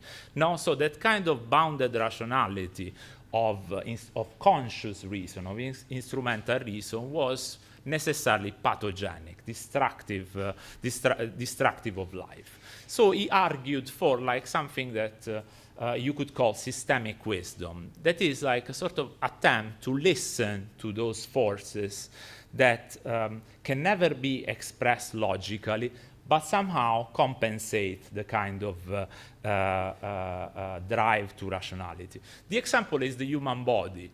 Now, we have like some symptoms, some hicks, some kind of stuff that we don't know what they mean. And yet we have to listen to the body and try to interpret it, and not only listen to the rationality that tell us, yeah, but tonight you have a deadline or something like that. So, and this is like, for me, like a crucial point, is that what we consider generally irrational is not always against reason and therefore anti-rational, but it could be seen as something more than rational, something that complements reason.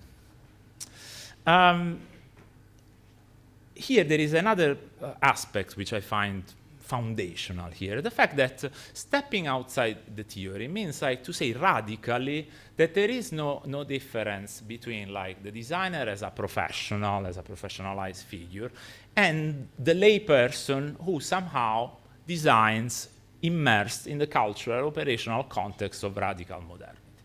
So this is really like, instead of stepping again to the professionalizing automatism that tells you that, you know, the designer can be a facilitator, can be some sort of expert, you really take for granted that maybe, you know, the activities are to a certain extent the same at the same level. And maybe the only big difference is that one is paid for the job and the other is not.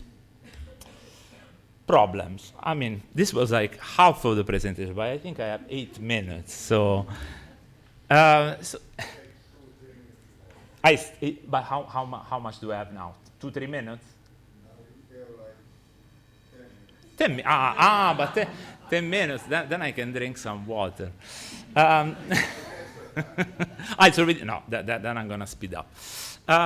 One of these concepts, which I find really fascinating, that connects, you know, the layperson and the designer, is the term problem. No, it's something that you don't need to explain to a non-designer, and yet is a key term, is like a technical term in our own culture. So for designer, within the consciousness of design, we have like two dimensions. So the problem is something to be solved, and therefore, like tautologically, something that coincides with the solution, something that derives from the solution, against like what we actually think, because it's the solution that defines the problem. Or, more culturally, something that must be identified and framed, generally according to some sort of, some set of cultural values. So, yeah, a bit as I was saying. So, either like tautologically identified with problem solving, or a form of cultural value-based evaluation of the reality at hand. But I think like one question that hasn't been really asked, and that connects us to this like designerly unconscious, is like what a problem really is. So when I ask this question, I mean, what does a problem, before like being framed, before like being attempted to solve, does to you? What is this piece of reality that suddenly, you know, you can change, you want to change, and somehow transforms you because you want to act on it? So it's a sort of animism of reality that I'm proposing here. The answer to this is too big of a question today. So I want to propose just like a definition which I think is in line with this idea of problem, and comes from Wilhelm Flusser, who says like basic problems are obstacle between us and death. You sound like already, you see already like the resonance with the psychoanalytical concepts like, you know, death drive, etc. So existential solutionism. I'm not going through all, but I'm gonna just say a few things on how let's say Morozov defined this notion of like opposes like the idea of solution. You are familiar with this. His critique of like the tech world and the design world was that he was proposing quick fixes instead of like long-term solution approaches. And one thing that I discovered while studying a bit the history of this term solutionism is that it came from architecture and urban planning. So I found that it was like a big missed opportunity for design culture, in the sense that we had to wait for political scientists to take this term and make it like incredibly popular to the extent that now designers themselves refer to Morozov. So the open question here is maybe something for the panel, is like, how is possible that design culture hasn't produced like this sort of generalist intellectuals that are able to propose like strong concept then taken up by society at large? So since I have no idea how much time I have, so I'm gonna conclude with like another 5 minutes. Yeah, that's the thing. So let me give you, to conclude, just another an alternative origin of the term solutionism, and why I started to speak of existential solutionism. Somehow, you know, you have like this kind of view on society and technology that abstractly applies to you. No, it becomes something else. So it's like if Morozov proposed like this definition of solutionism as quick fixes, there is another more like older proposal of this term from a beat poet from San Francisco, which uncoincidentally is the cradle of the actual technological solutionism that Morozov was criticizing. So this is the poet. It's not Bob Dylan, it's not Allen Ginsberg, it's the man with the big cross.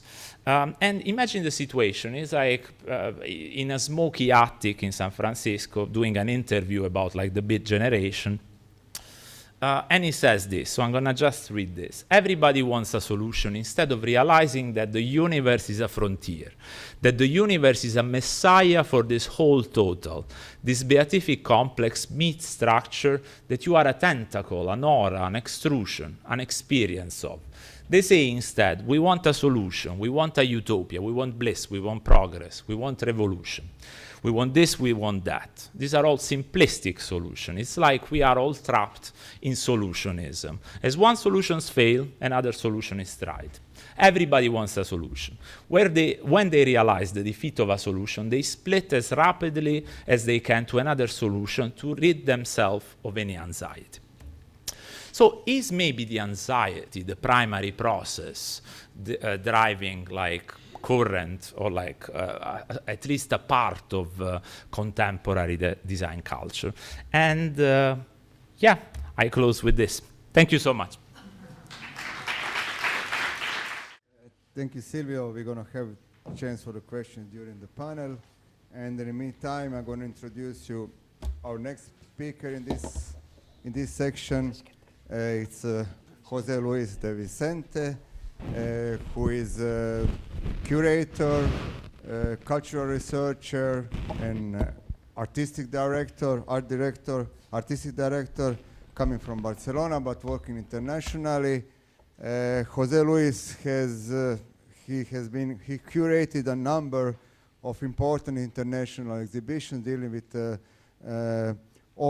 most of this disaster crisis, the polycrisis we are talking about today. So that was also inspiration to invite him today.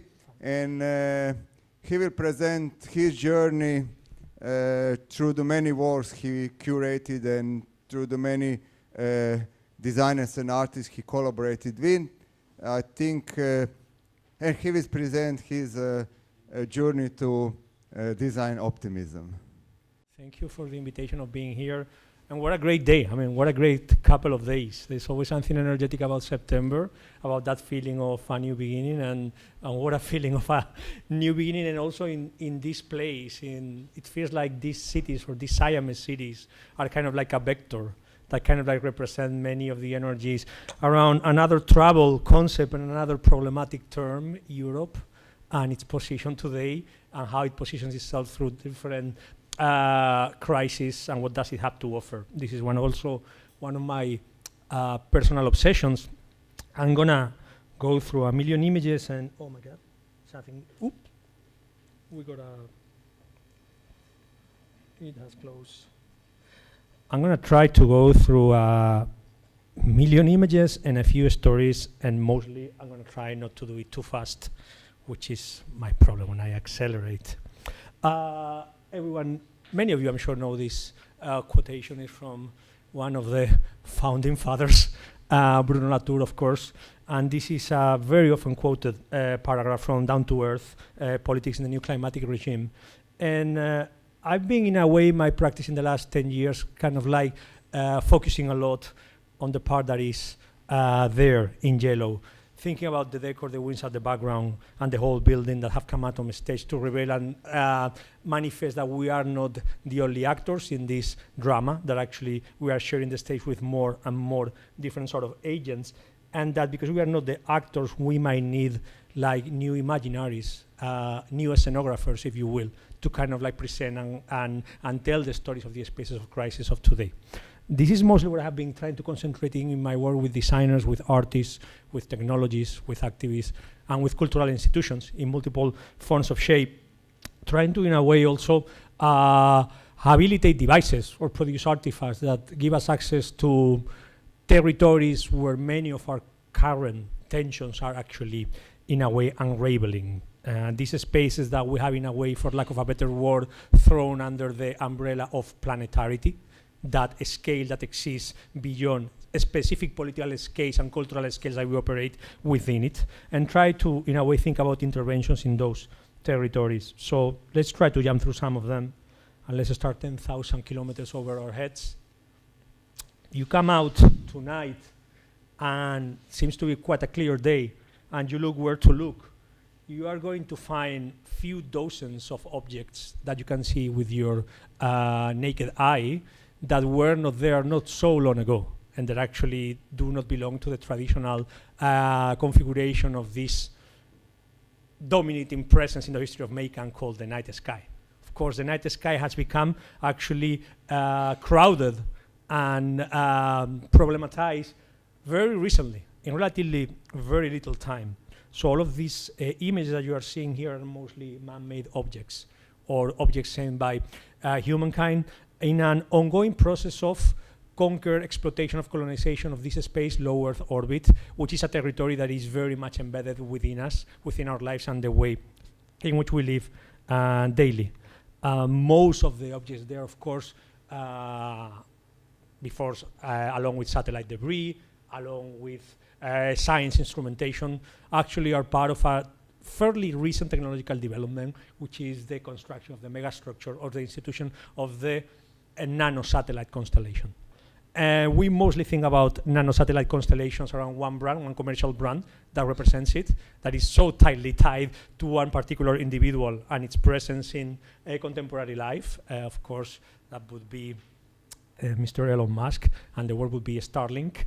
There are around 6,000 Starlink satellites in orbit. They pretend to reach the number of 12,000 by 2026. Today, it seems like no oligarch can kind of like do without their private space company and then its satellite constellation. So Jeff Bezos actually has another one, OneWeb, in expanding development. And the thing that, of course, happens with these objects is that they crowd a space that is kind of like becoming very dense, and that is not only being used for, of course, commercial and geopolitical uses, but is shaping and transforming our perception of these objects. So this is a picture from the telescope Hubble. This is, would say, one of the main tools of the project of big science, requiring international cooperation at a very big scale, requiring public funding. And the lines that you're seeing crossing the image are Starlink satellites. Of course, when we started, or the industries of the emerging private sector space industry putting these objects in orbit, they were like crossing and interacting with the technologies of observation of space. So these cross lines are the objects that actually we have been kind of like seeing in basically astronomical observation. And they are kind of like annoying. They are not like a super big problem because they're easy to, in a way, eliminate. There are already algorithms that extract them from the pictures produced by a telescope, but they have like a second function, and this second function is actually kind of more complex. They're making the sky brighter. Of course, as the sun bounces on the surfaces of nanosatellites, this produces the lights that you have seen before, like these traces. And with that, we're getting to see that the dimness of the sky is increasing, it's getting brighter, which is kind of interesting because we've known for a long time that light pollution is one of the outcomes of urbanization, that light pollution actually changes our relationship with the night sky. But this is a different kind of light pollution because this can be seen from any point on the planet. So if you are like in the middle of a completely pitch dark field, hundreds of kilometers away from the closest city, you will still get the brightness from the nanosatellites. So there is, of course, a question around this form of light pollution, but a bigger question that we thought was interesting to explore a bit further, which is who has the right to put a light on the sky? As of today, the answer to the question of who has the right to put the light on the sky is as simple as whoever who can pay for it. So if we all together kind of like sit down now and make like remember crowdfunding, kind of like try and find around 2 million 200,000 euros, we can produce like a nanosatellite, and we can book a slot on a SpaceX Falcon rocket, and we can throw this object into space and launch it up there. There is still no clear regulation about how do we kind of like mess with the occupation of low Earth orbit. So in 2022, in the Design Museum in Barcelona that I was directing at that point, DHub, we developed an idea for a project that would actually, in a way, occupy low Earth orbit from a completely different perspective and for different reasons. It was about the notion of sending Christmas lights to space again.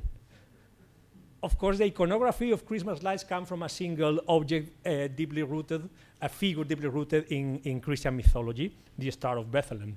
And the Star of Bethlehem is the beginning of all the Christmas light iconography that is basically instrumentalized for commercial purposes throughout the 19th and 20th century to become a symbol of urban life and how it is connected to consumerism. But the idea here was, what if we would put a light on the sky that would replace all Christmas lighting in all of the planet? Why if we actually return to space and produce a new Star of Bethlehem? And we kind of like do a trade-off. And we talked to astronomers working in the problem of light pollution to say, is this a good trade-off if we replace every single Christmas light on the surface to reduce Christmas light pollution in urban environments by one single shining point in the sky that can be seen in all of the planet, at least in the northern hemisphere? And the answer was like, yeah, let's run the numbers. It has pros and cons, but maybe it's worth trying. So with Design Studio Tag, we basically like gave a shot at it. This was kind of like the prototype, the 1/1 scale prototype for imagining object in orbit made of reflecting surface, which actually has no other technology that actually allowing it to rotate, that would, unlike all the Starlink satellites, bounce back light, but for very different reasons. No instrumentation, nothing else to kind of like require or do.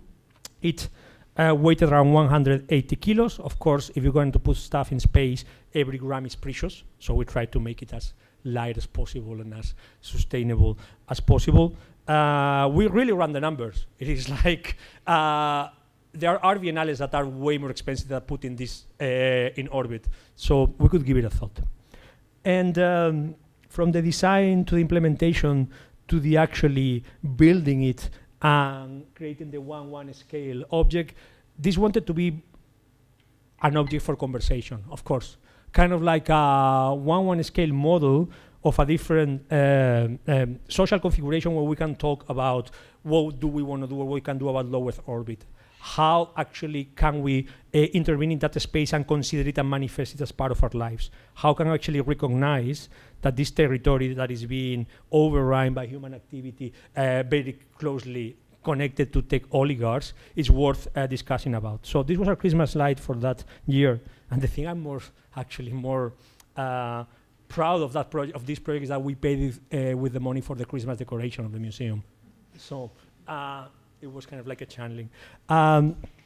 These objects, I mean, these artifacts pretend to be maybe in the tradition of speculative design, but I think more beyond. I don't think that this is so much a critical design object, but as a scenography, like really a dramaturgy. And this is why I really focus on the notion of dramaturgy of the Anthropocene, with all the problems that the Anthropocene term has, of course, and that's a totally different conversation, but kind of like thinking about how this scenography is kind of like erupting real life and unravel and allowed for conversations that wouldn't happen otherwise. And how do we look at this kind of like intervention, these territories that in many cases, even though they have a name, they are not necessarily present of our common day vocabulary. So, like the troposphere. In the beginning of the project of science in the 18th century, we are making some of the most, how would I say, simple sort of questions and formulations, and actually the utopian character of the project of science in that moment is full of these kind of questions, like, for instance, why is the sky blue? And how blue is the sky? Horace Benedict de Saussure has the fascination with the notion of, if I'm sitting at the bottom of Mont Blanc and I go all the way up and climb Mont Blanc, will still the sky be blue? And is the sky actually blue? And it's as blue at the bottom as it is on the top. So he kind of like shapes out this instrument that you may know, the cyanometer, which is basically a color wheel to throw against the sky just to measure the color of the sky before there was Pantone, before there was any form of like formal kind of like design classification of color. So the answer was, of course, yes. Actually, the color of the sky is not the same at the bottom of Mont Blanc than at the top of Mont Blanc. And actually, that the notion that the sky is blue will be tense and will be contested from multiple perspectives. So, of course, it's more complicated than the sky is blue. Today is way more complicated than if the sky is blue, because actually, as we inherit these categories, we find ourselves in the situation where the indications that the sky is not blue because of multiple emerging forces are multiplying and are extending. So the sky is, of course, not blue or black when light pollution measures it out and kind of like taints it with the color of what lighting technology is predominating in that moment. And we have been, of course, in a few technological transitions of lighting technology in the last decade and a half. And the sky is not blue, but actually of a right eerie pinkish. I don't know if you've ever seen this kind of color, which is the color of a tropical storm that is kind of like threatening to become a hurricane. Extreme weather events come with their own set of colors, of course. And the sky is not blue, of course, if forest fires on a huge scale throw carbon particles in the air. This is New York 2 summers ago. But of course, I think that probably was in the wildfires in Australia in January 2019, when a certain luminous orangish, pale orangish color started to become one of the colors of the sky that was very tied to one form of extreme weather event multiplied in the climate crisis.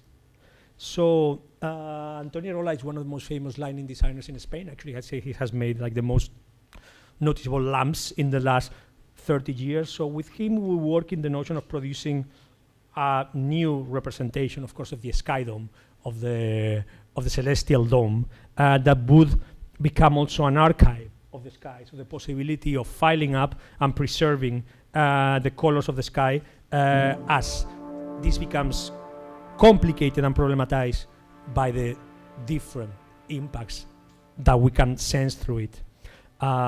We bump into a very interesting limitation, which is that, of course, the dominating, more flexible lighting technology of our time is LED, and LED cannot really do browns or grays. So there is actually kind of like a beautiful technical limitation by bumping there. But there was kind of like, I think, desire to expand in a way the understandings of how do we relate to a universal, natural, kind of like fixed category that we can dismount and that we can expand and extend. And I think in many of these projects that has been kind of like the project, kind of like in a way extending the notions of how do we relate to these constant variables that we still inherit as fixed permanent truths or categories of nature. And of course, the atmospheric, everything that happens in that space that goes from the troposphere to the surface of the planet, in which we kind of like coexist or exist within one of the key fronts of the climate crisis. It is a constant potential of spaces of stories. This is one of the strangest projects that I've done, and I still don't know really how I feel about it. I have a very problematic relationship with this. So this is Barcelona. This is my hometown. And Barcelona is well known by its urban design and by its urban plan. It is actually the city where the word urbanism was coined.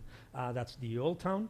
That was the heart of the city from Roman times to the medieval town. And all of the grido up north that you see was the extension, the Eixample, as it is known, developed in the 19th century by a city planner, Ildefonso Sardà, who became like known by his top-down kind of like capacity to think in terms of that a city is an object of design. In a way, it's the ultimate object of design.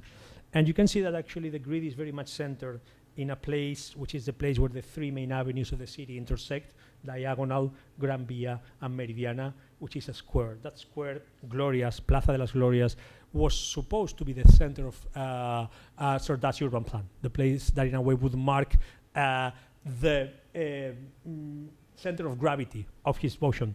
But it has never worked. It has historically been a major failure. For many, many decades, it was a ring road, then it was a rail connection hub, the problem of Barcelona was many times kind of like present in the problems of Glorias, and also in a way it was an example for, or a clear symbol for how design proposes or kind of like implements a specific vision that then actually has very big divergences in reality. This is a place that was supposed to be a center and it was never a center.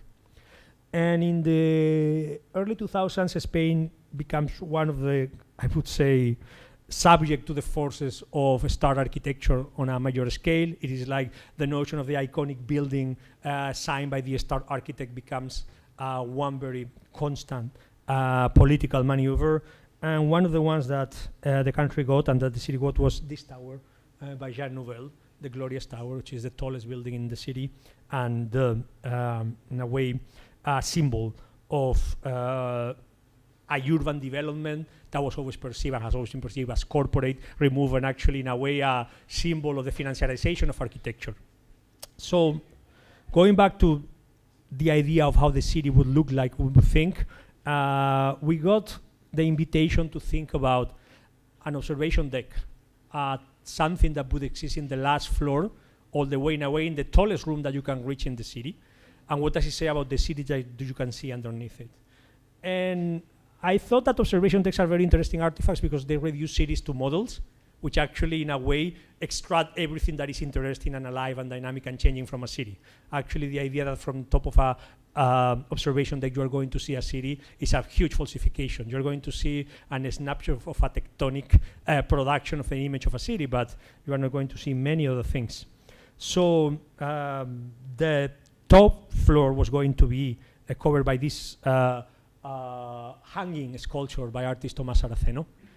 This cloud cities piece was actually a representation of the relationship of the city with the atmosphere, which it's kind of like good because it's not a great observation deck. You cannot even really see all of the old city. It is too removed from it. And most of the things that you actually see here is sky. You see way more sky than city, which was interesting in a way because it allowed you to think about actually how do we represent that floating mega structure of earth that we actually inhabit, that ocean of earth that von Humboldt would have said. So before you reach it, underground with no windows, there was an opportunity to try to think or like imagine a version of the city that is not inscribing concrete and glass and steel that you will not see from the windows, and that in a way is the negative image of what you will see when you will get to the 30th floor. Like the city of processes, the city of dynamics and mechanics, the cities of flows of data, flows of capital, and moving objects. So working with different design studios, we produce in a way a series of windows that are also an exercise to think about buildings and instruments and the instrumentation of buildings. Buildings have traditionally in different ways been tied to time, tied to culture, tied to space. If you think about bells, if you think about clocks, if you think about public thermometers, if you think about the new sticker invented for Times Square in the 1930s, the idea that you could have actually moving flows of information becoming part of the urban landscape in the first kind of like media space that it was originally imagined. So here we thought about what about a building that in a way is trying to tell the story of the organism that is looking at the city in multiple ways. So for instance, in this piece, you are looking in real time at the satellites that are crossing the city at that point, its status as scientific, military, commercial, and of course to the air traffic flight. Anyone who is a fan of Flight Radar 24 or multiple online services that allow you to detect the presence of sensorized objects in space, kind of like think about the fascination and these choreographies of moving objects that are leaving traces of data produced. So this was kind of like an invitation to think about this in a way observatory, because it's observatory of observatories in a way. It's an artifact that can act like a microscope or like a wind pane or like an astronomical observatory in different ways and contexts. Or the directions of the winds in this piece that is looking at not only the speed of the wind in that moment, but it's looking also at the floating, of course, particles in the air, looking at the stations that weather air quality, stations that weather pollen presence, direction of the winds, speed of the winds, and multiple other paragraphs. One of the pieces, the one dedicated on winds, looking at the wind that was blowing in that moment would extract traditional sayings and poems in Catalan culture about those specific winds, because of course any wind is a character that has left a full of lot of traces within any culture. But there's another artifact that you find which is really reliant. Can we get sound? I'm trying to see if we have sound. It's 10:34 in Barcelona. There. Can you blow it up a little bit, please? It's a cloudy day in late winter. Right now, I don't know if you can hear it, but can you put it louder? I can barely hear it. The city appears. As the air passes through the streets, it exchanges energy and substance with the urban environment. So in a way, this piece is like a clock. It is a complex interaction between artificial airflow voice and the urban landscape that tells the clears the story warmth of trapped the between scene of the buildings city and in the moment that replaces you are it with finding it. fresh, So it cool will air. not tell you what time it is or what day it is, but it will tell you that it's a cloudy day This at the end of 11-year-old plane spring. tree stands on the corner of Mallorca and And it's Cartagena telling the streets. stories, for instance, of It absorbs individual CO2 from the air and trees converts it into within oxygen the through city fabric photosynthesis. that are kind of like subjected to the approximately wind tunnel 320,000 effect in the trees city in that actually Barcelona, moves which line its particles boulevards both and of parks. PM2.5 In addition to and cooling the air PM5 through produced by transpiration, cars, they provide pollen, approximately and actually 45 the square cycle of kilometers of CO2 shade. absorption and oxygen production by the cities.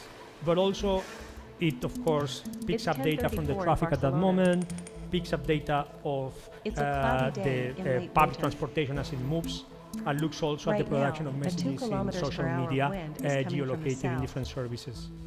It is, to a certain extent, what Liam The Young city called a appears. data dramatization, As more the than a air data passes through the visualization, streets, it in the exchanges aspiration of energy and producing substance these kind with of the like urban narratives environment. that, of course, supplant the city, because no one complex can pretend to interaction be the between city, airflow and but the that urban landscape relies clears on the the warm air possibilities of trapped between artificial intelligence, of and replaces it with fresh, data flows cool that air. are within the same structure of urban infrastructures to reveal themselves and This manifest 11-year-old themselves in an plane tree institution stands on the that wants to corner of look at Mallorca new and form of Cartagena streets. observatory. It absorbs CO2 Cedric from Price the in the air and 1960s converts was it kind of into like speculating oxygen of through towers and photosynthesis. cities that would illuminate the city There at are night to allow you to approximately understand how 320,000 was, for trees in instance, Barcelona, the which line its boulevards gross and domestic parks. product In of a addition city to being cooling the distributed air through throughout transpiration, the they city provide fabric. approximately This 45 square artifact tries in a kilometers way of shade. become a new form of institution that is At the looking at crossing that. of Arago Street with Gracia Boulevard. I've been very interested in myths and narratives and stories that we tell ourselves of that actually kind of like complement the project of science and technology and industrialization and the way that it has reshaped the world in the last 2 centuries. This is a very special project because it was kind of like extremely complex to pull out. This room is the Museum of Science and Industry in Manchester, which is a very significant building because it was one of the 2 terminals of the first train line ever. This is where the train in the Manchester-Liverpool train railway, the first industrialized kind of like infrastructure, took from. And of course, this was a commission for the Manchester International Festival in 2019. This building and this city becoming a little bit like ground zero for carbonization to a certain extent in the projects and in the process of the second industrial revolution.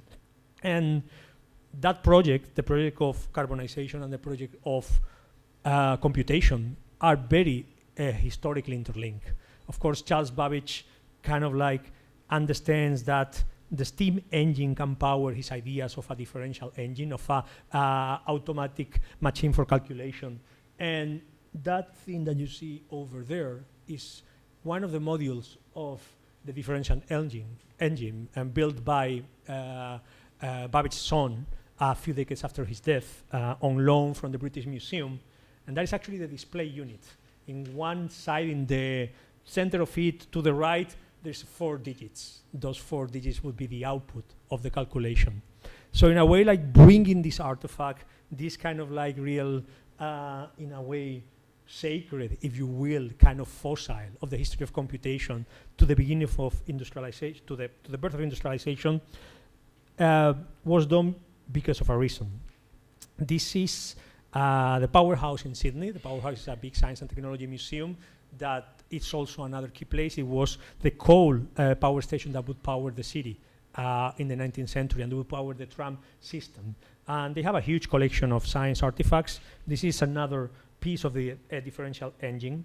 And the third object is a letter from Ada Lovelace to Babbage. The mythology, of course, of the relationship between Babbage and Ada Lovelace is very much in the center of utopian discourses around computation. And the second is a book, the second Water Bridge Treatise. In one of its chapters, Babbage traces a hypothesis for how computation can open gates to reality in different ways. So he says, and I'm going to try to read the important bits, thinking about the atmosphere and how can we relate to it. What a strange chaos is this wide atmosphere we breathe. Every atom, impressed with good and with ill, retains at once the motions which philosophers and sages have imparted to it, mix and combine in 10,000 ways with all that is worthless and base. It seems like kind of like he's imagining in a way a version of the atmosphere that is sort of the internet, you know. Here there is wise people speaking, and then there is shit posting, and all of them are stored here, and it's very hard to navigate. And he kind of like says that every time that we speak, of course, we disturb the particles of air, and in that movement is inscribed what we have said. So he says that the air itself is one vast library on whose pages are forever written all that man has ever said or woman whispered. He starts to imagine the cloud and a version of the cloud which is there. And then he thinks, if we had a powerful enough computer, we could rewind the movement of air particles to reconstruct everything that has ever been said. He had, of course, a completely mechanistic vision of how air exists, but in a way there was his utopia, and his utopia was this idea that everything, every word that has ever been said, has ever come out, is still there, reverberating in the air, and that computation could be a gate to try to recover it. And he would speak about unfair trials and about injustices never having been solved. So with Canadian artist Raphael Lozano-Hemmer, with whom I had the privilege to collaborate many times, we tried to build a theater of the atmosphere, and this is the first and only time that we have to build the museum that we were going to occupy.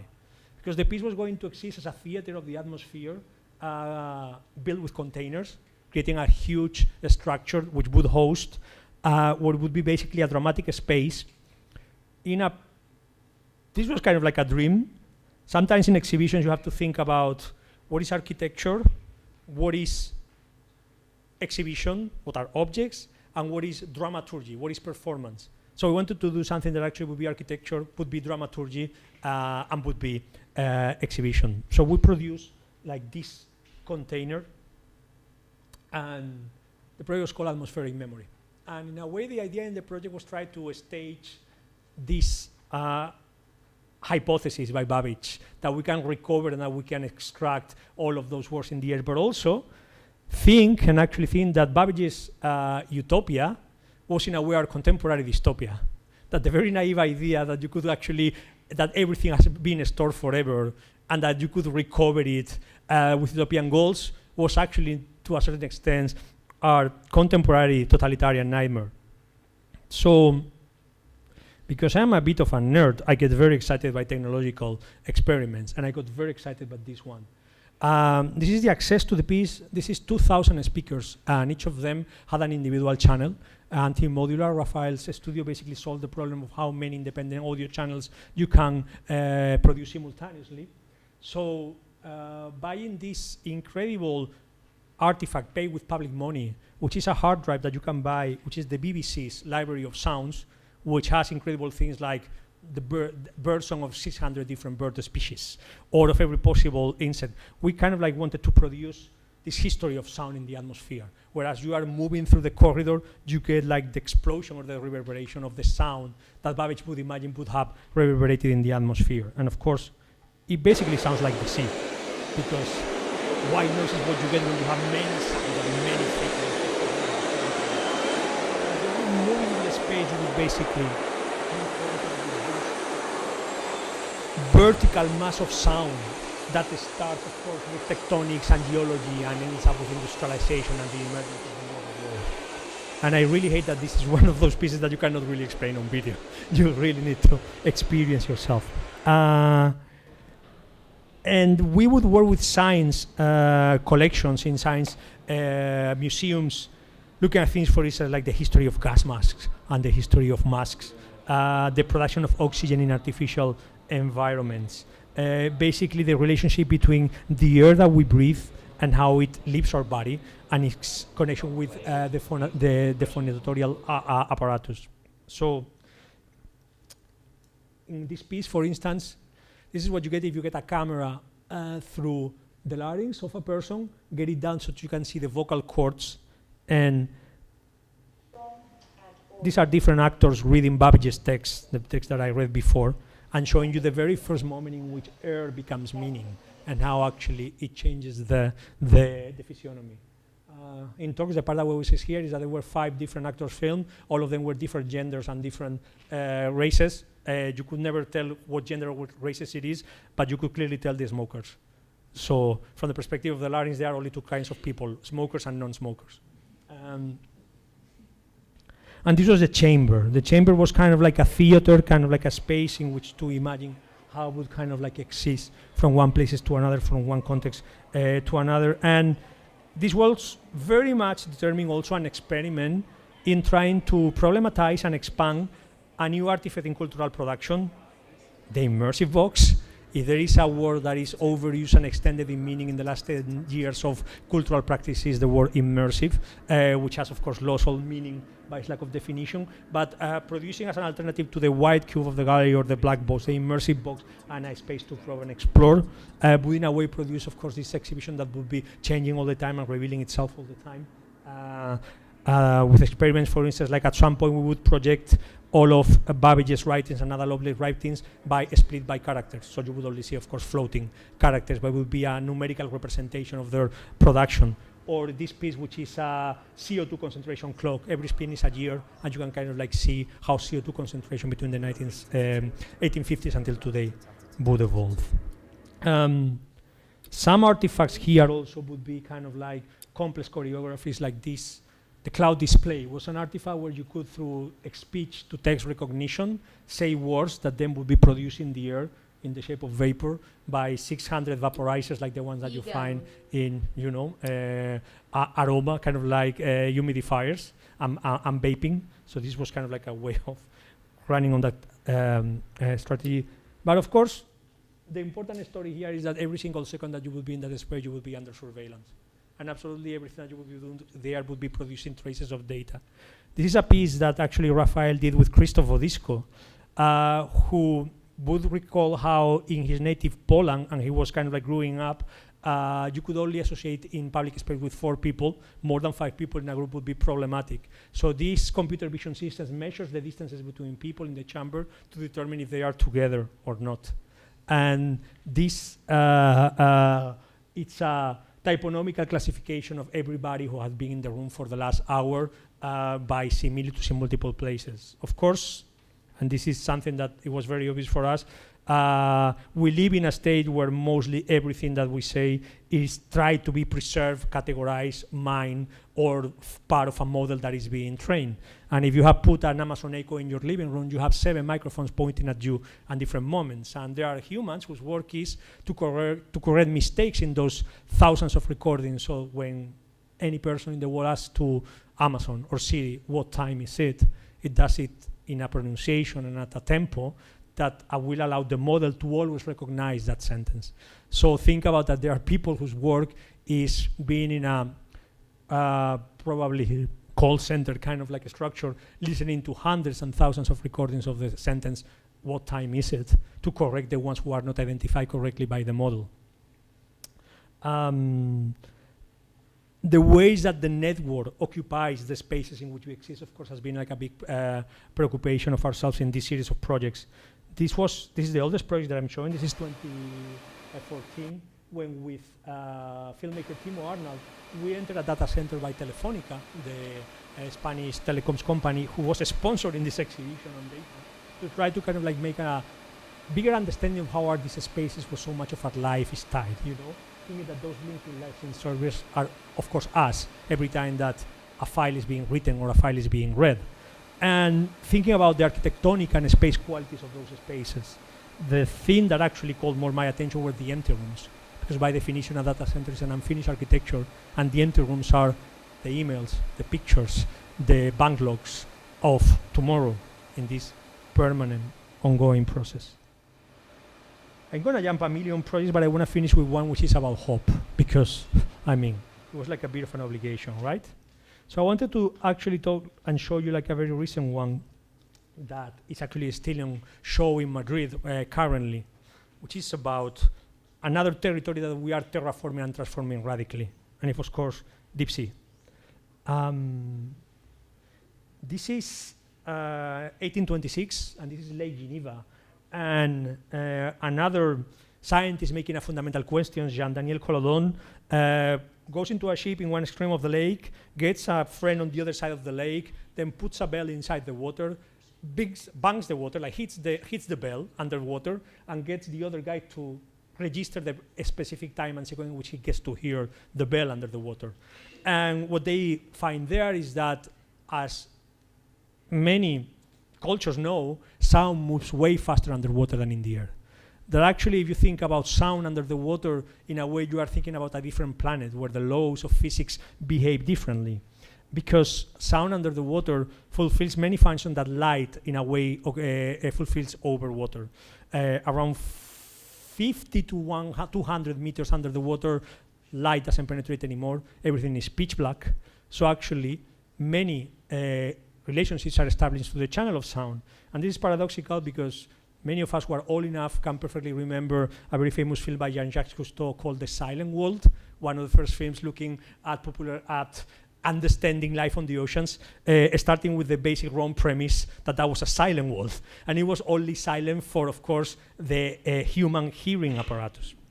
In the 1950s, the United States government starts the process of putting microphones underwater, creating SOSUS, which is the first network of passive acoustic monitoring, which is microphones that under the water would hear and listen to everything that would appear at some point. And of course, they were doing this to hear the sounds or the beeps, the sonar of nuclear submarines from Russia. And while they're doing that, they are both using one specific space, one territory, that is called the SOFAR channel. So saying that sound moves 5 times faster than underwater than in the air is an oversimplification. It depends on salinity, it depends on water pressure, it depends on depth. And around 600 meters to 1,200 meters, something happens to sound. And suddenly it goes slower, but it reaches way farther away, to the point that a signal can move from thousands and thousands of kilometers. When the operators of the SOSUS network are trying to eavesdrop on nuclear submarines, they find interference. They found sounds that they cannot really completely understand. And those sounds are the songs of whales. And they discovered that whales communicate through the SOFAR channel, and that actually it's possible that a whale in Ireland is hearing the songs of a whale in North Africa. So in that moment, suddenly we start revealing and processing a new understanding of the function that sound produces down there in the planet. Now we know where whales move because we've been tracking them. We now follow them with drones, we put tags on them. So we have revealed the geographies of whale corridors that have existed for millions of years. But we're also revealing how they intersect with container ships, which actually the space, like the logistic industry that powers global commerce.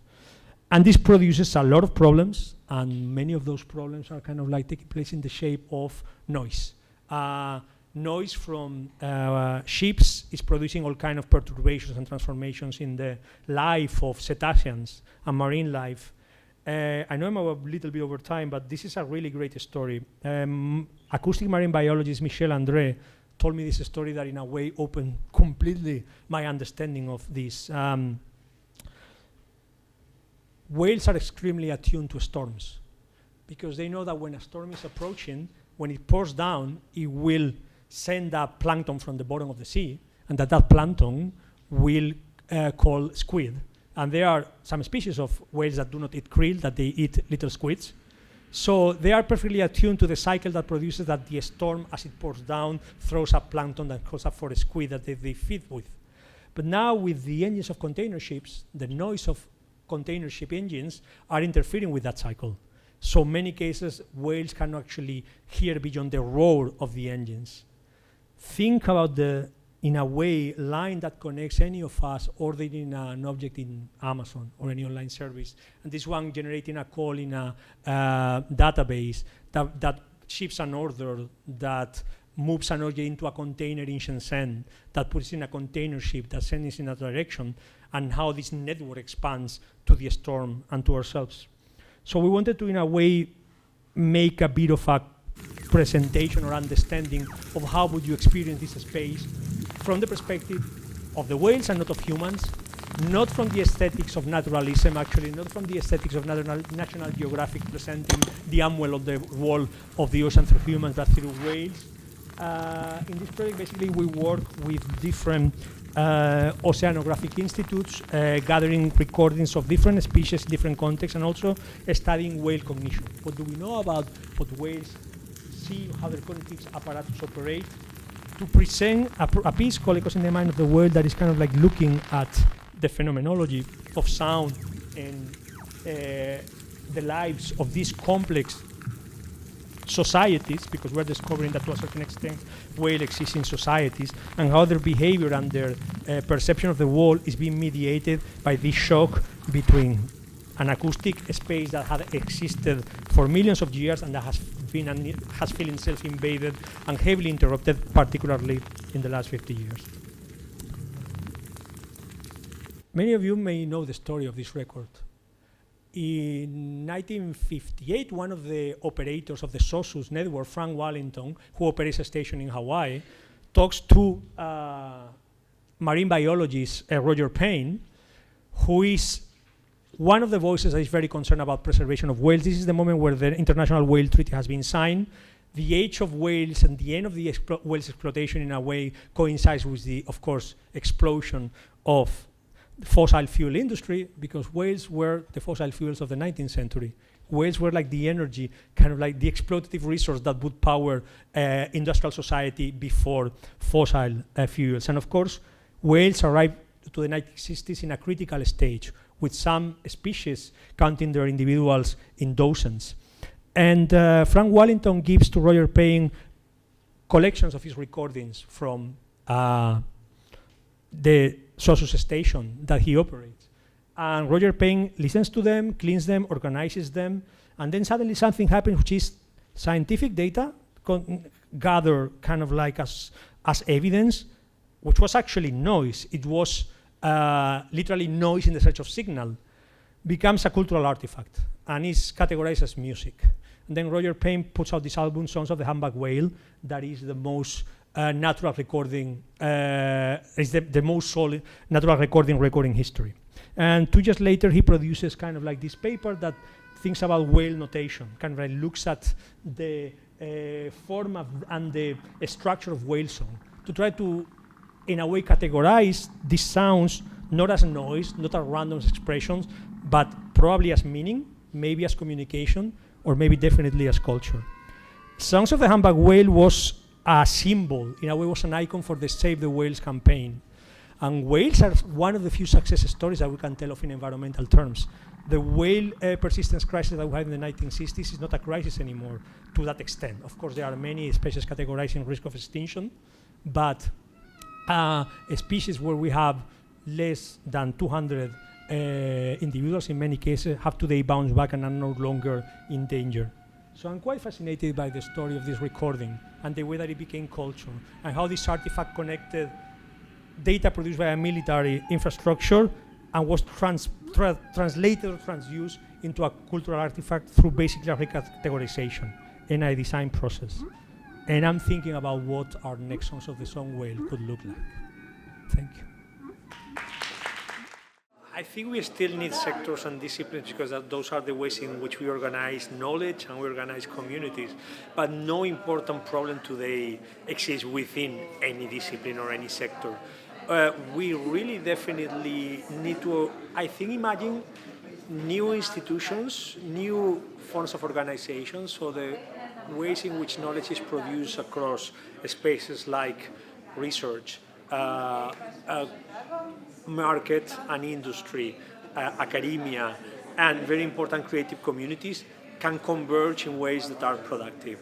I think we have an incredible resource, which is culture, cultural institutions, which allow us to be really interfaces between different communities. So more and more, it becomes common that the context of a museum, a festival, an art center can be the place in which an entrepreneur, a scientist, a social activist, and an environmental scientist, for instance, can gather together and kind of like look at the same problem from the different perspectives.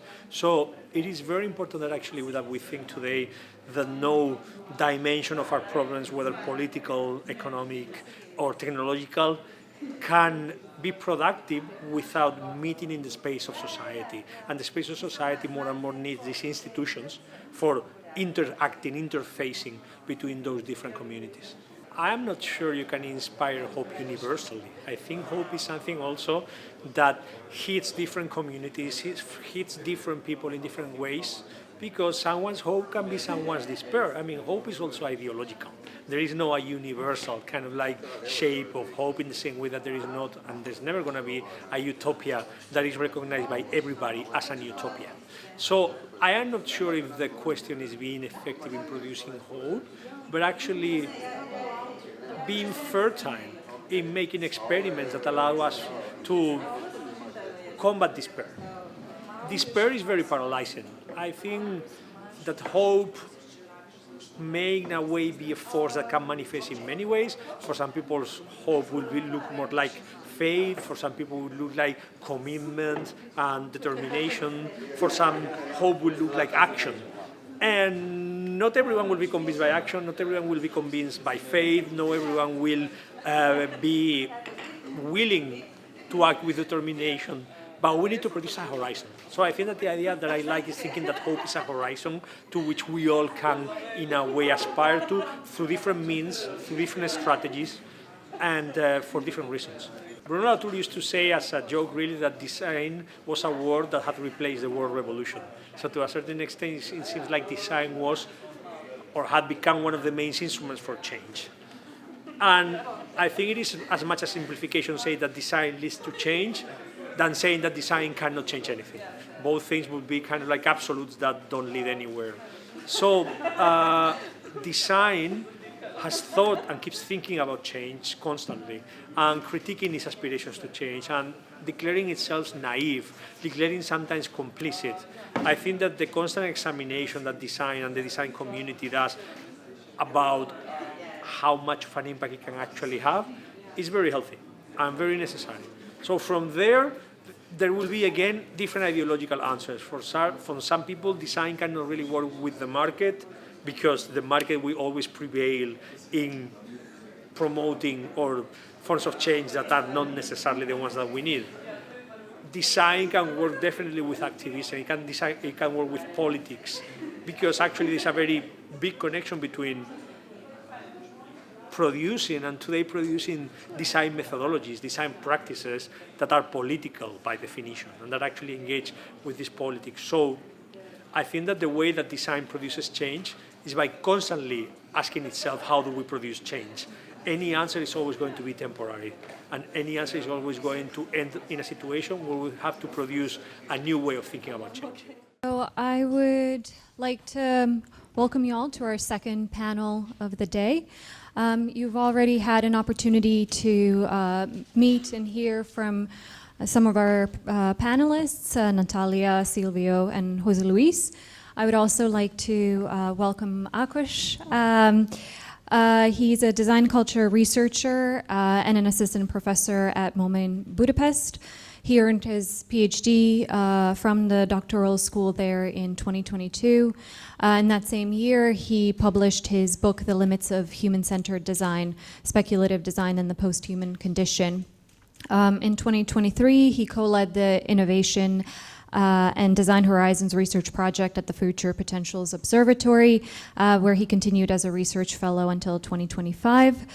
And at MoMA, he heads the Theoretical Studies module, and he founded the research unit of New Materialities. So I would like to thank you all for being a part of this panel, which brings us here to around the very broad topic of discourse. So our role here, as I see it, is to try to tease out and define and problematize some of the key terms and ideas that have come up in conversations throughout the day today, and that will unfold over the remaining day and a half of the symposium. So if there is power in narratives, in the way that we talk about design, in the way that we write about design, if that produces certain realities and defines what problems are seen as important, what feels possible in a sense, I think that there is a lot of value in unpacking some of these dynamics as they have come up in the presentations so far, and that hopefully that gives us an opportunity to consider the ways that design might help us foster those preferable, and we can talk about what that means, opportunities without reproducing some of the existing patterns of thought. So we'll begin with a couple of questions that are directed at everyone. We'll open up also, I'm sure there are a lot of questions from the audience in connection to the presentations, and then we can, if we have time, we'll come back to bring our discussion to a sort of open conclusion. And so to begin, I would like to start with a very broad question of how you define future and where you position yourselves in relation to that. It's one of the words that has kept appearing throughout the presentations, along with hope and design, of course. And so I would like to know, so how do considerations of the future factor into your work, whether it is writing or in education or in curation? Is it a productive term, or do you propose different ways of engaging with different relationships with time, different ways of engaging with this question of time? And I think it's nice that we don't need to go in a row, but basically can just maintain the conversation as whoever feels called to it.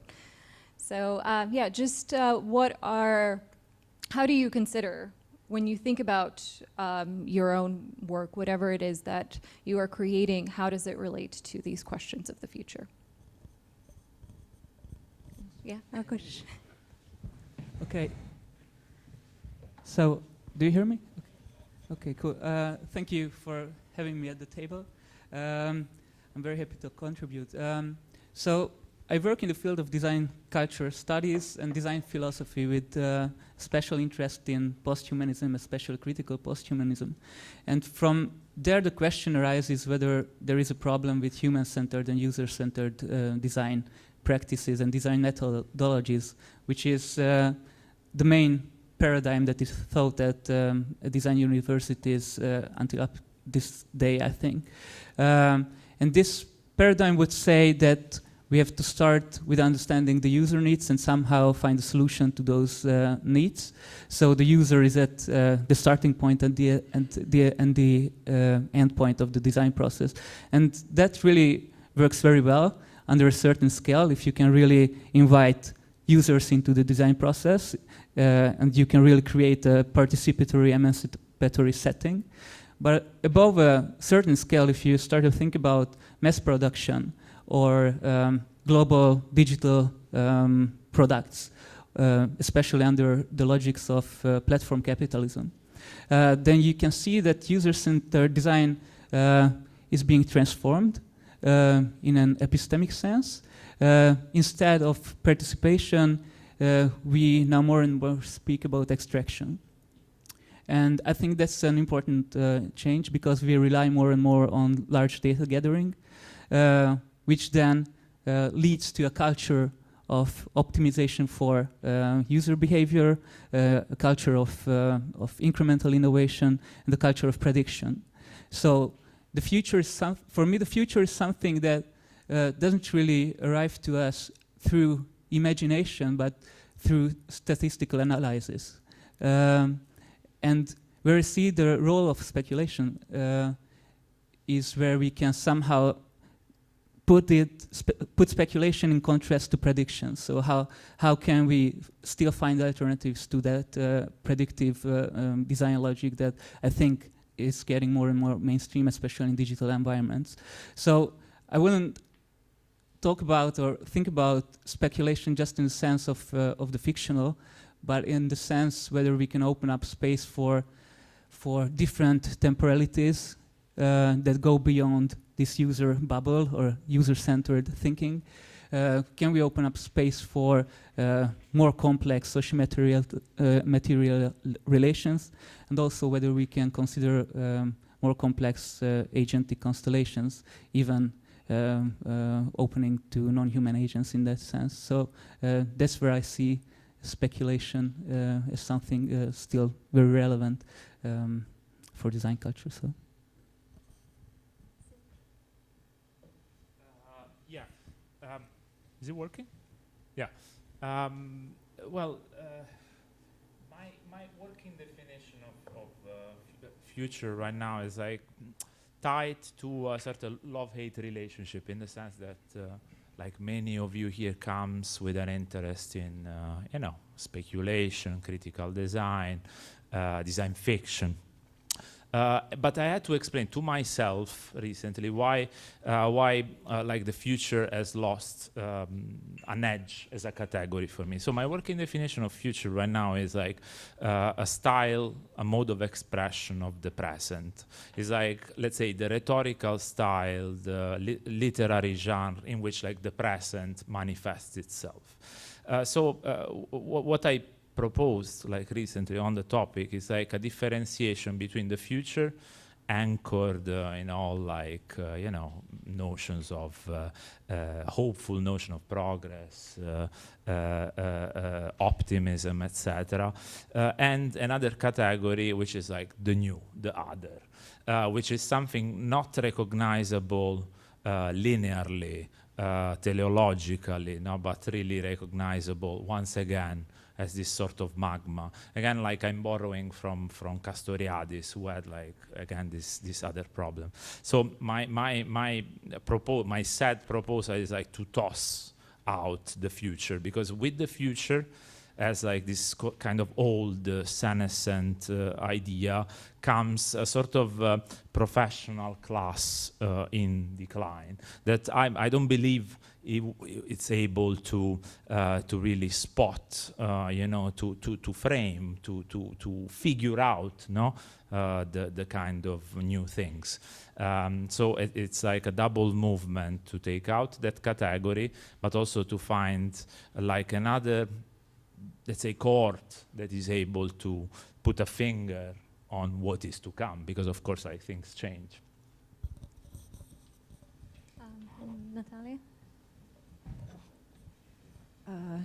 Yeah, it's a big question. So for me, like I mentioned during my talk, last year myself and my colleague Yasmina Shepetauts introduced this course on future studies.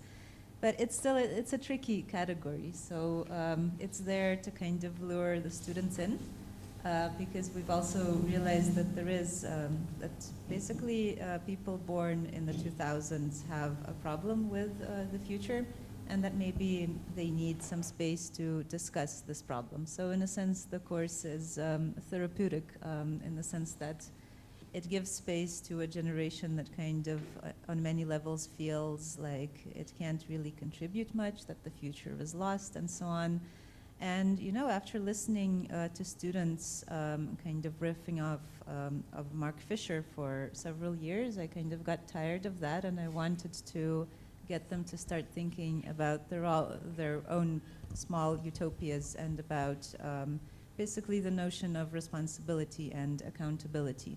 So for me, the future right now is precisely that. It's basically coming to terms with the fact that we are here, and we will probably see the next hour and tomorrow, and maybe we can spend this time productively and poetically. So to me as a teacher, this is where the notion of the future in the plural sense becomes very, very important.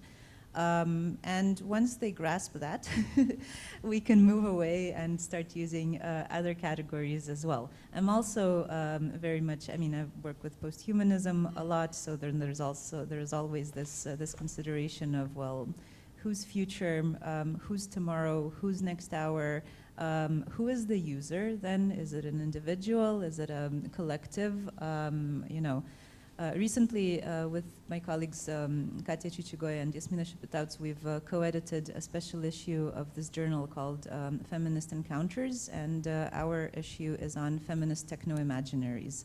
And it's all open access, so it's a bit of self-promotion.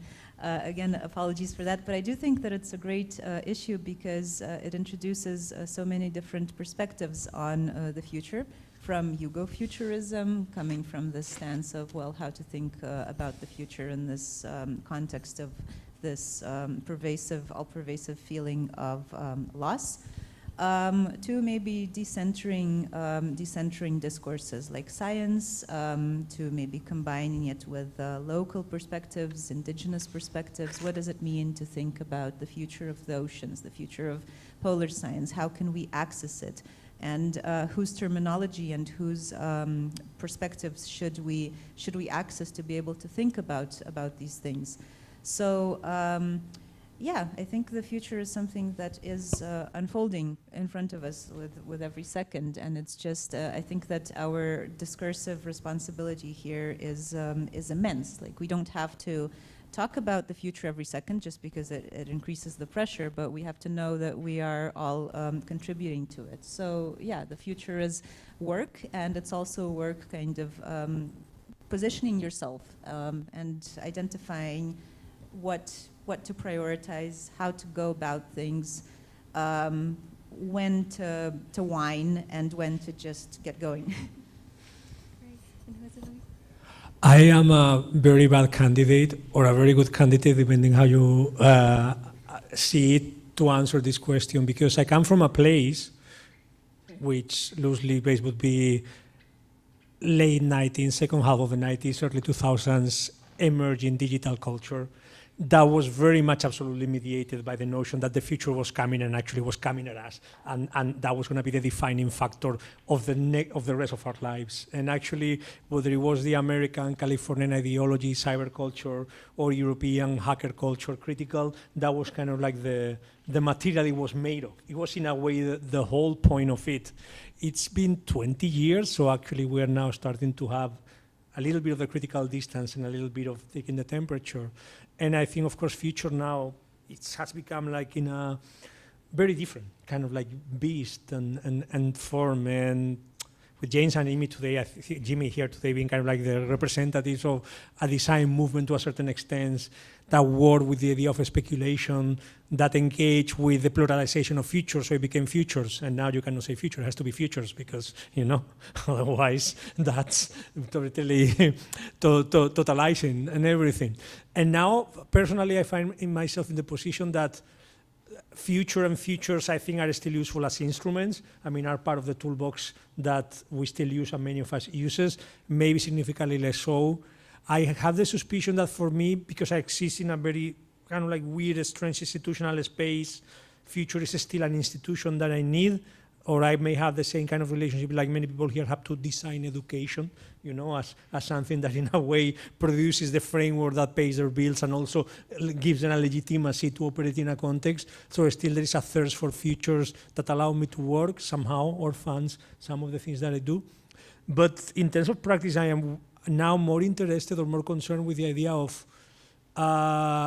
producing genealogies, kind of like every time that you can think about futures as inscribing yourself in a historical tradition. So for instance, I don't know, like the last project that I've done that I have not explained today, that is now at the Venice Biennale, thinking about geoengineering was a way of thinking about the traditions of cloud seeding in Europe that exists in the 1940s and weather modification actually as traditional practices. So then actually geoengineering becomes like an excuse to, or a future to produce new genealogies to classify the past.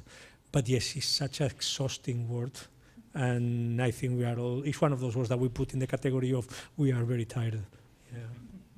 Yeah. Yeah, and I think that's why I wanted to start with that question, even though it's so complex and difficult to pin down, but just as a way to kind of highlight that as we're using all of these terms, like even within perhaps the four of you, the five of us, that there are different understandings of what it means. So we've gone through everything from the kind of the role of prediction and statistics in it, and the future as a mode of the present, the future deficit, and part of genealogy. So all of these things that have points of contact, but also points where they diverge. And so in kind of thinking about this role of language and definitions, I would like to go back a little bit more to, Natalia, your discussion of memory and narrative, and ask you if you could expand on the ways that you would see how the language that we use to describe futures, so for instance, the ones that have appeared here, so from crisis and resilience and repair, speculation, all of that, how does that shape the futures that we are able to imagine? Well, I guess in the language, I mean, the language shapes the futures we're able to imagine on so many levels, starting from the very banal question of calls for project funding, right? So lately it's all been about crises and about resilience, not resistance, but resilience, right? So language already kind of designs certain ways of being in the world, appropriate and inappropriate ways, right? The discourse around the future is something that is marked by the crisis, by the polycrisis, and by resilience, as opposed to something that's marked by maybe optimism, and progress is, of course, a fairly recent thing. It's also something that I think is fairly, it's becoming more widespread, but at a certain point it was much more recognized and prevalent in the humanities than it was in the more, I guess, quantitatively oriented social sciences, for example. I remember discussing these questions with colleagues like 10, 15 years ago, and we would fight over whether the future horizons are bright or not, because people would throw statistics at me, and UN Sustainable Development Goals, and literacy rates, and so on. And to me it felt that I mean, there was a grain of salt in that, but it still didn't necessarily mean that the future was all bright. I guess that the discourse that we use to talk about futures also shapes the ways in which we then remember it. So actually, the first book that I wrote was on how the Soviet imaginary of the space age future shaped the ways in which the second half of the 20th century is now remembered in Russia and used by Putin's ideologues. So basically, the ways in which we kind of imagine the future in a certain period of time.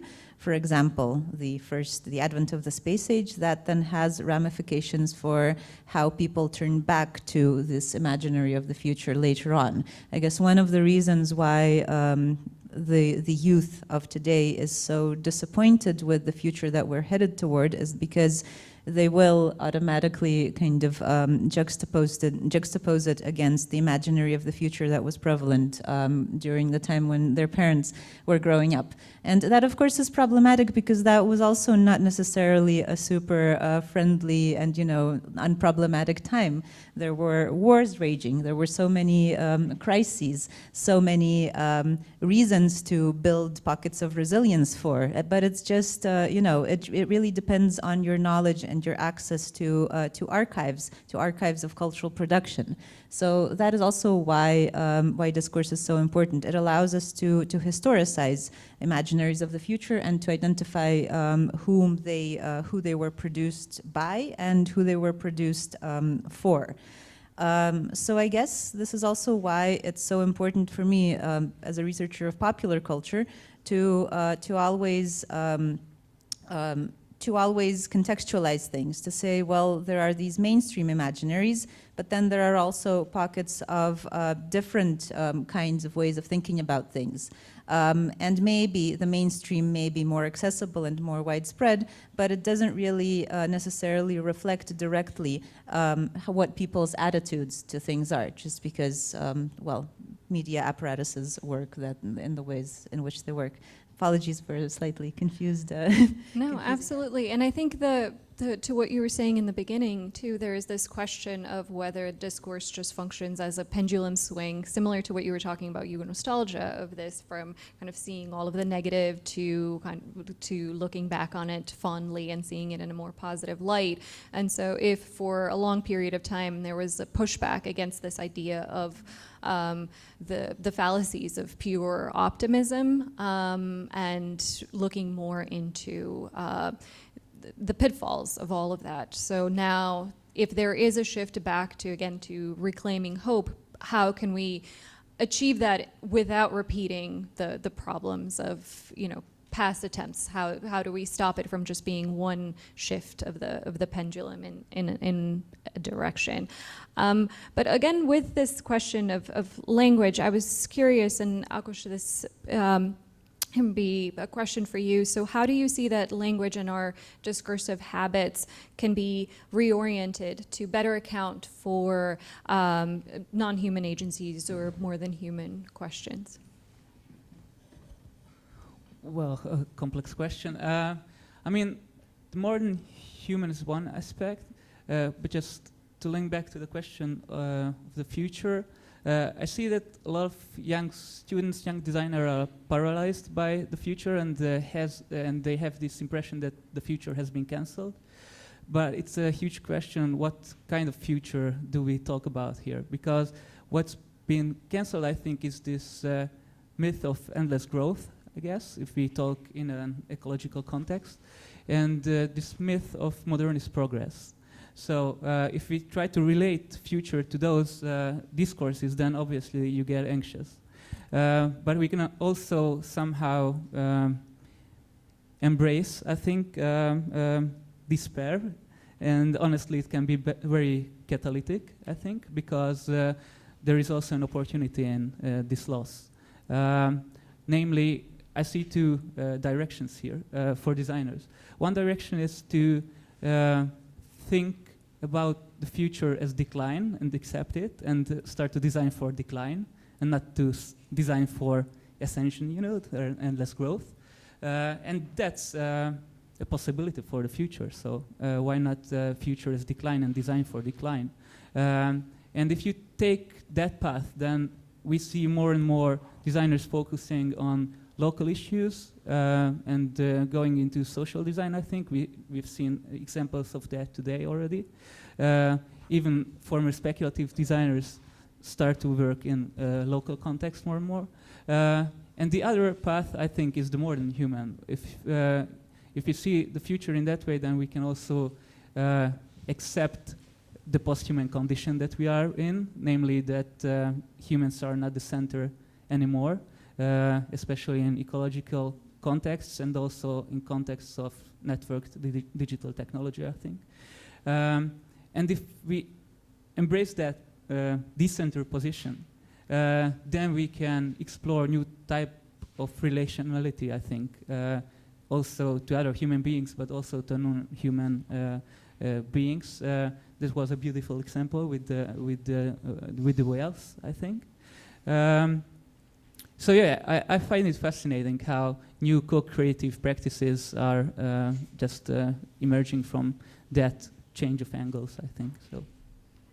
Great, and Jose Luis.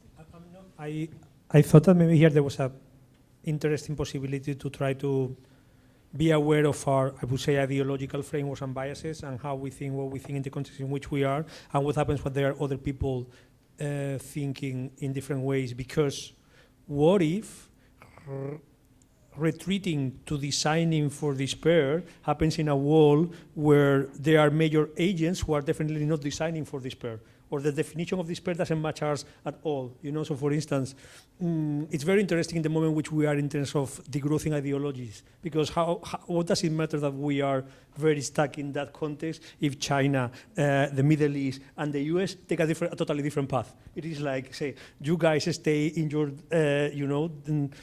humble kind of like reduced context. We are going to go all the way and speed ahead. And that is very interesting because, again, as that case of everybody's utopia is somebody's dystopia, everyone's kind of like positive, humble future is somebody's terrible kind of like past, and actually they're pressing further ahead. So I think now, geopolitically, it's such an interesting moment compared to 10, 15 years ago. Because 10, 15 years ago, you didn't have like those constructing examples, you know? Like you have, the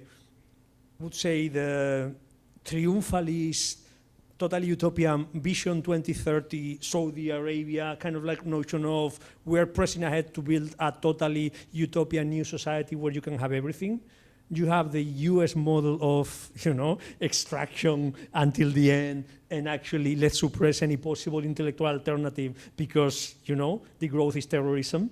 And you have China, which is to me the most fascinating one, which is like, okay, guys, you go ahead. You actually have installed 40% of global solar power in the last 10 years as we were quietly, toiling here, doing the work while you guys are just kind of like hypothesizing. So what kind of like, and again, I don't want to take this to the European question because I've been in so many pessimistic conferences about here we are in Europe, kind of like, rebelling in art, and it's so depressing, and I cannot I need to stay being actually an Europeanist, which is a utopian Europeanist. But let's, look for our path that actually in a way connects or acknowledges that whatever choice that we take, it is going to be heavily conditioned by these ideologies that are surrounding us, and to which we have to, I guess, both present an alternative, but also acknowledge, because otherwise it's very, onanistic to a certain extent, I think.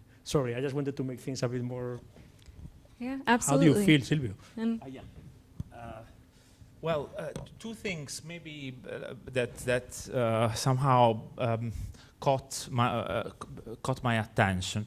One thing is that we measure, let's say, the sentiment towards the future by asking, like, for example, young students if they are gonna, if they think that their future is bright. I have problems with this kind of question in the sense that I think we cannot take the answer at face value because the very question is culturally coded. At least, I don't know here, but let's say in Portugal, in Italy, that question sort of ask for a specific answer. And imagine like if you say, no, I'm sure it's gonna be bright. Of course, like you're gonna attract on you some sort of accusation of naivete, no? So I think like the real effort is to shape that question in a way that escapes like the cultural automatism that, at least in Europe or in parts of Europe, we associate with the future. So I think like we really have a sort of wall, a kind of impenetrable interface to, again, like to actually like the sentiment towards the things to come that for me are different to the future as a cultural idea with its own history. And that is very challenging because like we use future both as a, as a daily term on a daily basis, but also as jargon. And like the attempt would be to somehow split the two. The second thing about the vocabulary is that I think it's like the technical, like the cultural vocabulary on future is too aspirational. It's not only is not just future anymore, but futures, but it's also like preferable. I think that kind of preferability already puts you in a sort of narcissism as someone who is like looking into things to come. No, it's like it would be really better to I believe, like to sort of alienate yourself from that vision, but not to disappear as a sort of God eye, but really to be like a subject of the future. And like to me, a really nice representation of this image of like you yourself, the person speculating somehow, is in the future. It's like this comic from the New Yorker, where you see like the company person that says like, it's like post-dystopian moment, and he says like, yeah, but for a brief period of time, we created a lot of value for shareholders. That for me is really like the shift, because you have like the speculator, the imaginative actor that is somehow embedded in the utopia, dystopia, different world that they feel more than know, or like that project.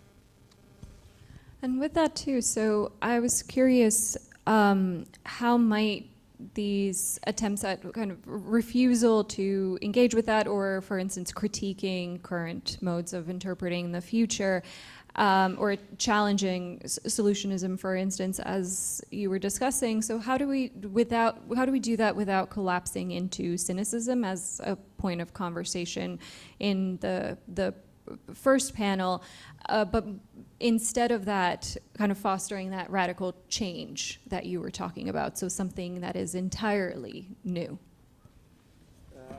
That's the point. The new, like what I call the new, the word to come, has nothing to do with our feelings of cynicism, optimism, and pessimism.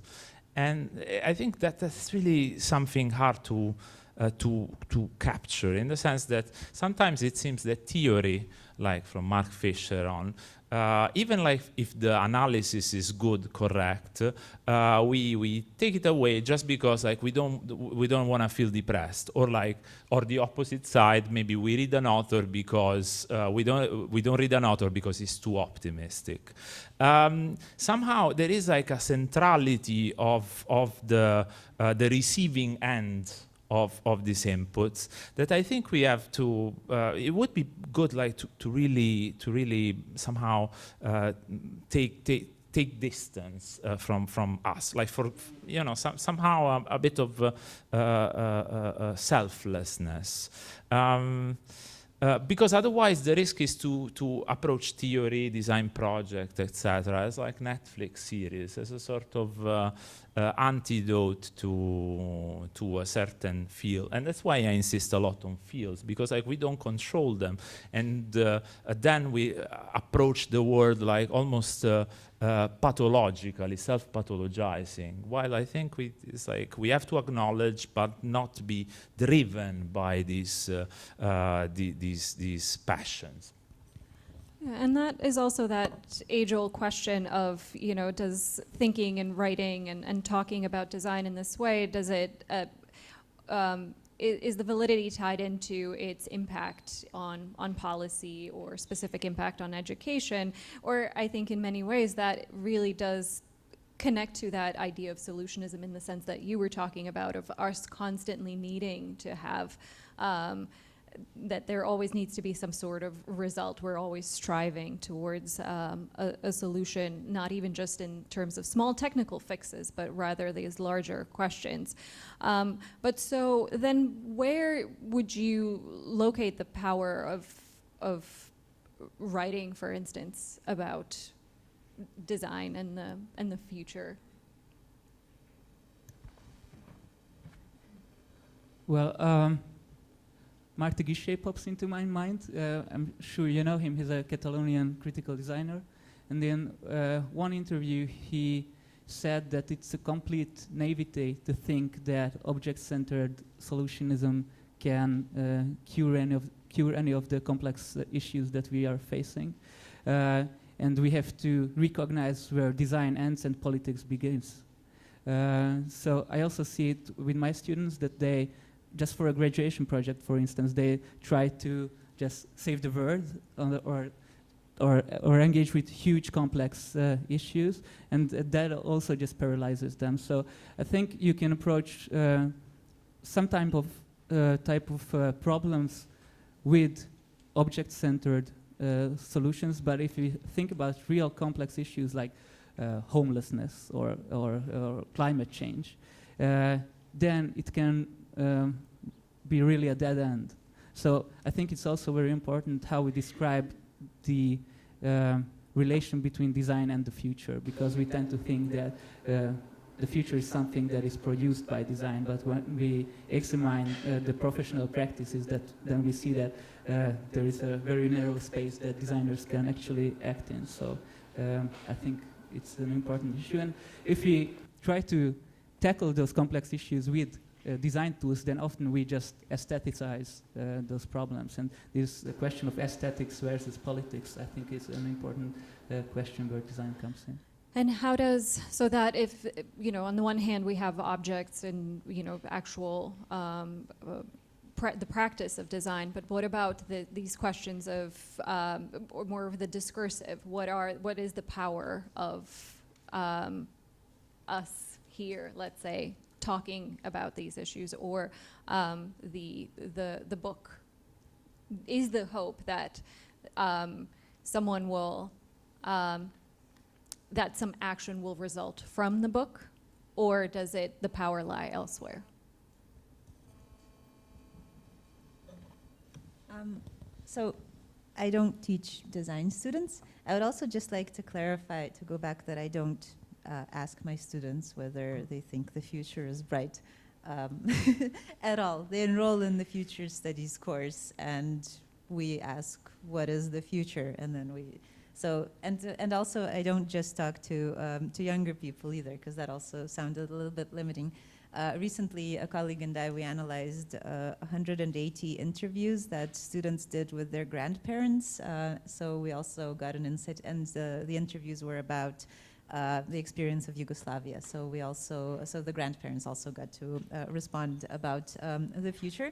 And of course, the answers are not as are not to be trivialized, right? So yeah, just to clarify on that.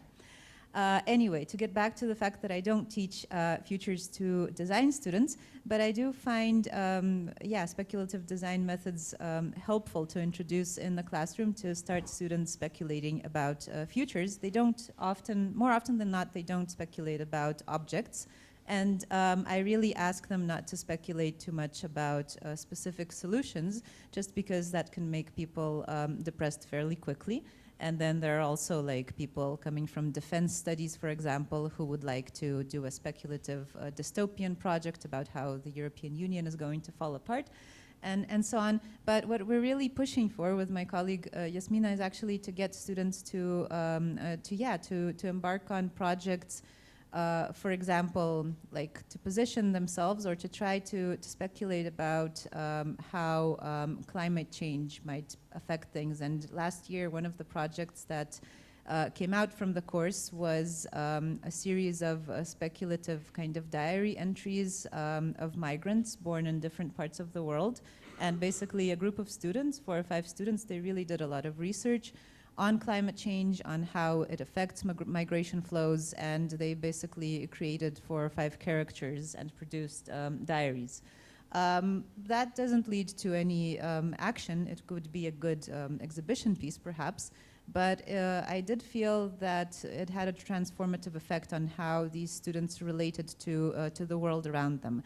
And I think that, at least in my course, this is the biggest contribution. So it's small kind of pedagogical achievements that I know for a fact that these people will remember. Another project was where students created kind of a Lego play set and asked people to experiment with how they would organize the state now that generative AI is in the picture. And they had like 5 different blocks, and then people could kind of construct their own city and look at how and where they would use generative AI and for what. That was also like, they really put a lot of thought into it, and to me, like, in terms of pedagogy, in terms of teaching in the context where information is so easily accessible and people don't feel the need to memorize anything anymore, just getting people to work, to engage with physical things and to try to work through processes knowing that there is no big solution in sight. I think it can be,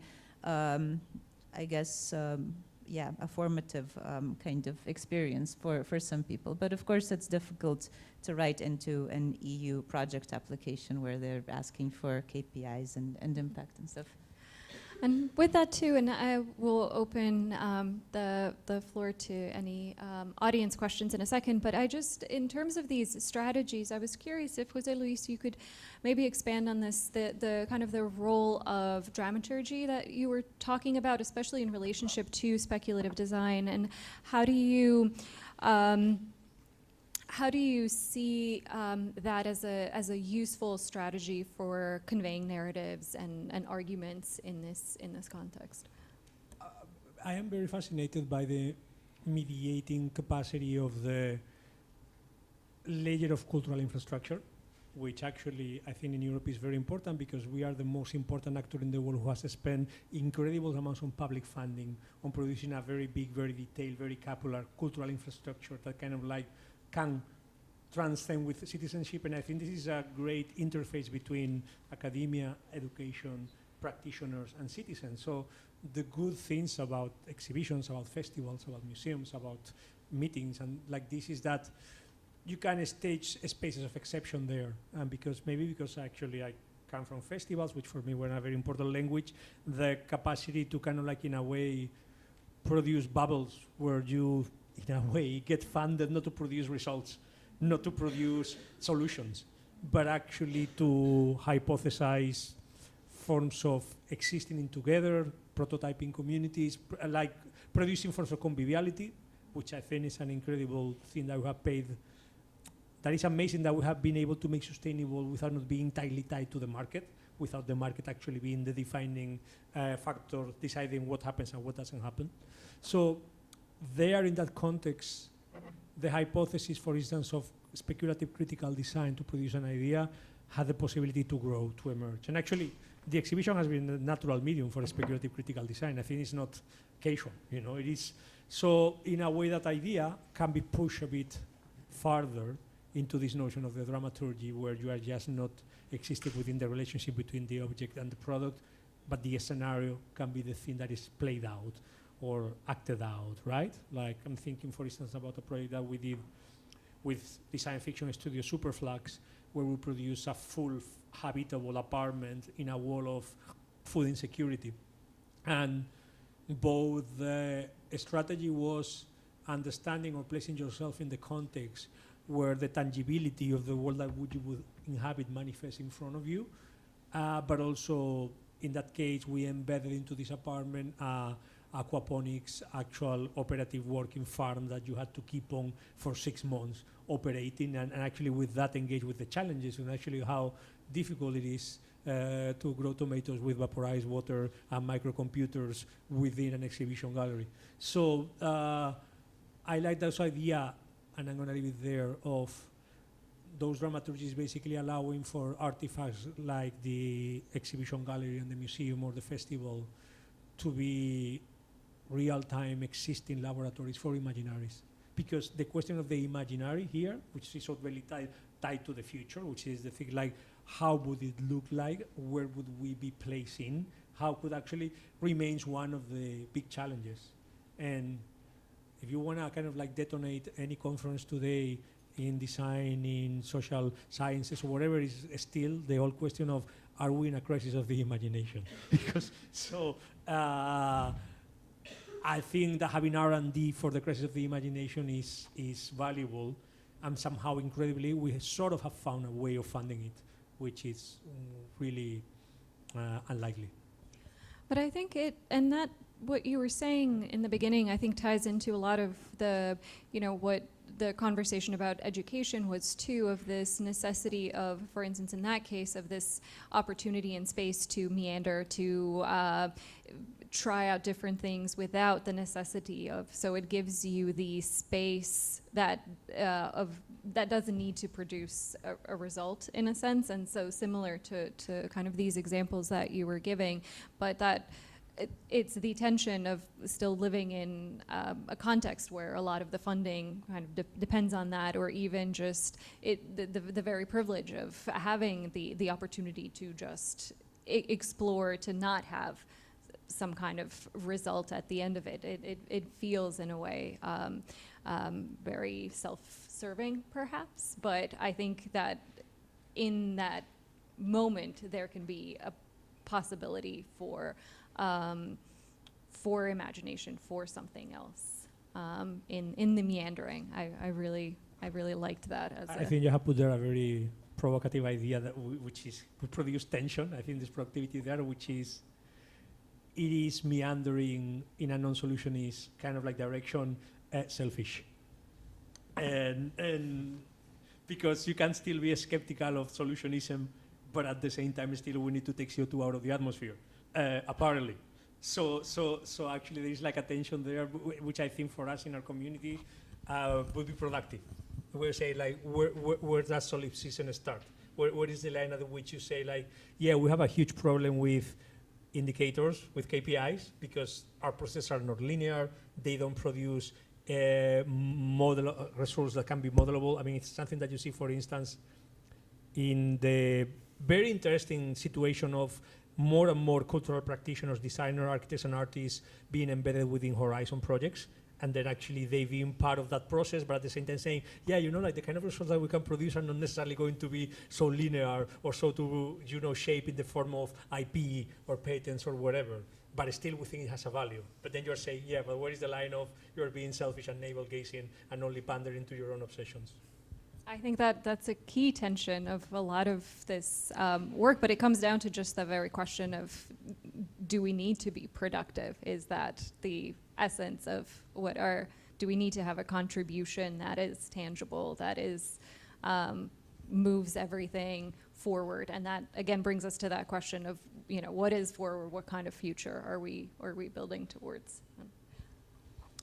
Can I add a couple of things? I take this as an assist to something about solutionism, because unfortunately I couldn't manage to say one important thing, because I took too much time, but it was that also the critique of solutionism, like driven by, let's say, people like Morozov, has his own trouble, has his own problem. Because, like, you know, by expanding the problem, by seeing the bigger system, then you feel like yourself as like absolutely powerless in the scale of like, let's say, planetary connectivity, etc. And one thing I just wanted to clarify with Natalia, that I only made that trivialization, just connecting a bit what Ivica was saying at the beginning. So I put this together. And if I trivialized, was like just to make a point close to me about this idea of like how to interface like the actual sentiment about the future, which to me seems like a very complex question. And maybe it's like, you know, because one reading of the point could be that you could say, yeah, sure, a student, a young person tell you something and you don't believe in what you say. But another one is that you say, yes, I believe in it, but I take also in consideration the cultural history of the question itself. So that was like the thing. Of course, I would never trivialize the work, and I believe in like what people say. Otherwise, what kind of a researcher would I be? Great. I want to make sure that we have enough time to also take some questions from the audience. So I'll bring this around to. Yeah, same.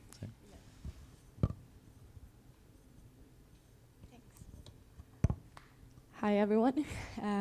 There's been a lot of talking about people born in the 2000s, so I wanted to raise a reflection/question that rises from the condition I find myself in, which is almost being born in the 2000s. And it's true that all this talking about futures, and I also do it with my the student I tutor, can become overwhelming and too much. And I stumbled upon a concept that I didn't know before the other day, which is the concept of a minimum viable utopia, that I think was brought forward by Adam Greenfield, who is an urbanist.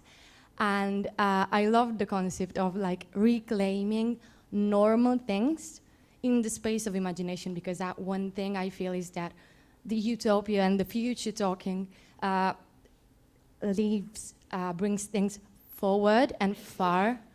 And I love the concept of resizing, but still keeping the utopia feeling. And the second thing this concept did, maybe just for me, and maybe just because I'm Italian, and the concept of minimo comune denominatore, in Italian is the, I think in English is minimum common denominator or something, which puts the accent on the sharing. So it's common to someone, common to a place, common to a group of people. So I liked this idea of this strategy, and I was curious to see what maybe you guys thought about it, of resizing utopias or sharing this concept of future and utopia to make it more viable in a way, and maybe as a strategy proposed by no one, never, to not being not less optimistic, but maybe less exhausted. I mean, I like that idea of you can, when you think about utopia, you think about the scale, you know, and the scale of operation also in a way. And for instance, now that the new European Bauhaus, which is the great like utopian European project for decarbonization through design and architecture, is focusing on the neighborhood scale, not even the city, the neighborhood, and actually is through the facility throwing 100 million euros a year to solve problems on the neighborhood scale. That kind of like makes you think that it seems that sometimes this is kind of like fragmenting the scale of the task. Say like, you know, it's like if you have to eat a very big piece of bread. It's like, well, maybe if we kind of like take it down and decompose it, actually can be more productive and more manageable. But I am a bit skeptic, actually, if we go back to the notion of planetarity, that we can ignore that there's also kind of like a scale or a resolution that we have to acknowledge and embrace. And without acknowledging and embracing it, we are just basically fooling ourselves or trying to, again, make the problem simpler for us, which is understandable. But at the same time, it is kind of like a coping strategy more than an actual productive strategy. There's one, for instance, there's one example that I can't stop thinking about, because I think we should really be thinking about it in terms of what it means when you have ambition and how that ambition is kind of like derailed. It is the Paris Agreement. Next month is going to be 10 years from the proclamation of the Paris Agreement. So from 2015, which was kind of like a call for urgency. Like the Paris Agreement was looking at very real, tangible results on the scale of 2030, 2050, and 2100. And going back to the scale of the future, it was kind of like this incredible, I think in an utopian sense, achievement of making intergenerational justice packed with the future kind of like political framework. Because what it was saying is that we had to arrive at zero net emissions at some point between 2050 and 2100, and we're making this call for the humans and non-humans of 2100, which are the babies of today, and there was like sort of that will. In 10 years, if you look at the scale of 10 years, of course, we had Trump 1, we had Brexit, we had the pandemic, we had Trump 2, we had Ukraine, we had Gaza, and of course the Paris Agreement, if you look at it from a political perspective, has been an absolute failure. It's kind of like the collapse of that utopia that we can actually reach, or temporal scales that can operate like, what do you mean 80 years? Look at what we have done in 10, you know? Look how we have deviated from that scale or from that resolution, but still, like the realities of long-term politics are kind of like unavoidable, because the scales of these problems are still in those kind of like long, like deep time scales, like the plastic in the ocean, the extraction of the CO2 in the atmosphere. So what I'm saying here is like, the minimum viable utopia is just a way of saying, I'll think about the things that I can fix, and then I don't care about the other ones that we have not been very good at. And yeah, I don't know. I think that the scale of acknowledging that the resolutions doesn't mean that you just take the closest ones, you know, like the ones that you can approach at reach, that by extending the hand. Okay, so I think maybe we have time for one or two more questions. We can.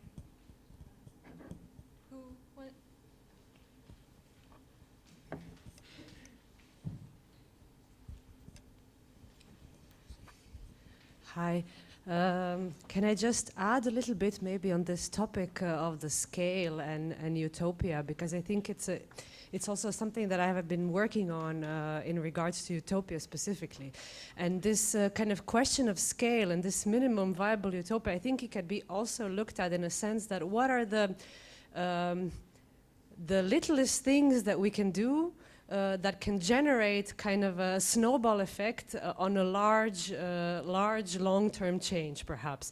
And I think this also relates to this kind of smallest common denominator, especially if you look at the kind of Paris Agreement. So what is the kind of minimum ideal thing that could happen that then in the long term has some kind of effective change? Because we all know that it's impossible anymore to kind of predict this ideal society and space in all its forms and in all its scales. But many of these utopian narratives throughout history in architecture, but also in literature, have also worked with very small scale changes. So change in a material in which the entire society is built has a significant impact on different ways in which the society is perceived, in which the individual is kind of situated within this world. So maybe it's a matter of not thinking about trying to kind of envision the totality of the future, but trying to think about what is the kind of minimum step that we can do that could trigger kind of a small shift that could kind of trigger a big change. And then also to maybe ask you what you think about, also in relationship maybe to the first panel, which talked about, in the end, about the kind of notions of politics and power, and to look at maybe two other words which are perhaps more useful, and I'm curious to hear what you think on this, is process and possibility, as two kind of ways of looking at the potential of the future. So not maybe trying to have fixed ideas of what should happen, but trying to implement processes that could lead to different types of results and allow for different types of possibilities. Because I think power is something that we should, in a way, as an intent, steer clear of as designers and as spatial practitioners, because it kind of tends to repeat the same results and the same mistakes and the same problems that keep happening. But I think with design, with architecture, with spatial planning, it is the possibilities that we allow for different things to happen through the processes that we imagine is where maybe we can kind of find this hope, let's say, for the future. But I'm curious to hear, because in the projects and the work that you show today, there is also a lot of these actually smaller scale interventions that then take on a larger scale and a larger topic, but with very, very small kind of encapsulated parts. So I'm curious to hear what you think about this. Anyone? Maybe a quick thing on politics. What was striking to me, power and politics. To me, like the most striking image of like how politics plays a role today is like in comparison with 10 years ago, in which like all the discussion was at how, you know, like the corporate tech world was somehow able to roam freely on top of nation states. So like, you know, how much nations didn't matter anymore. And now I think like the image of politics to come is like the realpolitik of like, you know, like the table in which all the CEOs are like complimenting Trump for how good president he is. I think very little thinking, of course it happened recently, but very little thinking has been done about like that, you know, that new configuration, like the Airbnb founder, someone who studied design at Rhode Island, openly coming out as a republic. So I think also in connection to the future question. A lot more work, analytical work, I think should be geared at the non-preferable futures, like, or at least like the ones that we didn't expect to a certain way. So this is for me the new image of politics, because in design culture, until Trump 2, politics was some sort of romanticization of the street protest, of like bringing like the pickets in galleries.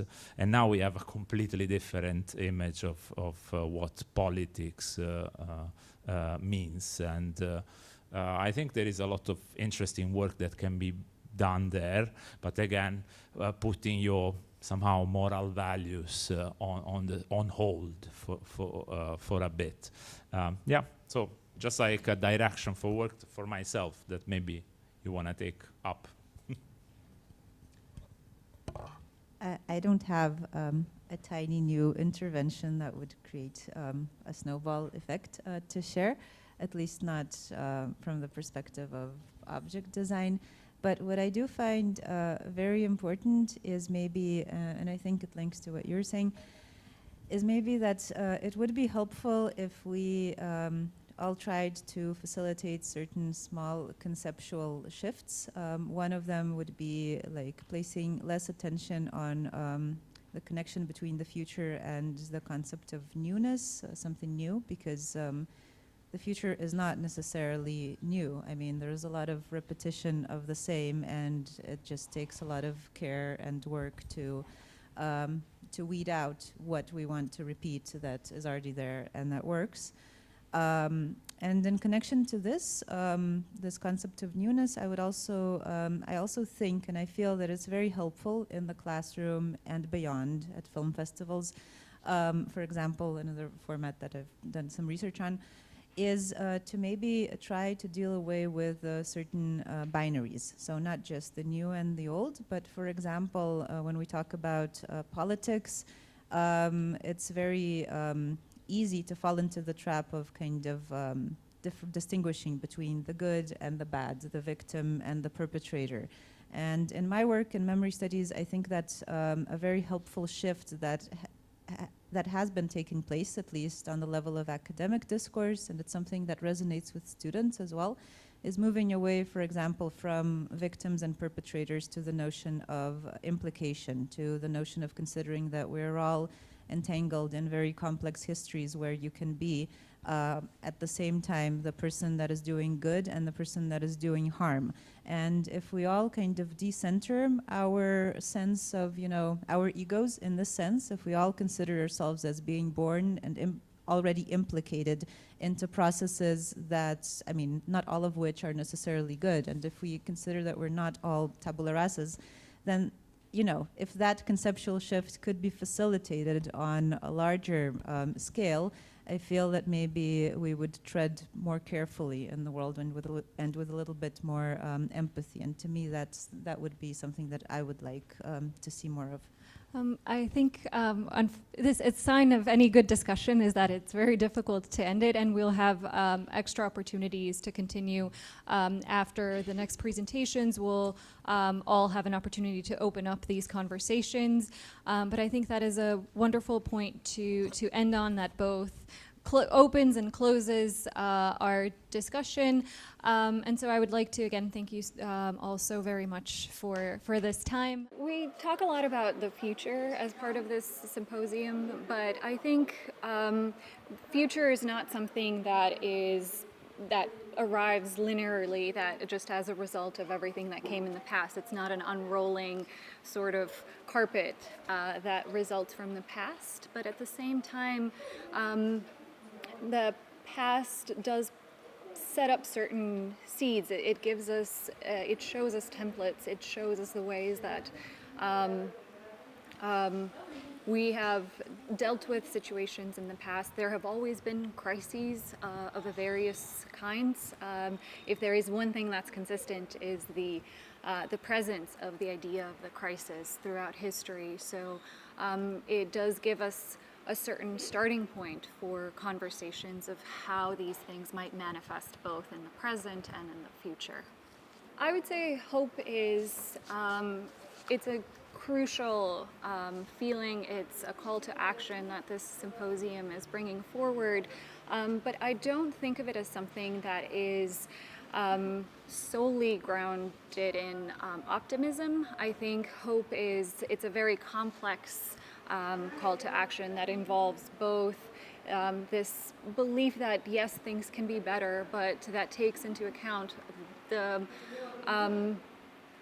ideas of despair and disillusionment and all of that. And so, for instance, in my essay for the publication, that played a very important role of how do we at the same time make space for grief and for despair and for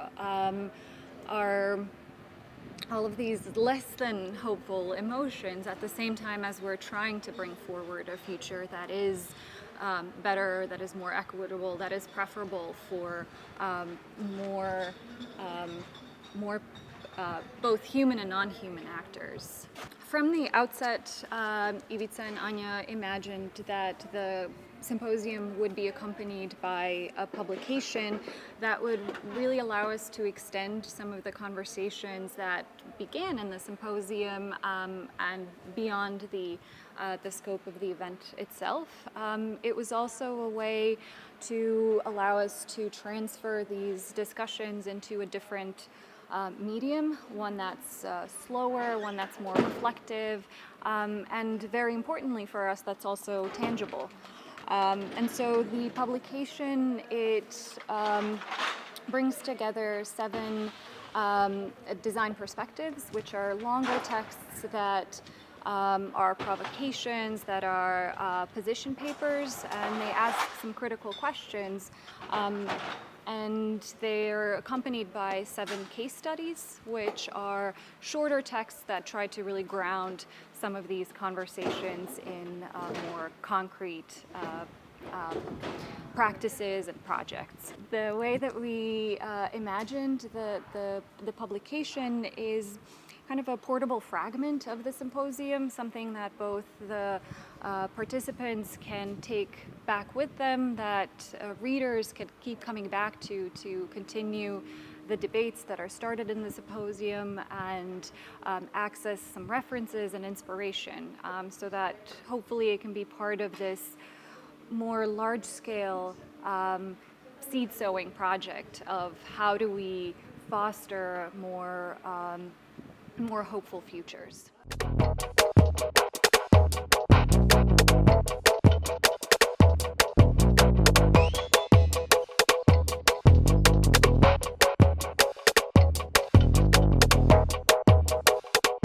You all came back, and I'll say it why. Because what we are blending in is a space we all need. What we've noticed in all the years, that the speculative design, all the approaches and everything, has been stuck in a university environment or in a gallery environment. But if we really do want to make an impact, we need to take speculative design approaches, methodologies, and attitudes out of those spaces. And this is where European Institute for Innovation and Technology takes place. Why? Because it allows us to equip us with the knowledge, not just to have an idea and to experiment, but really to get the funding, but also to get the business support and knowledge support so we can approach the systematic changes with our experiments and innovation. So I'm really looking forward to this session. Why? Because we're going to speak only maybe for 10-15 minutes to give you a glimpse on what culture and creativity platform under the EIT offers for you. And then we're going to invite you to join us on a terrace. We have designed 5 interactive tables where we want you to blend in into each of the representative of the table and start asking questions and present your projects. Why? Because it's your time to impact it. We're getting really old and tired. So I would really love to welcome my colleagues from European Institute for Innovation and Technology. Gerin, let me pronounce it, Tautenberger. Come on, join me on stage. And then we have Miriam Katrijn, did I say it well? Miriam joined me. And then we also have Alexander, where are you? Diezenreiter. And you know, in EIT, you will hear there's a lot about a triangle. And we call it a knowledge triangle. And we call it a cross-sectoral triangle. Why? Because if we do not blend the knowledge on business, innovation, policy, we fail. Why? Let me give you an example. If we make an innovation that uses artificial intelligence, but we don't comply with the policy, what does happen? We fail.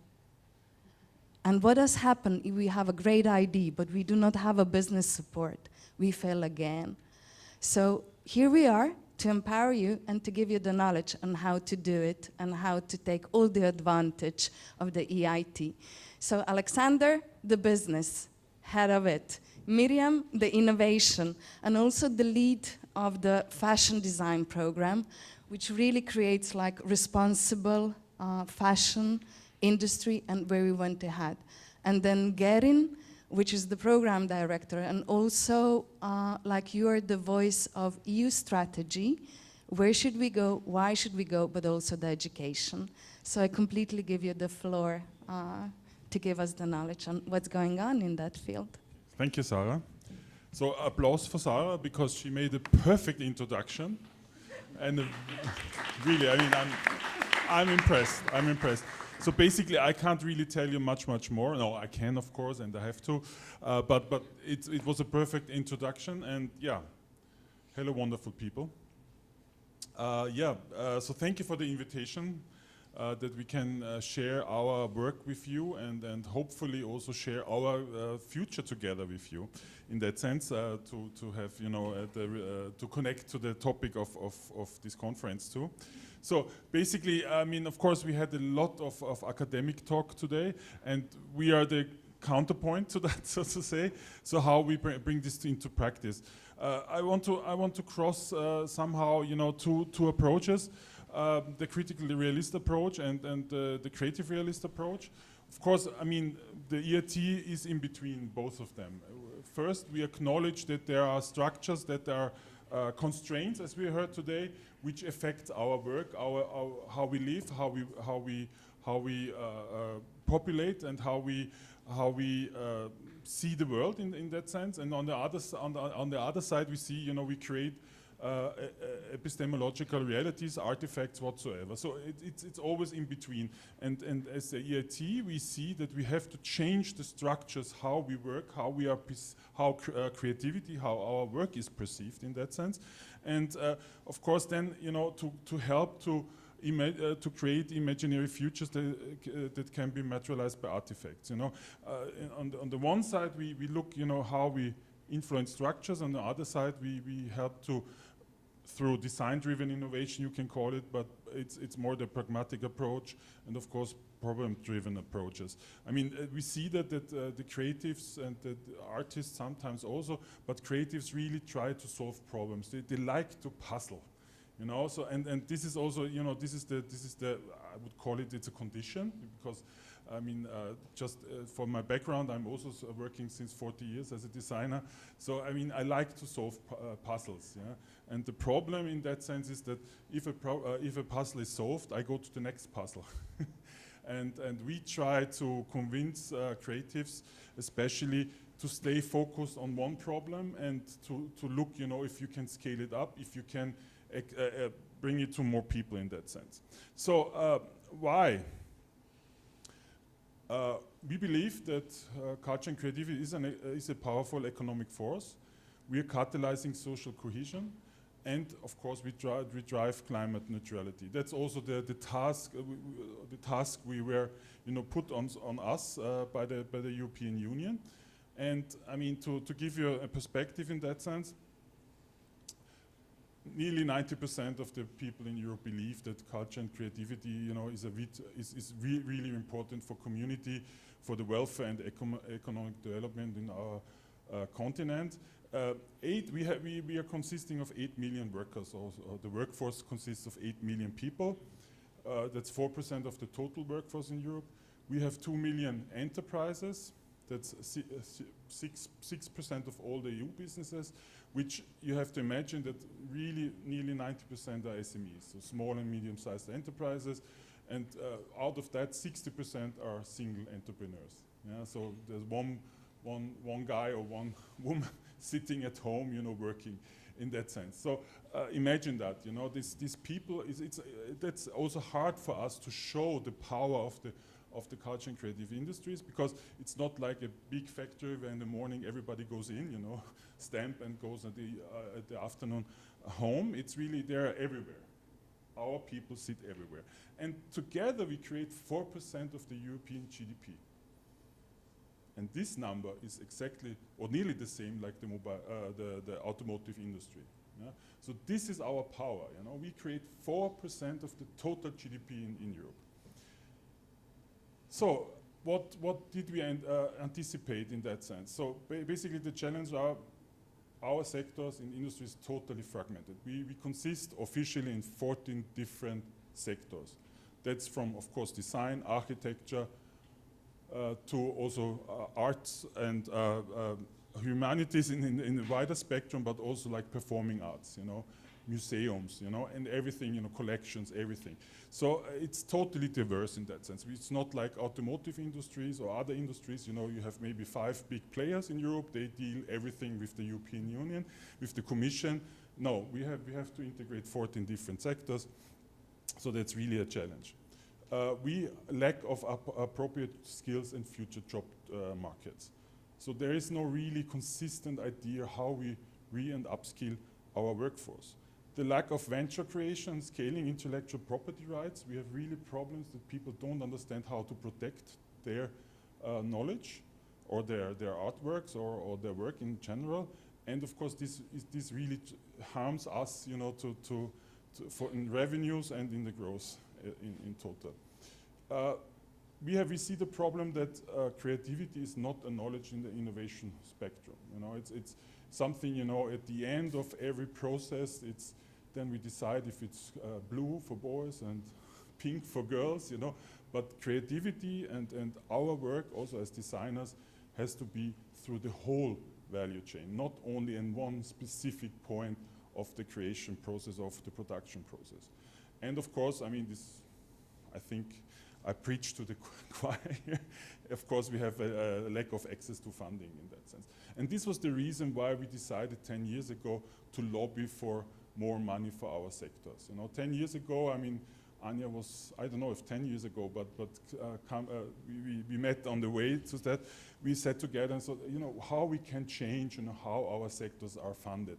It was the European Creative Business Network, and now Creative Europe, Creative Federation.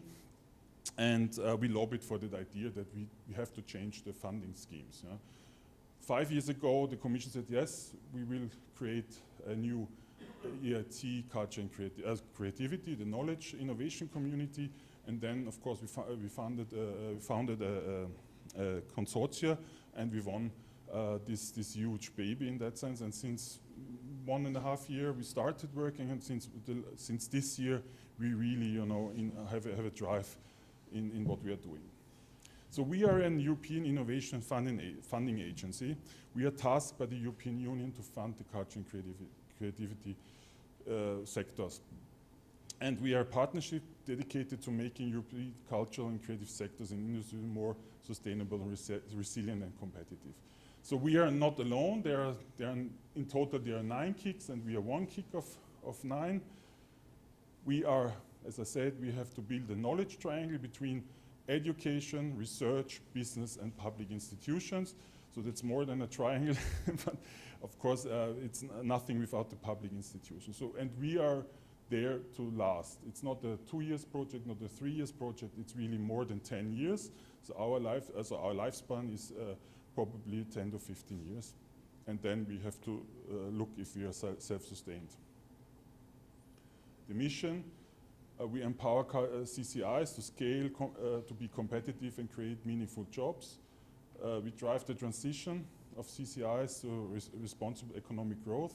And of course, we try to amplify and reducing environmental impact and strengthening social cohesion. These are the 5 topics we have right now. Maybe there will be more in the future. So it's about fashion, architecture, cultural heritage, audiovisual, and gaming. These are the 5 sectors, you could say, where we have to drive for the triple transition, for the digital, social, and for the environmental transition. How we do it? We have a pillar of education, a crafts academy. We have educational course for masters and PhD courses. The NEP Academy and European Powers Academy, it's not only by us, but we have to interlink with the NEP Academy and have to bring it to more to disseminate in our sectors. There is a higher education initiative, and there is CPT course, the continuous professional development course. It's about 25 years of your life, you're perfectly safe in the educational system. The rest of your professional 25 years, basically you're fucked, because there's no acknowledgement what you do so ever, how you can learn, how you can progress.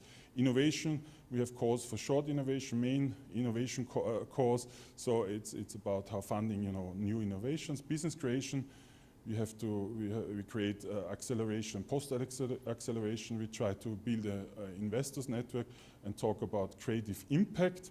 And there's a transformational pillar with also links to the European Bauhaus and the SDGs, strategic topic groups, and we have a cities and regions network.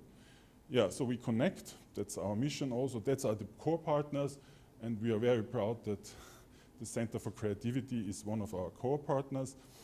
30 partners, over 2,000 associates.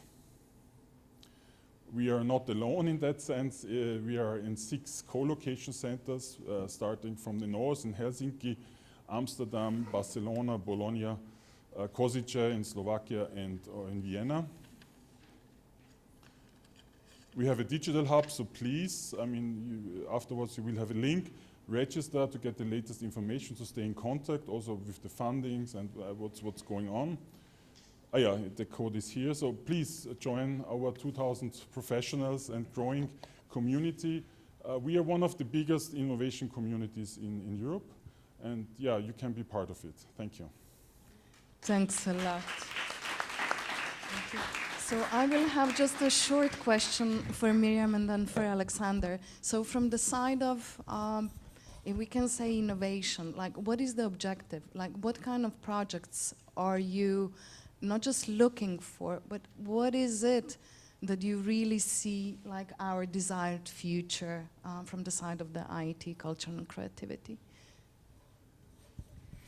So I think we have to look at it, and this is like a conversation that we have, why culture and creativity is that, and also in terms of the sector, is the opportunities that lie in creative practices, is that creatives have the possibility to make a future already feasible or graspable for someone outside of this field of this sector that is yet, or the general public, that who are not yet understanding what a future could look like.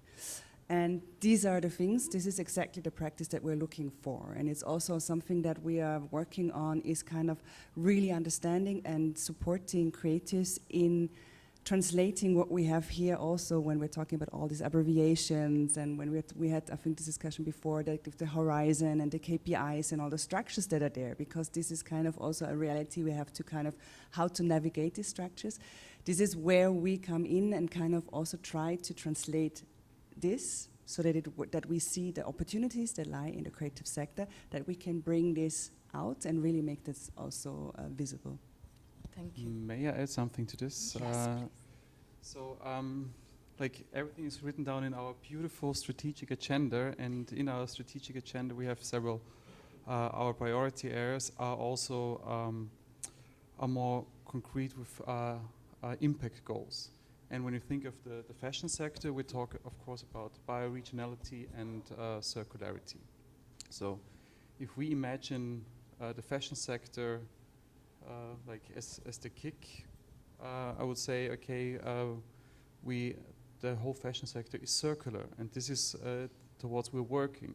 So, and we have to consider the whole value chain in the sector, to transform the sector. So it's not only with the creative, with the designer, it's really the whole value chain. So this is, and then we think of cultural heritage museums. So what are museums? It's not just like buildings where beautiful pictures are. They should be accessible for everyone. They should be inclusive. So all the knowledge that is in the museums should be accessible, and how we can make this accessible through technology that is used in a good way. So just 2 examples out of many. Thank you. And I'm going to ask a question, because usually we always find that there is a really new pool of financing that I'm really in favor of it. And if you can just give a little bit of information to our audiences, like what are the projects that you fund and what are the scale or what opportunities they can have with you. Okay. Can I say something before? Yes, Yeah? of course. Okay. So maybe just also what I try always to explain how kind of so we're all coming from design or cultural creative backgrounds. So this is quite interesting that we are sitting also now in a very bureaucratic structure and really try to make this work. And this is what I meant with the translation responsibility that we have. Just before you answer about the programs, is that we're thinking about there's a lot of funding, there's a lot of budget from the European Commission here that doesn't have a form yet. And what we are trying to do here is really build these ecosystems, speaking, engaging with creatives, the creative sector, understanding what is the pain points, what are the needs, what are the topics and thematics, so we can then kind of give this financial funding systems and programs a form, and then we help and support through and create these pathways to these systems that it's accessible. And I think this is also something that we have to understand, that we need this ecosystem, that we really need to hear and engage with you to really understand what is it that you need, that we can then create these programs for in terms of training and funding and networks and peer learning and whatever. So just to say that before. And we are working like in 3 years periods, so that means like just 2 weeks ago we handed in the business plan for the next 3 years, and in this business plan we have this newly developed calls and programs designed, and so it's like, and over the next 3 years we learn from the funding formats and can develop them. So and as I just said, like we just handed in the business plan, so I can't give you insights now about like what is coming next, but I can tell you like the calls we had this year, and they won't radically change, but I want just to give you an overview of how, like what we fund and how we fund. So Garen mentioned it's like the four, let's say, pillars we have, like education, business creation, innovation, and transformation. I want to start with the business creation sector or pillar. There we have like 3 programs. It's incubation, acceleration, and post-acceleration. So we are here in the wonderful startup language and speak. And incubation is like the earliest way to enter. This is the other programs where you can enter with an idea, and we support you to make this bring this idea at least into a business plan, so that you are able to raise your first money. And also from our side, it comes with money. So at the end of the program, you have the opportunity to receive for this one at least 10,000 euros. And then you can go into the next program, acceleration. This means from business plan to the market. This comes, I think, currently 30 to 40,000, and then post-acceleration. This is then like growing or scaling. So this is the concept of like our business creation programs. So it's like depending in which stage you are, you can join these programs. And in these programs, it's not only learning about like how writing the business plan, getting to the market. So we really support like getting in touch with potential partners, with potential customers. And you saw it on the slides before, we have 6 co-location centers. And in every co-location center, there are people like me, the business development manager, and we support the startups to get in touch with relevant players in the market. So this is like how these programs work. Then second, the innovation programs. These are like, this year we had like 2 programs, the short innovation call and the main innovation call.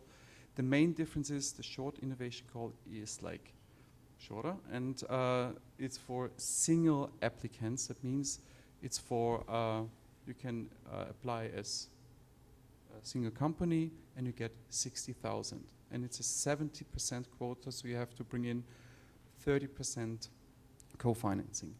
In the main innovation call, you can receive more money. It's up to 350,000, and it's with another European partner. So it's not like only in one country, but you need it's a cross-border collaboration, so to say. And it's also 70%. And these programs this year were supporting or funding from prototype to entering or making the product or service market ready. This will definitely change a bit. It will be broadened. So we will have more budget in the upcoming years, hopefully, because it's not, of course, not signed yet. But we talked to our innovation director recently and asked, okay, in which direction we are going? And it's like opening these programs a bit more, and that it's not only from TRL 7 to TRL 9, the technical readiness level. So these are the 2 programs. Maybe you want to add something to transformational education? It's just to add something. I mean, the point is we are not competing to local funding schemes or mechanisms. So this is something which really we are focused in Europe. So basically we bring projects from the region to Europe. So it's always about collaborating with other European partners, so to say. And the other thing is we bring Europe to the region. And I think this is something, I mean, we want to develop with Anja much better to really to have this exchange. So our region, I think it was a little bit too short, but we are below in Germany it's half, it's divided somehow. So we are in the more Catholic part of Germany, so where they have the Carnival. So at least we are the fun part of Germany. Then we have the Swiss, Liechtenstein. We have also, and Austria, and also former Yugoslavia in that sense. So basically, this is the region we are responsible for. But everybody who wants to go to Amsterdam, of course, we can help you to go to Amsterdam to find new markets. So this is something we have to develop with Anja and with the Center for Creativity, of course, and how we can exchange better and help each other in that sense. Do you want to talk about the NEP fashion adapter? No, but I want to add something if I can, and then I give you back the mic. So if you start to ask yourself, like, what is the difference between like direct funding of the European Commission, or what is the difference between the investors' money? Like, why I love it is because IT, if you take a look at the investors, like, of course they invest in your business, but they're on a hunt for money. And that's their priority, to get the money they invested back. And if we get the money directly from the European Commission, we work on cultural projects where our impact is kind of trying to be defined. But what I feel that you strive for, it's not that money, but it's the societal impact, like the project you fund have. And what I appreciate is that nonetheless, in what stage of the development you are, you fit in. And they will take care of you to guide you to another level to succeed more. So it's like puzzle under a puzzle under a puzzle to improve the ecosystem and to finally structure it so it can have an effect on the society. Any final thoughts? We can take 1 or maybe 2 questions if there are, or just move to the tables. What do you prefer? Something really pressing? Yes. Thank you. Thank you. My one is very technical. When you introduce, say there was a problem in putting creativity in the framework of innovation. And afterwards, you indicated some sector. So I don't understand if you are talking about creativity where it is, or creativity as a sector, that are sector creativity. I give you an example. If we take the welfare state, we all know that it has to be radically changed, thanks to the change in demography, at least, and also for other reasons. So for sure there is a need of the incredible creativity in reimagining what the welfare is. So proposals inside the welfare are not in the category of the creative industries. So it is acceptable or not? That's a very good question, and of course we are totally acknowledging that there are limits we have to face, and one of the limits was put on us from the EIT in Budapest, that we have to concentrate on 5 sectors within the 14 sectors we represent or we have to work with. So basically there is this taxonomy from the European Union with the 14 sectors, which I try to explain, from architecture, cultural heritage, performing arts, whatsoever. So there's 14 sectors, which unfortunately is not about the grand picture in that sense. Yeah. So we had to pick 5 out of these 14. That was really the limit, also from the call in that sense, that it's limited to the culture and creative sectors and industry in that sense. So of course, I mean there are many other kicks, and you have more a transversal topic in that sense, which fits to every other too, but it's not about general social innovation. That's not the main focus we have. Did I answer your question, or? You answer. For me, it's not add other sectors. It's try to recognize when some proposal has some creativity inside. And I admit that this could be very difficult. Otherwise, your ones is not on creativity, is taking some sector that is considered as an industrial sector with all its own particularities. So if fashion is fashion, okay. And it's a way to support fashion games, but not creativity, because you can have fashion without creativity. As such, I know a lot of fashion issues that are not creative at all. Yeah. It's not given that because you are in fashion, you are creative. Yeah. No, you're absolutely right. So first, so creative innovation, I think what you're meaning by this is it's innovation that comes from the creative industries and from the creative sector. And I think the question about this is rather not what is the difference between creative innovation and innovation, but it's kind of the approach and the practices. So it's about the creative practice that you have there. And I think what, say, possibilities lie and what the difference is with the approach in creative, artistic practice is that creatives already have the possibility to kind of make something feasible and visible, some future scenarios, something that we still not can technically grasp or hold on to. So it's really this opportunity through creative practice to make it visible, to kind of show what is possible that we still not yet understand that it is possible. European innovation and technology, culture and creativity's aim is to empower and support the creatives and the creative industry in Europe. And it's about transformation and empowering this sector. We're doing this by creating and developing programs for education, funding innovation, supporting business creation, and also supporting the transformation from already existing systems within the creative sector, but also cross-sectoral outside. And the goal is to have like a more resilient creative sector in Europe. So every sector has a different language, and the vocabulary is very different. So I think one of the goals that we have, or one of the responsibilities or the approaches that we have, is to develop a shared vocabulary, a shared language, because it's not only that the language and the vocabulary is different, but also understanding that the processes in each sector are different. And it's also something that you really have to commit to if you want to work cross-sectoral, is that you want to understand the other sectors. You want to speak their language. You really want to learn the vocabulary so that you can really have a conversation and develop things together. And it's also this commitment to this approach of collaboration and solidarity and doing these things together.